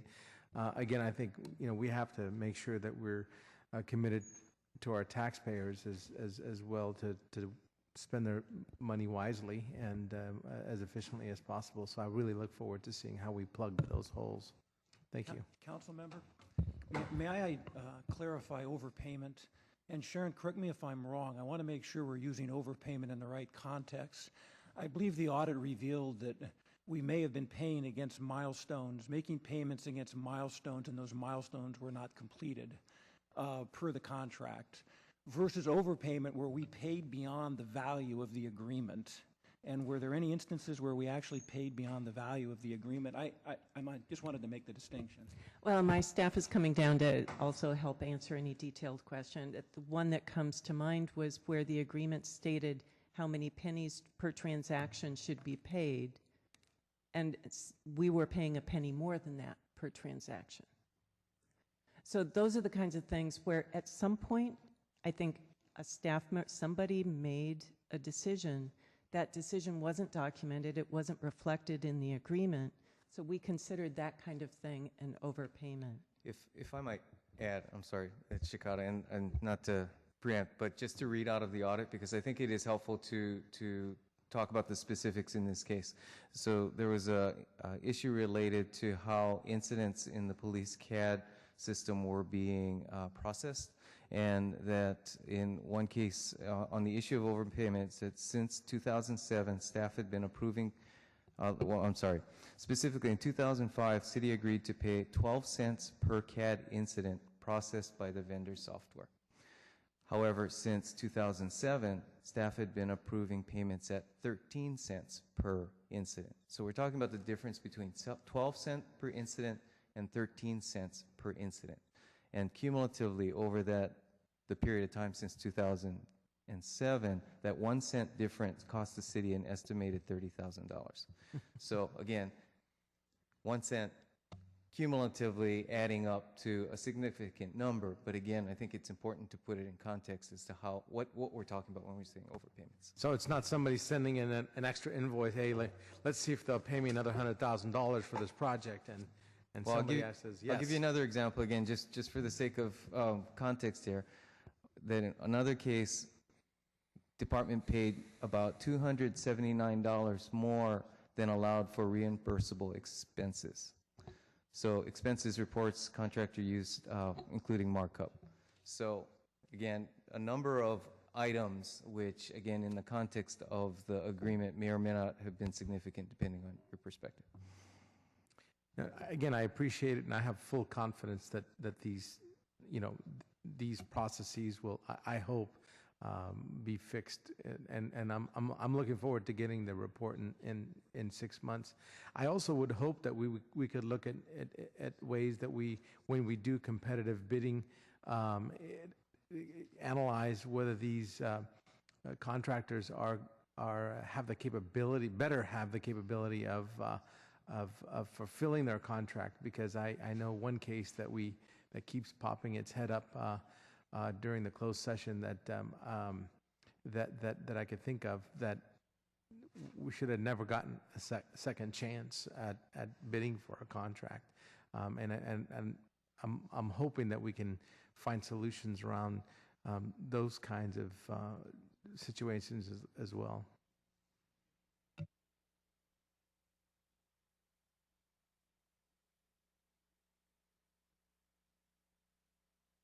Councilmember KALRA. I'm fine, Mayor. Thanks. Councilmember Herrera. Thank you, Mayor. Sharon, appreciate the report. Just a few questions. I'm assuming that we're capturing the largest issues, and I don't know that that's the case, but somehow through your vetting process, are you comfortable that we're catching the highest priority contracts? And by that I mean the ones that would be have most of the more serious issues, for lack of a better word, either monetarily or process-wise. Well, an auditor is never going to be sure of what I haven't seen, so I can't give you absolute assurance. On the other hand, this is one of a series of audits of contracts that we've done. So we've looked at airport concessions, parking agreements, we looked at graffiti, we've looked at a number of agreements. We will continue to look at agreements. These kinds of agreements represent large dollars from the city, and making sure that the city is receiving the benefit from those agreements that was expected when we entered into those agreements is a source of never-ending work for my office. At the same time, when we began looking at consulting agreements, we did feel that these agreements nailed a limited number of issues that the city needed to address, and we felt it was important to get an audit report out with recommendations to get these processes and procedures fixed and improved. So from that sense, yes, I am confident that we've hit some major issues here. Can I be confident we've hit everything? No. Okay. And the areas that it looks like, that you've highlighted in the report, are the technology issue with upgrading the FMS system, which isn't going to happen immediately, as we said, $20 million price tag on that. The issue with the fact that purchasing became decentralized because of the staffing changes and such, and the need to train our staff in how to do that. So are you confident that, or how, if we train I'm assuming we're going to move forward with training our staff. We're not purchasing a new system immediately. But if we do staff training, can we, at least for the short term, or can we get enough confidence that we can solve some of these problems without changing the FMS system immediately? How much of this problem is going to get solved by staff training and the other recommendations you've made, other than being able to make the big technology solution? I believe over time that our recommendations will address these problems. So staff training is critical. Staff having the time to implement that training is going to be another piece. So even if you train me how to deal with an agreement, so if I've made mistakes in the past, you train me how to do it right, I've got to have the time to do it right as well. So I think that's going to be an ongoing pressure point for staff. But I think at a minimum, we found, for example, kind of what I call urban myths about how complicated it is to go through the procurement process. And it turns out there are some streamlined procedures out there that the purchasing division had already put together. We need to let our staff know that so that they can use those streamlined procedures. I think me and my staff are available to help with that training in any way we can, and frequently I'll do trainings talking to staff about what is it that we require when we go in and we're auditing. And sometimes it's as simple for my staff as if somebody just puts a note on there explaining, just a note with your initials and the date, we know the reason why something changed. And so we'll see that in a different light. I mean, it doesn't mean you don't need to get the agreement revised. You can't just violate an agreement, but at least we can see the reason why things happened. So I think there's some easier fixes for that, and we just need to have I would recommend, and that city manager has talked about, a back to basics conversation with staff about what are the minimum requirements here, how do we make sure those get fulfilled even in busy schedules. And I'm, you know, I am sympathetic to Councilmember Chu's request that we know who the consultants are and have the scope of that. And intrigued with City of Seattle, you mentioned in your report that they publish a roster of consultants. So are we looking at, and I appreciate the sunshine and the transparency, because I think that goes a long way if we're going to be publishing more information about the consulting contracts and things that we're doing. Do we anticipate then getting a roster of them online like that? Is that what we're aiming for? Yes, that is one of our the recommendation 15 of the report is once the clerk's office has the new electronic data management system available, which is in line, that hopefully those consultants could be posted. There's other reasons for that. We need to know consultants for Form 700, That's my next reporting purposes. So there's some corollaries to that where we need to get this list sorted out. So that piece of technology that's going to be deployed in the clerk's domain is going to help with this too, because then we'll be able to have the listing of the consultants. We'll be able to see all of that. That brings me to the Form 700 and the ethics. I think that was one of the more troubling things that I saw in this, is even those vendors who were required by their contract to file Form 700s weren't doing it. So I assume we're going to go back, like you said, we're going to go back and address all the issues with these 5 vendors, and including Form 700, and they'll have to go and make up, you know, complete those forms, right? Yeah, they'd have to make up for the past reporting, but moving forward, our suggestion, and the auditor agreed, was when the contract gets submitted to the city clerk's office at the beginning, that the Form 700 is included, and until we receive it, we don't pay. So we give it an active status, the status 11. Yeah. So that would help us too, because there's not that many, so sometimes we miss them. Yeah, I think all of these are really important. And again, it's, you know, some of these may be small dollar amounts. They add up. Who knows how big the whole scope is. But I think it's really important, as you talked about at the beginning of the report, that we ensure a competitive, fair environment, that we take all the steps we need to make sure that we're using public money properly and that we have that kind of open, fair process. And the fact that some of these guys have been working with the city for many, many years and without any, you know, they may be doing a great job, but it just sort of the perception there then is, you know, is that a fair process, and should we be looking at competition or you know, looking at other vendors that could do the same job?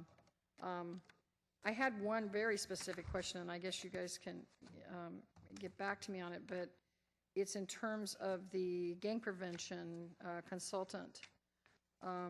Do they, in fact, look at evaluating all of the programs in the gang prevention world, or just the main ones? Do they look at, for example, Safe Summer Initiative? Do they do all the programs?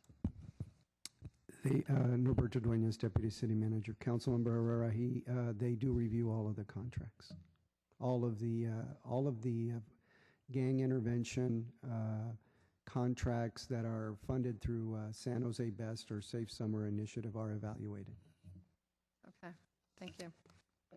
I'd also like to add, Councilmember Herrera, in terms of the sunshining and transparency of the contracts, there is a current report that's issued quarterly for awards that are 100,000, and Mark, correct me if I get this wrong, 100,000 to 250,000. So that's currently posted on the finance purchasing website. I know previously it used to be reported out as a part of the council agendas, if I recall correctly, and I don't exactly remember when we took that off. But that said, the report is still generated and produced quarterly. Okay, thank you. I think we're just about done. Councilmember Chu. Thank you, Mayor. I'm only get 1 minute to speak, but and just follow up on the question that Councilmember Rocha rose on recommendation 1B.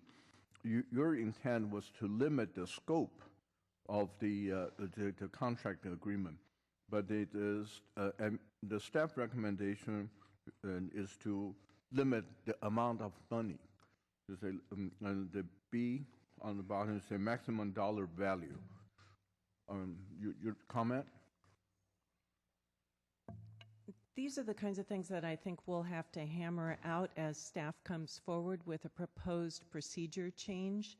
But what we were talking about here is if you have procured services of a consultant for one purpose and you have a substantial change in scope, you can't just piggyback onto that. And I believe that the revised and beefed up unique services agreement memorandum, I am hopeful that that will address that problem. So that it would be clear that if a consultant is hired because they have expertise in one computer system, you can't just assume they have computer expertise in a different computer system. So I'm assuming that we would see evidence of that beefed up review in that unique services agreement memo. And that is our intent, council member. Okay, so by approving this memo, I mean, this motion is not necessarily saying that I agree with every recommendation or response from the administration. Okay, thank you. That's correct. Okay, we do have a motion to approve the report with the friendly amendment we discussed earlier. The two reports, 3.5 and 3.6. And we still have a council quorum. So on that motion, all in favor? Opposed? All right, we have none opposed. That's done. Thank you very much. We have a few more items left before we adjourn. Our next item is 4.2. It's a discussion of the withdrawn appeal of the planning director's adoption of addendum to the Cisco System Site 6 Environmental Impact Report. It is unusual for us to consider a matter in which an appeal was withdrawn, but at the Rules Committee we discussed about having the opportunity to ask some questions about this particular issue and problem so the council would understand what's going on and decide if we needed to do something differently. So as I understand it, this project was delayed by a year and ended up paying $300,000 to settle some CEQA claims, even though we had done environmental review, project approval, and 21.4 acres of land was set aside for burrowing owl habitat, and yet there was still a burrowing owl problem when this revised version of the project went through the process. So I'm curious, and I'd like for staff to be able to talk to us a little bit about how does this all fit together in North San Jose. We got the habitat conservation plan, we have burrowing owl mitigation, and yet we're having a problem moving some of these projects through the process. So I wanted to give staff a chance to talk to us and us a chance to figure out what we might need to do. Okay, thank you, Mr. Mayor. The delay for the project, I would say, was 3 months. The appeal came in on June 3rd. We're September 10th, so a little bit over 3 months. Otherwise, the project would have been approved in June. The applicant would have been able to start grading at that point. So it has put that delay to the project. I think what is at play here is a disconnect between three sets of state law. The California Environmental Quality Act, the California version of the Habitat Conservation Plan law, and development agreement law.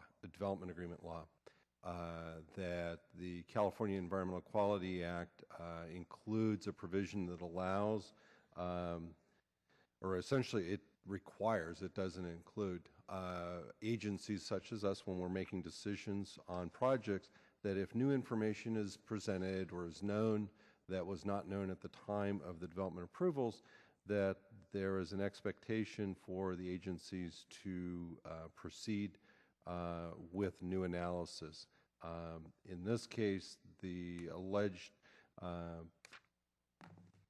new information was that related to burrowing owls, that the city's adoption of the Habitat Conservation Plan created a feasible mitigation for the loss of owl habitat. Previously, and including for the Cisco project, we had identified the loss of owl habitat as a significant, unavoidable, cumulative impact. There really was no way to create more habitat in the valley. Every time we lost an acre, we lost it forever. And But we required them to set aside nearly 22 acres of land, even though it wasn't feasible. Somehow they did it anyway.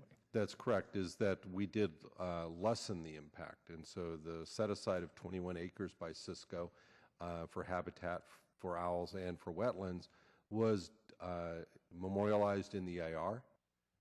It was included in the plan development zoning and the plan development permits we approved. And it was all locked up with a development agreement that the city enacted in a lawful manner with Cisco Systems that said, we, the city, will not add new requirements to your project if you go through and build it pursuant to these approvals. And the developers, in this case South Bay and Trammell Crow, were moving forward with the industrial development that was consistent with the approved development zoning, consistent with the development agreement. In good faith, we're moving forward. The city, in good faith, wrote communications with both parties saying we felt everything was in alignment and that they could proceed. And we're moving forward with this development permit, and we were in discussions with the second development permit. And that's where I go back to, I think it's a disconnect within CEQA, that it goes through and with a very innocuous statement allows enough of a cloud for individuals to go through and say, this is new information that was not known. Staff disagreed with that, and we said, we analyzed owls at the time of this project. We went through, did a full environmental impact report. We didn't shortcut that process whatsoever. We included mitigation within the project. The 21 acres, we required that there was new nests to be created, that there was monitoring to occur over time. The only thing that really didn't happen that we had planned on was that that land ultimately would go to a nonprofit or a governmental agency within 5 years. To date, that Cisco still owns it, but they are managing it. And so part of our discussions is ultimately is how to get that land into public ownership or nonprofit ownership. But other than that, staff's position, and you saw that in the staff report, is that the Cisco has done everything they needed to do, that this project was, in this case, stockpiling of dirt was an activity that was fully accounted for within the approved zoning and development permits. We knew that the site was going to get padded. It was up because it's in a flood zone. It was going to get graded for development for parking lots and building pads. In fact, we thought with the stockpiling permit, it was better for the owls because until the developer was ready to develop, most of the site was going to still stay as undisturbed habitat. It would be grasslands available for owls to hunt on. And so we tried to even do a better solution than what the project might have anticipated. Well, it strikes me as another abuse of the CEQA process. And I'm curious as to whether or not other cities and projects are being held to the same standard for abuse of the CEQA process as we are, because I know there are major projects moving in other jurisdictions in the rest of Santa Clara County. They're moving ahead that are not being held up by the same people, as far as I can tell, for the same amount of money.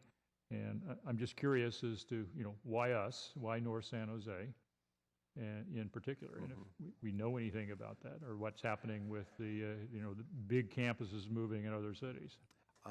In talking with the appellant, they have been active in the Apple project and have had discussions with Cupertino and Apple, and it's my understanding that they've reached an agreement through the EIR process or design process. It's also our understanding is that all those agreements are proprietary. They're not being shared with anybody. The Mountain View developments for the Google campuses up there, I know Audubon has been extremely active in dealing with development proposals in Mountain View, and the City Council has raised a lot of issues about the Google campus related to owls. But most of their development up there is on previously developed land, so it is a little bit different. But there is efforts going on or activities going on in other cities, at least by this group. Has anybody set aside 20 acres total in all those other cities? Mountain View has used their public lands to do it. I don't know that they've done it on the projects? development sites, but they are the landowner of most of the land by shoreline, so they use their city lands to offset So it. Cisco had to set aside 21.4 acres. And then we have acres at the water pollution, regional wastewater facility plant that we're setting aside or propose to set aside. And yet that's not enough. It is part of the discussion that we're having, yes. Is when is it enough? Well, it's apparently never enough. At least that's what we're seeing in San Jose. I'm concerned about the level playing field. When we got into the HCP discussion, that was one of my concerns, that we agree to an HCP and then it gets used against us, and that other cities in the county or the region get to skate, notwithstanding the fact that they have a lot more jobs than residents, and we're trying to build out our jobs, and yet we're having these kinds of obstacles in our way when we do have jobs-generating projects. And I don't know if we have shot ourselves in the foot with the HCP or if we're making any progress on that, but I'm greatly concerned about it as we have opportunities to capture the jobs. We ought to be able to do that in areas where we've done all this work. We set aside the land. We've done more for the burrowing owl than anybody in the region. We've got them at the airport. We've got them at the treatment plant. We have a lot of owls, and we're taking care of a lot of owls, and I think that's a good thing. But I don't like being treated differently than the other cities when we have to compete for jobs and revenues. Well, I will point out, Mr. Mayor, that in our negotiations last week with the developer and the appellant, I did point out for all the parties that the council had a very deliberate discussion in the adoption of the Habitat Conservation Plan around development agreements, that we specifically included wording into the Habitat Plan that recognized the deliberations of our council about protecting those rights through development agreements, and that if projects with development agreements were being torpedoed because of the adoption of the plan creating a new mitigation that didn't exist previously, that I would expect the council to be discussing at rules the next day about our continued participation in the plan. Well, it certainly, if it's being used against us, then it certainly decreases its value to us. There's no doubt about that. Councilmember Herrera? I just wanted to say, as you appointed me on this Habitat Plan, and Joe and I sit there, and as far as I know, this project should come under the agreement we had. That's why we took longer in approving the Habitat Plan, because we wanted to make sure that the needs of San Jose were taken care of, and these projects with development agreements should not be part of that. So I think that, we need to take that seriously and make sure that we're not going to be targeted, and if that does appear to be the case here, we need to be thinking about bringing it up again at rules, because we certainly need to move forward with these projects. Jobs are absolutely, paramount, and it isn't as if San Jose has not been good stewards of the environment in terms of protecting owl habitat and other kinds of habitat. So while I'm really supportive of us being part of the Habitat Plan, I think we do have to stand firm on making sure that we can protect these development agreements and move these projects forward. Councilmember Chu? Mayor, thank you, Mayor. Joe, just helping with my memory, I thought the El Viso is not part of the HCB, the Habitat Conservation Plan. Correct. Is 237 is pretty much the dividing line of participation in the plan. The area north of 237, though, we do use for the burrowing owl habitat strategy. So we This is the area north of 237, which is not in the Habitat Plan. Right, but we do account for burrowing owl habitat because there is a significant amount of burrowing owl habitat north of 237, and that the survival of the species in the county really depends on baylands and coming up with a thoughtful plan so that we actually have habitat in the right places and not where we're trying to develop. So we do go north of 237 for burrowing owls. Okay. Besides the burrowing owl issue, help me with my memory. Why don't we include that El Viso, the marshland there, into the HCP? Is we did not want to deal with marshland issues. Totally set a new species. Any other question or comments from council? Let's have one request to speak. I'll take that now. Linda Ruthruff.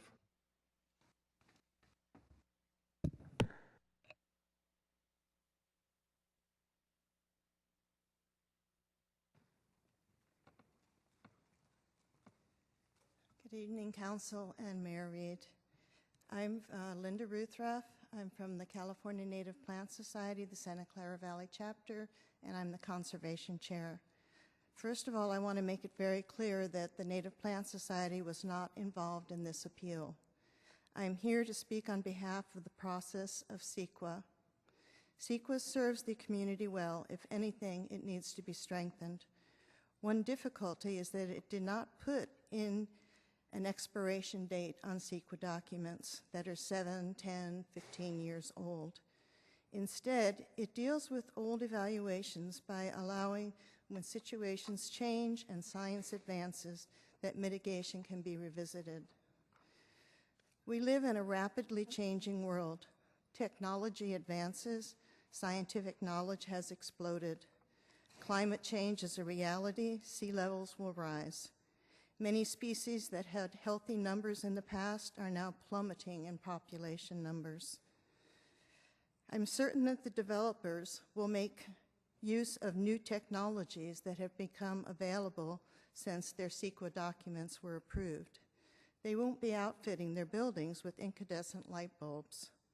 Likewise, it is fitting that mitigations make use of the latest knowledge that can allow them to meet the goal of mitigating impacts to a less than significant level. This process is not meant to stop development. The environmental community is not targeting San Jose. We're merely trying to have projects make reparations for the inevitable environmental damage that they cause. Thank you for listening. That concludes public testimony. Any additional comments or anything? What I'd like to do is just have staff think about this and bring it to rules if there's some action that we ought to take to try to resolve this issue. We have a lot of major projects moving forth in North San Jose. We've been planning for them for decades now as an opportunity that we see things moving, and we may need to make some changes to the way we do things. So that would be all I would ask on this. There's no other council direction on this because the appeal was dropped, so we don't have to take any action.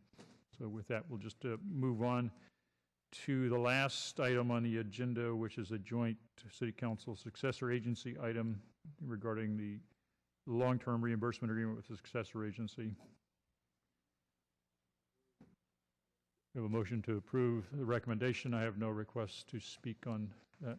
Maybe I do on that item? No, not on that item. On the motion, all in favor? Opposed? None opposed. That's approved. Last item is open forum.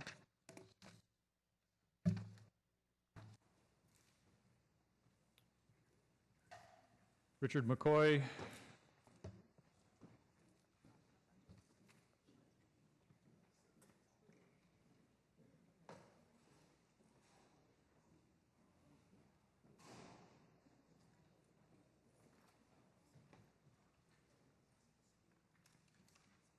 Everybody else who wants to speak on the open forum, come on down so you're close to the front, because I'm going to call your names here in a minute. I've got a bunch of cards. I have more cards than people, so I'm not sure who's still left. But I know Richard McCoy is here because he's standing in front of me. All right. Richard McCoy, representing the United Council, Veterans Council of Santa Clara County. The UVC was formed in October of 1922 and is composed of delegates and those veterans organizations that are entitled under the United States Congress and recognized by the state of California. The UVC is a non-political and non-partisan organization established to promote the goals and objectives of all the veterans organizations for the common good and welfare of all veterans, their descendancies, widows, orphans, and United States citizens. Since 1919, a public ceremony or parade has been held on Veterans Day in downtown San Jose, California, now sponsored by the UVC with support from the City of San Jose and the County of Santa Clara, along with contributions from many individuals and organizations. This Veterans Day parade one of the largest in the United States, honors all who have served and are now serving their country. The opening ceremony begins at the 11th hour, the 11th day of the 11th month, with a memorial ceremony at Plaza de la Selva Cruz on Market Street to honor the people who signed the 1918 armistice, the war to end all wars.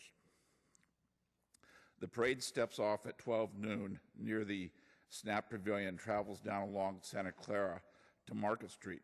The parade then proceeds south on Market Street, passing the viewing stand near the Tech Center and ends at San Carlos Street. The cost of this annual parade has risen to over $48,000. Much of the cost is for police, firemen, and city permits.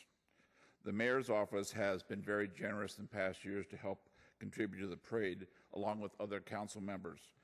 But the general public has fallen short this year in their donations to keep this parade going and to have it continue on a yearly basis. Now the UVC is approximately $18,000 short, and this threatens with the cancellation to support Sir, your the time is parade. up. We're hoping to support from the council. Thank you. Come on down. I won't read all the cards. You've got more cards than people. I'll just let you introduce yourself. Yes, my name is Johannes Mesfin. I'm originally from Ethiopia. I've been a citizen in this country for over 20 years now. I'm here because of the raising of the Ethiopian flag. The wrong flag has been risen for I don't know how many years now. Last year, I personally got involved, got in touch with the Consul General of Ethiopia, who was LICCARDO's office. They communicated, they requested for Ethiopia to send them the proper flag. I personally delivered it. Now, 3 weeks prior, less than 3 weeks prior, the flag raising, the vote was happening here. I don't know what happened. But I'm trying to inform you this flag represents between 85 and 90 million Ethiopians in the country, and over 2 million all over the world now. There's the symbol, there's a reason for the emblem to be put in there. The people put it there because for the first time, Ethiopians, all ethnic Ethiopians are represented equally. They voted for it, they signed for it. This is the most transparent, the most democratic, and 11 years ago, the fastest growing country in the world. Allied to America, in every economically, in East Africa, as far as security is concerned. I do not see how that happened here, and there's no reason for it. I'm trying to bring this to your attention. And most of the Ethiopians who live in San Jose and the surrounding area are offended by it, and they'll bring that to your attention as well. Thank you for your time. Thank you.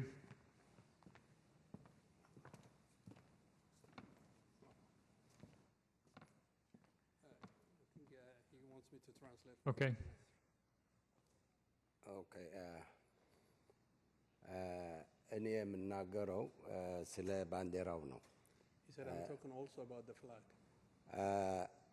ከ6 ወር በፊት ከአምባስ ጋር ተነጋግረው የሲቲ ማናጀር ባንዲራ አምጡልን ብሎ እኔና ማይ ፍሬንድ ባንዲራው ይዘን መጥተን ሰጣናቸዋል። He said, a little over 6 months ago, the counselor's office at the embassy communicated, they requested a flag and they brought it. Basically the same thing I said.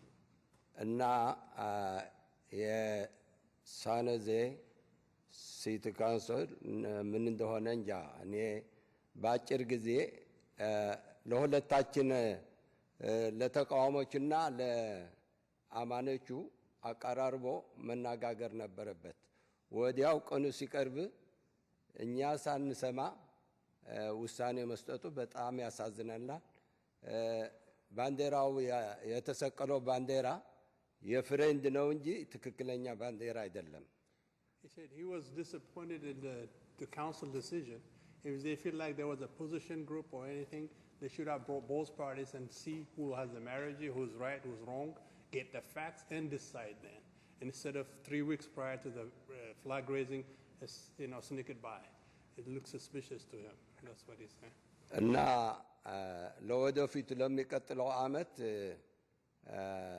የሳን ሆዜ ሲቲ ትክክለኛን ፍርድ እንደሚሰጥ እኔ መቼም እየጠበቅኩ ነኝ። እግዚአብሔር ይስጥልኝ። Sincerely hoping that for the next one you'll do a better job, or you'll have a better judgment after seeing on both sides. That's what it's saying.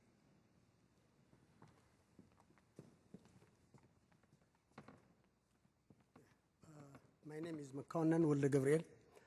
I'm just commenting about the flag of Ethiopia that you raised on Friday. First, I would like to thank you that you celebrate the Ethiopian New Year, which is the oldest New Year, I can say, from Africa or from the region. I would like to give it to say thank you. But my question is, the flag you raised on Friday, it is a political flag.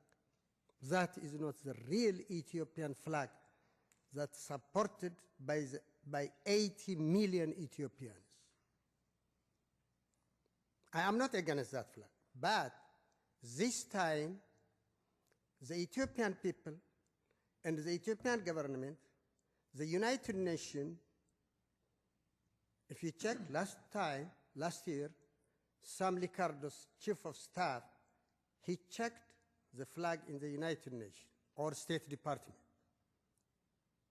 That is not the flag that you raised. That's another flag. What I mean is, as a city council and part of the government, you should raise the flag that's supported by the Ethiopian people and by the Ethiopians, about 35,000, more than 35,000 Ethiopians in the Bay Area. Last Friday, how many people did you see out of 35,000? So I hope next year you may correct it. I mean, I hope, but you will correct it. Thank you. So we can get you a microphone if you want, or we can lower that, whatever you wish. Okay, well, see if you can hear me. Can you hear me fine? I can, but I'm not sure about everybody else. My name is Nasser Ghanem. Wait, just a minute. We'll get a handheld microphone. That'll be easier. Yes, hi. My name is Nasser Ghanem. I'm trying to move my business from Sunnyvale to San Jose, and I went to the planning department for the zoning, and I found out that wholesale home business is not allowed. And I spoke with the DMV yesterday and day before, and they asked me what's my address and where I live exactly, and they agreed to it. But when I came and I went to got a seller permit and I got a new business license, and I did a lot of paperwork, I was shocked that San Jose doesn't allow wholesale business, especially the license I'm getting just to have the record of the paperwork in my home office, and the license is only wholesale for under 25 cars. I understand the city is concerned about storing vehicles in the street or in a driveway, but can't treat everybody as guilty of something they didn't do. The city can monitor the businesses, and if anybody is storing vehicle at the front of his house or not following rules, if you can make a penalty as high as you want to better vehicle, like 10,000, 100,000. But for me, it's more easy to have a home office and instead of having it somewhere else. And with this economy and the recession, I feel like the city of San Jose is against a small business owner. I've been living this house and own it since 97. I've been in District 1 since 81. The city of Santa Clara and Gulroy and a lot of cities allow to have a wholesale business office, not storing or selling from your home. So is it my fault that I'm living in San Jose, or should I move somewhere else? I feel like I'm being punished for something that I didn't do. So I hope the city consider allowing small business, especially there is a lot of other small businesses they conduct from, like they have a home office, and you've been just discriminating against a wholesale just having a small office in his house. So your time is up, but I'm going to ask you to wait after the meeting, and Ed Chicotto over there will talk to you about, we got rules on home offices, we got rules on wholesaling and make sure that we're applying the rules correctly in your place. So he'll catch you right after the meeting. That concludes the public testimony. Anybody else want to speak in the open forum? That was the last of the people, I think. We have no other requests to speak, so that concludes our meeting. We're adjourned.